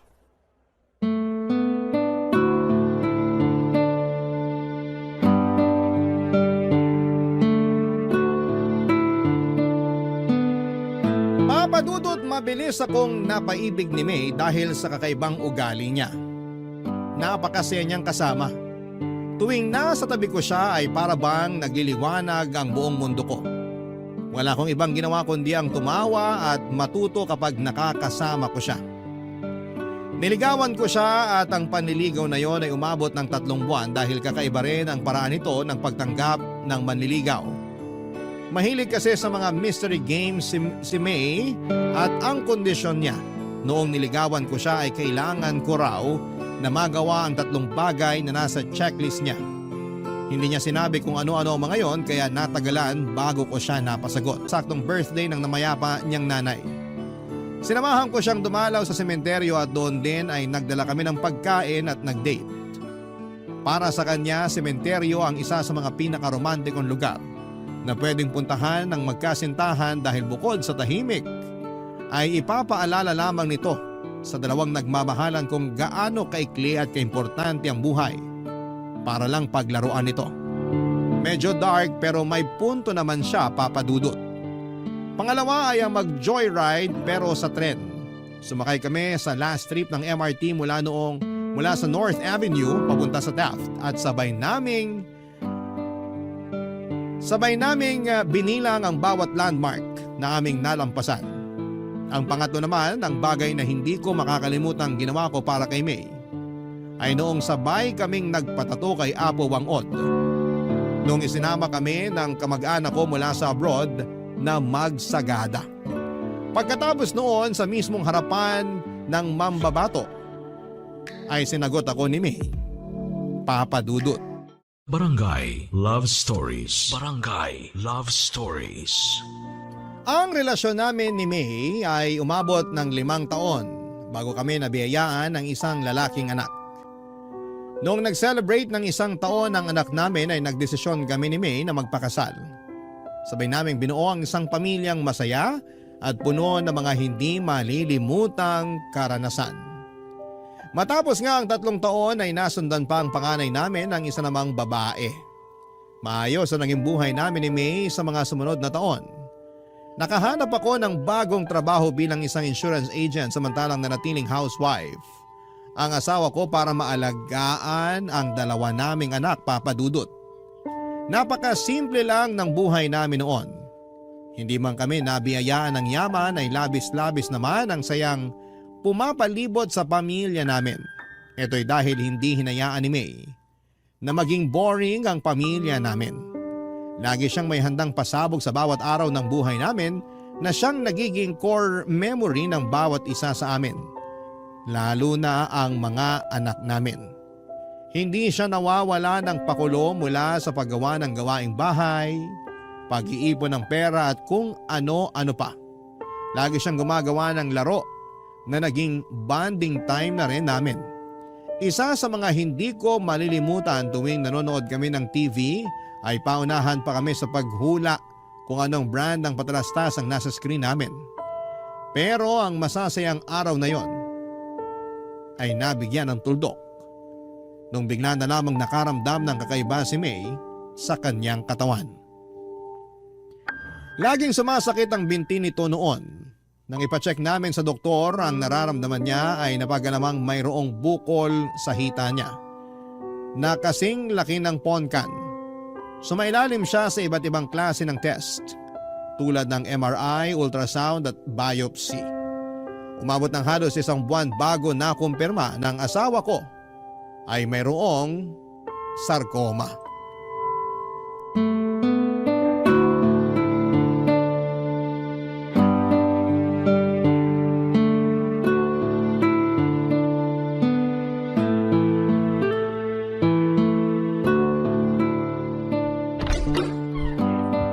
Mahal, nandito na ako. Maaga ka umuwi ngayon ah. Oo, wala akong masyadong nakasabay mag-commute. Ewan ko ba? Sana ganun lagi para maaga ako nakakauwi. Nasaan pala yung mga bata? Tulog sila pareho. Halika rito, tabihan mo ako, may ipapagawa ako sa'yo. Ano yun? Ito, ginawan kita ng word search puzzle. Word search? Oo, bilugan mo yung mga salitang mahahanap mo rito. Para saan naman to? Basta, may 5 salita akong nilagay dyan. Okay, wala bang clue? Ano mga salita yung hanapin ko? Mga medical term. Medical term? Okay. Ayun, malignant, tama ba? Tama, 4 pa. Ano pa ba? Hindi ako maalam sa mga medical na to eh. Ito, tama ba to? Biopsy! Galing! 3 pa, dalihan mo. Para saan ba kasi to? Basta, kapag nahanap mo na lahat yung words, may ibabalita ako sa'yo. O sige. Ayun! Therapy. Ayun pa! Tumor! Isa na lang. Nasaan pa ba? Hindi, mali. Nahanap ko na yung huli! Cancer! Congrats! Ano namang kinalaman ito sa ibabalita mo sa akin? Ano ba yung mga nahanap mong salita? Cancer, tumor, therapy, malignant, tapos biopsy. Teka, dumating na ba yung mga test mo sa ospital? Oo, nagkausap na kami ng doktor ko kanina. Confirmed. Ang alin? Yung mga binilugan mong salita, yan yung sakit ko. Cancer. Ano? Pinaglaro mo ako para lang sabihin may cancer ka? Pinaglolo ko mo ba ako, May? Ang boring naman kasi kapag sinabi ko lang sa'yo ng diretsahan. Mas maganda yung may thrill para surprise. Sa tingin mo, nakakatuwa itong ginagawa mo? Buhay ito pinag-uusapan natin. Magseryoso ka naman kahit ngayon lang. Hindi lahat pwedeng gawing laro. May cancer na nga ako, pinapagalitan mo pa ako. Sorry. Ikaw kasi. Anong sabi ng doktor? Anong klaseng cancer? Anong stage? Sarcoma. Ano yun? Anong klaseng cancer yun? Hindi ko maalala yung sinabi ng doktor. Parang cancer sa buto at sa tissue. Parang ganun. Buong katawan. Kailangan ko raw ng treatment para maagapan yung pagkalat ng cancer. Kailan ka magsisimula? Wala pang date. Sinabi ko kay Doc na kakausapin muna kita tungkol dito. Magpa-treatment ka na. Huwag na natin patagalin to. Pero kakayanin ba natin yung gastos? Huwag mo nang problemahin yan. Ako nang bahala sa gastos. Magagawan ko yan ng paraan. Hindi ba mas makakabuting mamatay na lang kaysa idamay ko pa kayo sa problemang to? Anong pinagsasabi mo? Ang pera nahahanap yan. Ang buhay, hindi na yan napapalitan. Mas gusto ko na lang na malubog sa utang kaysa mamatay ka, May. Tandaan mo yan. Oh, nagagalit ka na naman. Ayoko lang na ganyan ang iniisip mo. Walang mabuting maidudulot ang pagkamatay mo. Kaya labanan mo yung sakit mo. Para sa mga anak natin at para sa akin. Sige, oo, lalaban ako. Magpapagamot ako. Alam na ba to ng mama mo? Ikaw pa lang ang pinagsabihan ko. Tatawag ako kay mama mamaya baka sakaling makahiram din tayo sa kanya ng panggastos. Kakausapin ko rin yung mga kapatid ko tungkol dyan. Basta ang mahalaga ngayon, magsimula ka na sa treatment mo. Papadudot lumaban si May at ginawa ko ang lahat para matustusan ang mga gastusin para sa treatment niya. Nag-apply ako sa mga loans at naghanap ng sideline para mabayaran ang mga hospital bills ni May. Hindi rin naman po kami pinabayaan ng mga kamag-anak at kaibigan namin. Nagpaabot din ng tulong ang pamilya ni May, ganoon din ang mga kapatid ko. Minsan kapag nasa ospital kami, ay ang mga in-laws ko ang nagbabantay sa mga bata. May oras nga noon na ilang linggong nawalay sa amin ng mga anak namin dahil kinailangan namin magstay sa ospital noon. Sa awa ng Diyos, ay nalabanan naman ni May ang kanyang sakit matapos siyang magpa-opera. Tumalab ang treatment nito at sumailalim sa remission o pagkawala ng mga sintomas ng kanyang sakit ang asawa ko. Sobra-sobra ang pasasalamat ko noon sa Diyos. Dahil dininig nito ang mga panalangin ko na habaan pa ang buhay ni May.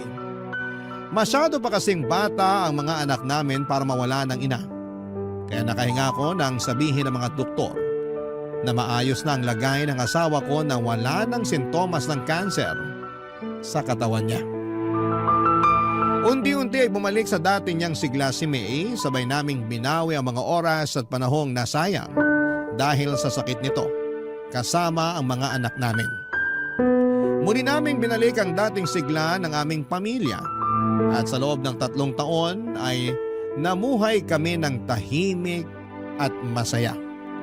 Subalit muling sinubok ang tatag at pananampalataya ng aming pamilya nung muling nagparamdam ang sakit ni May.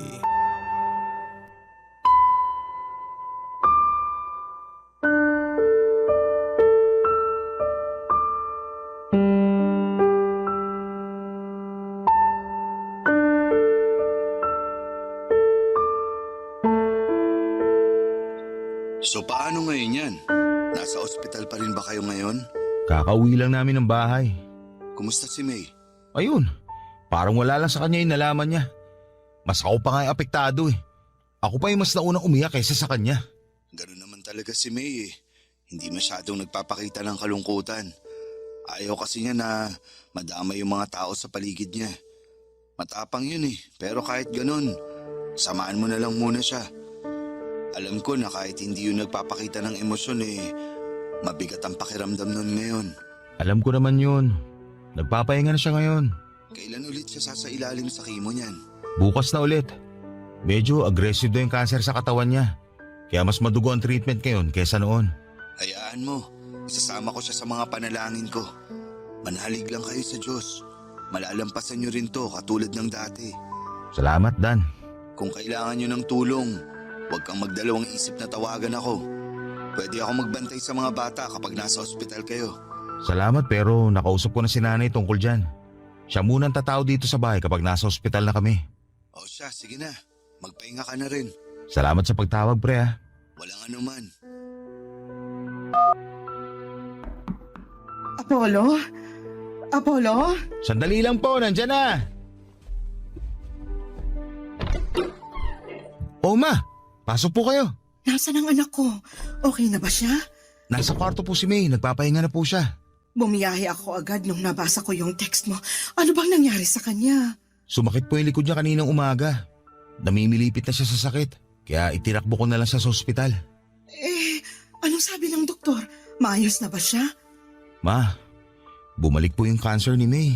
Ano? Diyos ko, May. Akala ko ba maayos na ang lahat? Akala ko pa wala na siyang cancer. Yun nga rin po ang alam namin eh. Pero sabi ng doktor, may pagkakataon talaga na bumabalik yung tumor sa mismong pinanggalingan nito. Mahabaging Diyos, ano nang nangyari ko. Ma, sa inyo ko lang po muna sasabihin to. Hindi pa po to alam ni May. Pero bago kami umuwi, nakapag-usap kami ng doktor niya. Anong sinabi niya sa'yo? Masyado daw aggressive yung cancer cell sa katawan ni May. Binigyan na po siya ng doktor ng taning. Anong sabi mo? 2 weeks hanggang 2 months na lang daw po yung tatagal ng katawan niya. Hindi ito maaari. Baka naman nagkakamali lang yung doktor.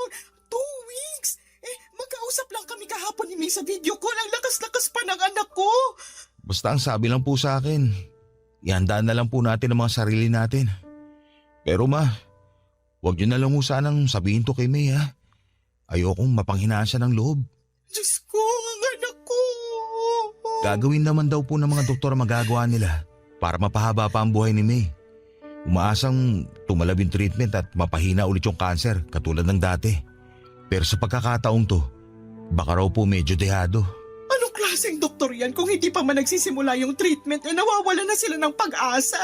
Tayo na lang po ang inaasahan ni May. Kaya wag din sana tayo mawala ng pag-asa. Palaban si May at alam kong lalabanan niya tong sakit niya. Magtiwala po tayo sa Diyos. Papadudot ang panalangin ko noon sa Diyos ay dugtungan pa ang buhay ng asawa ko. Pinagbigyan niya ako at dinugtungan niya ang buhay ni May. Maaaring kalabisan na kung humingi ulit ako sa kanya ng oras pero yun po ang ginawa ko.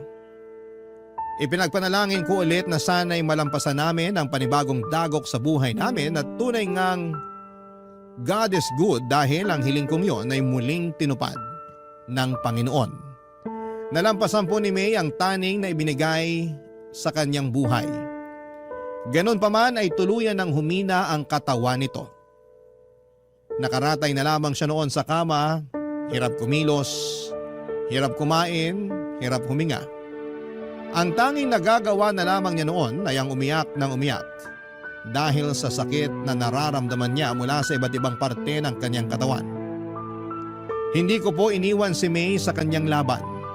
Lagi akong nasa tabi niya sa tuwing nahihirapan siya. Mula umaga hanggang sa pagtulog namin ay hawak-hawak ko ang mga kamay niya para maiparamdam ko sa kanyang hindi siya nag-iisa.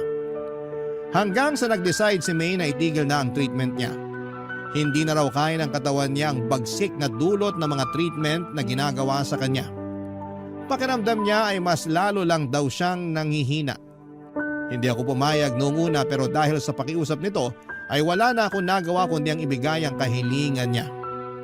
Umabot pa nga ng 4 na buwan si May bago tuluyang bumigay ang katawan niya. Papadudot na gulat ako sa naging reaksyon ng puso ko noong nag-flatline si May. Nakahinga ko. Sa halip na balutin ako ng kalungkutan ay nakaramdam ako ng kaginhawahan. Sa wakas ay tapos na ang paghihirap ng asawa ko. Hindi na niya kailangang mamilipit sa sakit. Hindi na niya kailangang umiyak. Hindi na niya kailangang maghabol ng kanyang hininga. Payapa na siya. Wala nang paghihirap. Wala nang pagdurusa. Barangay Love Stories. Barangay Love Stories. Papadudot ang isa sa mga pinakamahirap na parte ng pagluluksa ay ang pagharap sa katotohanan. Sa mga huling buwan ni May ay inihanda ko na ang sarili ko sa pagkawala ng asawa ko. Ang akala ko noon ay makakaya ko nang tanggapin ang katotohanan pero noong nangyari na nga ay hindi pa rin pala ganong kadali ang lahat. Sa buong burol ni May ay wala akong ibang naramdamang emosyon kundi ang pagkamanhid. Marahil noong mga panahong yon ay hindi pa napoproseso ng utak ko ang mga nangyayari. Para akong robot na sinunod ang lahat ng kahilingan ng asawa ko.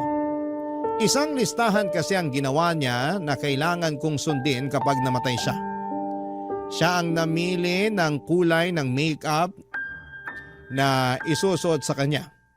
Pati damit at kulay ng kabaong ay pinagplanuhan din niya. Gusto niyang paglamayan namin siya ng 1 linggo bago siya i-cremate. At kapag abo na lamang siya ay ako raw mismo dapat ang magpapakalat ng mga abo niya sa lugar kung saan niya ako sinagot. Walang iba kundi sa sagada. Ginawa ko ang lahat ng iyon, Papa Dudut, maliban sa hunintong kahilingan na ikalat ang abo niya. Hindi ko pa kasi siya kayang bitawan, kaya naman pinagsantabi ko muna ang kanyang kahilingang yon. Matapos i-cremate si May ay sakalang nag-sink in sa akin na wala na talaga ang asawa ko. Hindi na niya maisusuot ang paborito niyang damit. Hindi na niya magagamit ang mga make-up na nakakalat pa rin sa kanyang vanity mirror. Hindi na niya matatapos ang librong binabasa niya na nooy 3 chapters na lamang ang natitira. Wala na ang asawa ko. Isa yung katotohanan na nahirapan akong tanggapin.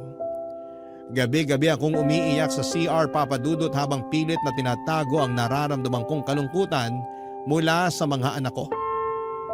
Para bang naging routine ko na ang tumambay sa CR habang binabalikan ang mga masasayang ala-ala namin ni May. Isang gabi habang nakatambay ako sa CR at inaalala ang mga old pictures namin ng asawa ko ay bigla akong tinawagan ng kaibigan kong si Dan, Papa Dudut.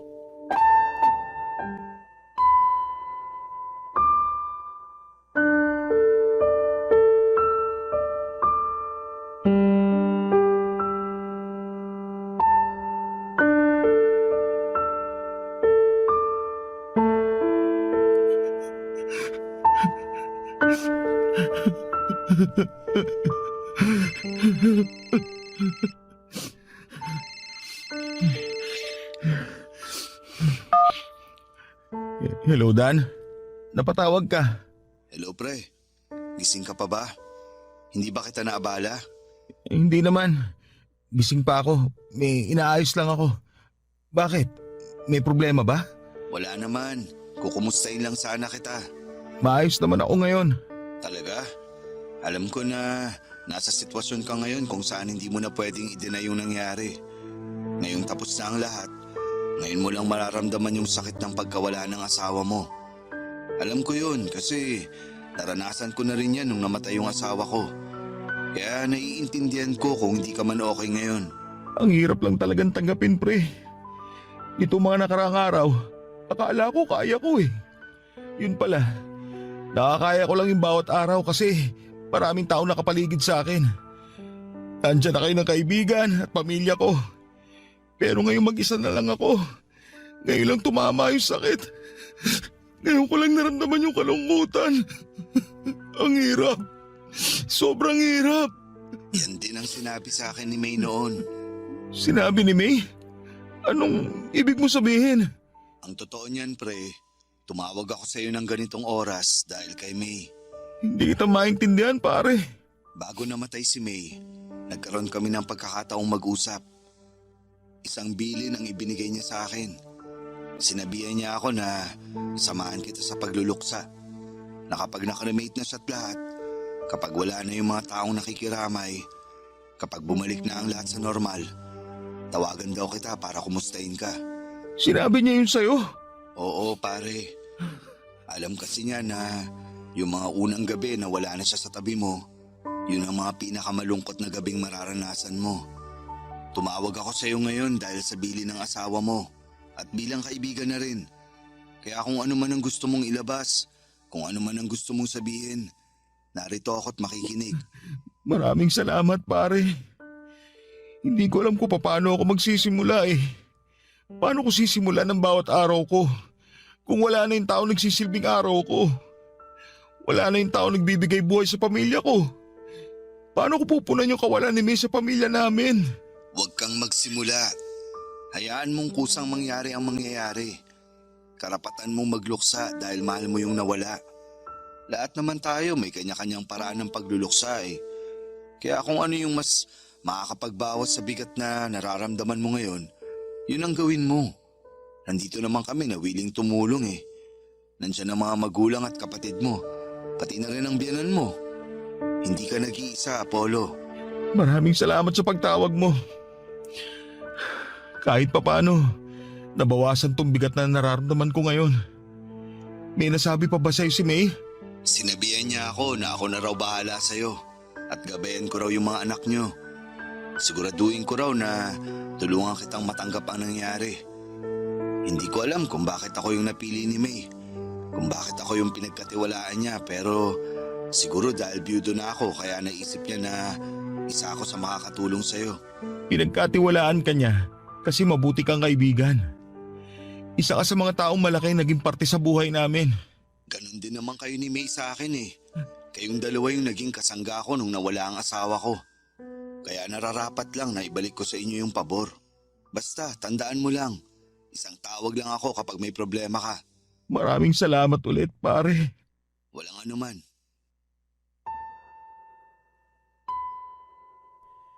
Nagulat ako, Papa Dudut, na kahit nawala na si May, ay nagawa pa rin pala niyang magplano para sa hinaharap. Hindi ko lubos maisip na kahit nasa kalagitnaan na ng paghihirap si May, ako pa rin ang iniisip niya.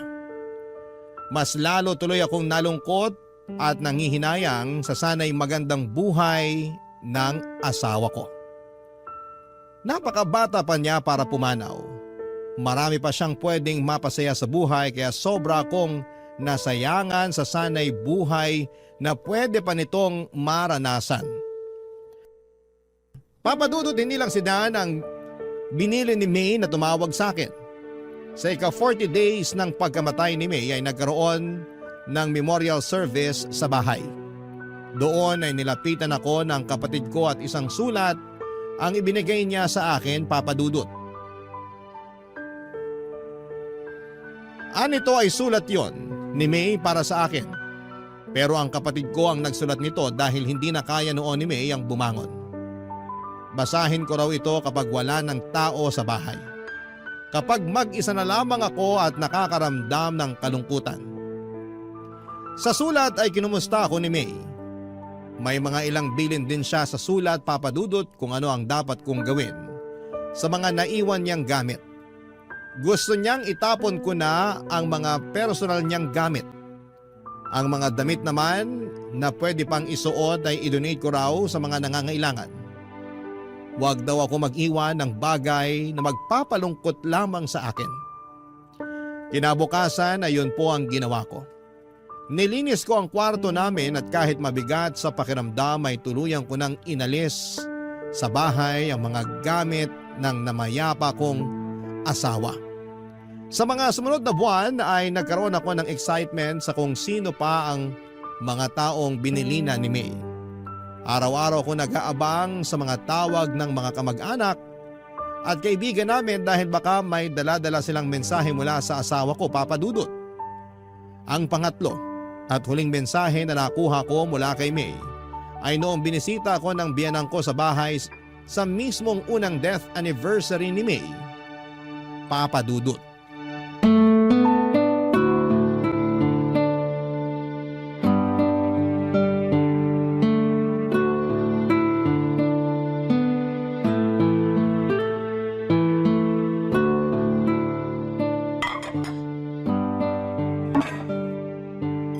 Ma, ako na po dyan. Hindi na, ako na magliligpit dito. Dalhin mo na lang to sa kapitbahay nyo. Pansit yan tsaka puto.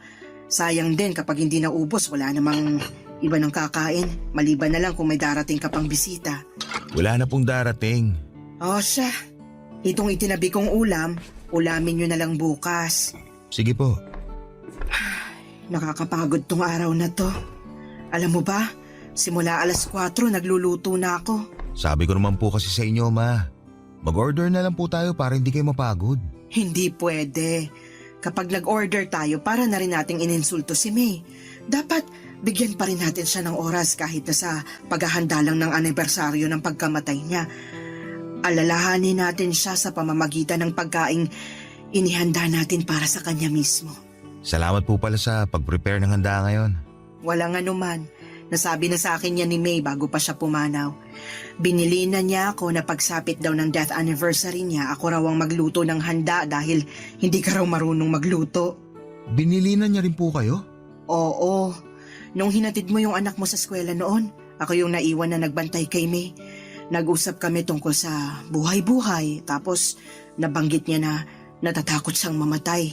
Hindi dahil mawawala na siya sa mundong to, kundi dahil maiiwan niya kayong mag-aama niya. Paano na lang daw kapag may handaan? sino na raw ang magluluto. Tapos napag-usapan namin, yun nga, tungkol sa death anniversary niya na samahan kita kasi alam niya na hindi ka marunong maghanda sa mga ganitong klaseng okasyon. Kahit kailan talaga. Kahit wala na siya rito. Kami pa rin ang inaalala ni May. Ay, ganun talaga yung batang yon. Mas iniisip niya yung kapakanan ng iba kaysa sa kanya. Bago pala siya pumanaw, may iniwan si May para sa'yo. May iniwan po siya? Ano po yun? May nirecord siya para sa'yo.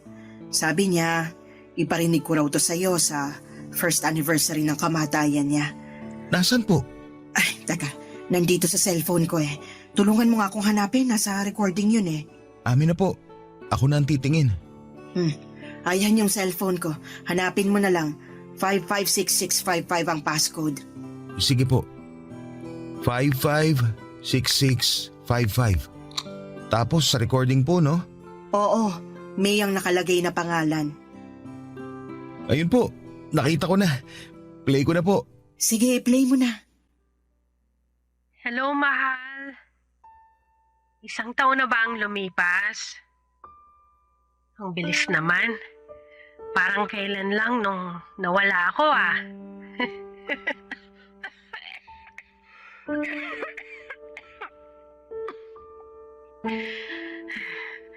Joke lang yun ah.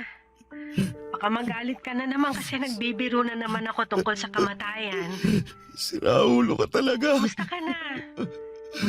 Nagawa mo na ba yung mga billing ko sa'yo? Siguraduhin mo lang na maganda yung naging makeup ko, ha? Tsaka dapat, by this time, nakakalat na yung mga abo ko sa sagada. Doon mismo, sa tapat ng puno kung saan kita sinagot. Hindi pa. Hanggang ngayon nandito pa yung mga abo Tapos, yung mga gamit ko, naipamigay mo na ba? Itapon mo na yung mga hindi mo gagamit. Huwag kang magtago ng mga gamit kung hindi na importante. Halikabukin lang yung mga yon. Siguro, mag-iwan ka lang ng ilang pictures ko. Para naman hindi ako makalimutan ng mga anak natin. Mahal, sorry. Hindi ko na magagawa yung pangako ko sa'yo. Nasasamahan kita hanggang pagtanda. Sorry kung hindi ko na kayang lumaban. Hindi ko na talaga kaya eh. Hirap na ako. Pero sana, kahit nawala na ako, magpatuloy ka pa rin sa buhay. Maghanap ka ng bagong taong magpapatibok sa puso mo. Ng bagong nanay sa mga bata. Walang kaso sa akin yun. Ang mahalaga lang para sa akin ay yung makita ko kayong mamuhay ng masaya, payapa, at malusog. Yun lang naman.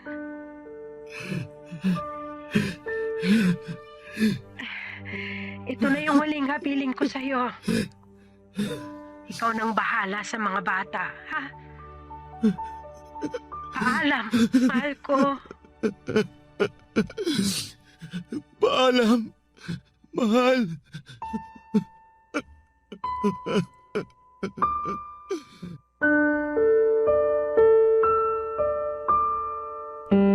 Ang totoo niyan, Papa Dudut, ay hindi pa talaga tuluyang nakakalaya ang puso ko mula sa kalungkutan ng pagkawala ni May.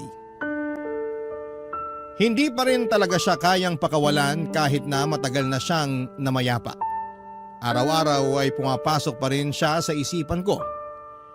Dumating nga noon sa puntong gumagawa pa ako ng senaryo sa utak ko bago ako matulog kung saan ay masayang nagsasama ang buo naming pamilya. Yun na lang kasi ang tanging paraan para mawala ang pagkalumbay ng puso ko. Pero tama ang mga sinabi ni May. Mula sa recording na ginawa niya. 1 taon na ang lumipas at kailangan ko na siyang pakawalan. Hindi pwedeng lagi na lamang akong nakasilip sa nakaraan, Papa Dudut. Kailangan kong harapin at tanggapin ang kinabukasan Nawala na si May para na rin sa mga anak namin. Unti-unti ay sinanay ko ang sarili ko na wala ng May sa tabi ko.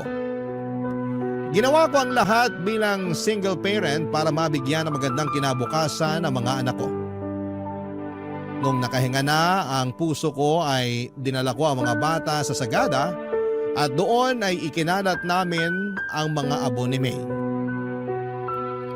Papa Dudut, hindi na po ako nakapag-asawa pang muli at sapat na sa akin ang 2 anak namin ni May. Hindi man kami buo ay masaya at kontento naman ang pamilya namin. Hindi ko na kailangan ng bagong pag-ibig pa dahil buo ang puso ko sa pagkakaroon ng 2 anak.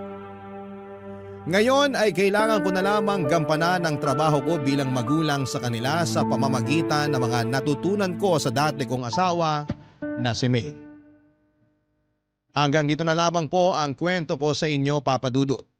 Ang inyong forever, kapuso at kabarangay, Apollo. Dear Papa Dudut, mapagpalang araw po sa inyo at sa lahat ng bumubuo ng Barangay LS. Pati na rin po ang mga nakikinig ngayong araw. Magbabaka sakali po ako na mapili at mabasa ninyo ang sulat ko sa mismong araw ng undas. Laking pasasalamat ko po kapag nagkataon. Tawagin niyo na lamang po ako sa pangalang Junie, 29 anyos. Taga-Aklan na po ako ngayon pero nangyari po ang kwento ko noong nakatira ako sa Antique. Lumaki po ako na walang ama. Ang tumayong tatay ko po noon ay yung stepfather ko na si Tito Domeng. Kaya nang mamatay ang nanay ko ay siya na lamang ang naiwan sa akin. Hindi niya ako pinabayaan kahit na hindi naman niya ako kadugo. Aaminin ko po agad sa inyo na matatakotin po akong tao. Madali akong magulat at nagbubutil-butil po talaga ang pawis ko kapag nakakaramdam ako ng takot. Mula pagkabata po kasi ay nakakakita ako ng mga ligaw na kaluluwa. Malakas din ang pakiramdam ko tuwing may kakaibang elemento sa paligid ko. Laki ako sa probinsya at marami ng kababalaghan ang naranasan ko na hindi ko pa nakikwento sa iba. Wala rin akong pinagsabihan noon na nakakakita ako ng mga ligaw na kaluluwa. Pero isa lang ang nasiguro ko noon. Bukas ang third eye ko kaya nakikita ko sila. Hindi yun naging madali sa akin dahil madalas akong nasasabihan na maluwag ang tornilyo.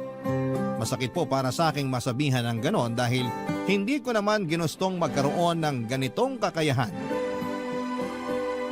Kaya naman tuwing natatakot ako ay tinutumbasan ko na lamang yon ng dasan. Hindi naman ako araw-araw nakakaranas ng kababalaghan pero tuwing nakakakita ako ng isang ligaw na kaluluwa ay binabangungot po ako, Papa Dudut. At noong malaman ni Tito Domeng ang tungkol sa kakayahan ko ay ginamit niya ako sa panggagamot niya. Marami pa rin po kasi noon sa probinsya yung mga naniniwala sa tradisyonal na manggagamot. Sa mga ganong manggagamot lumalapit ang mga tao kapag walang sapat na perang pampaospital. At yun nga po ang naging trabaho ng stepfather ko, Papa Dudut. Noong bata pa ako ay bilib na bilib ako sa kanya sa paniniwalang nakapanggagamot nga talaga siya. Pero nang lumaki na't nakapag-isip ng mabuti ay saka ko lang napagtanto na malaking kalokohan lang pala ang lahat, Papa Dudut.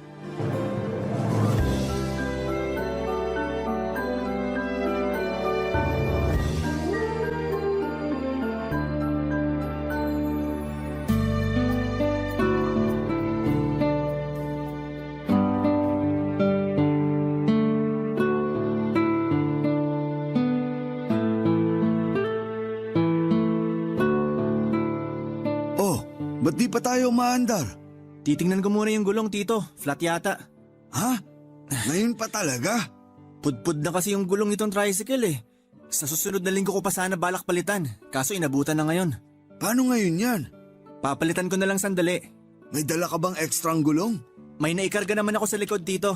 Mabuti naman. Bilisan mo na lang. Mag-aalas 11 na ng gabi.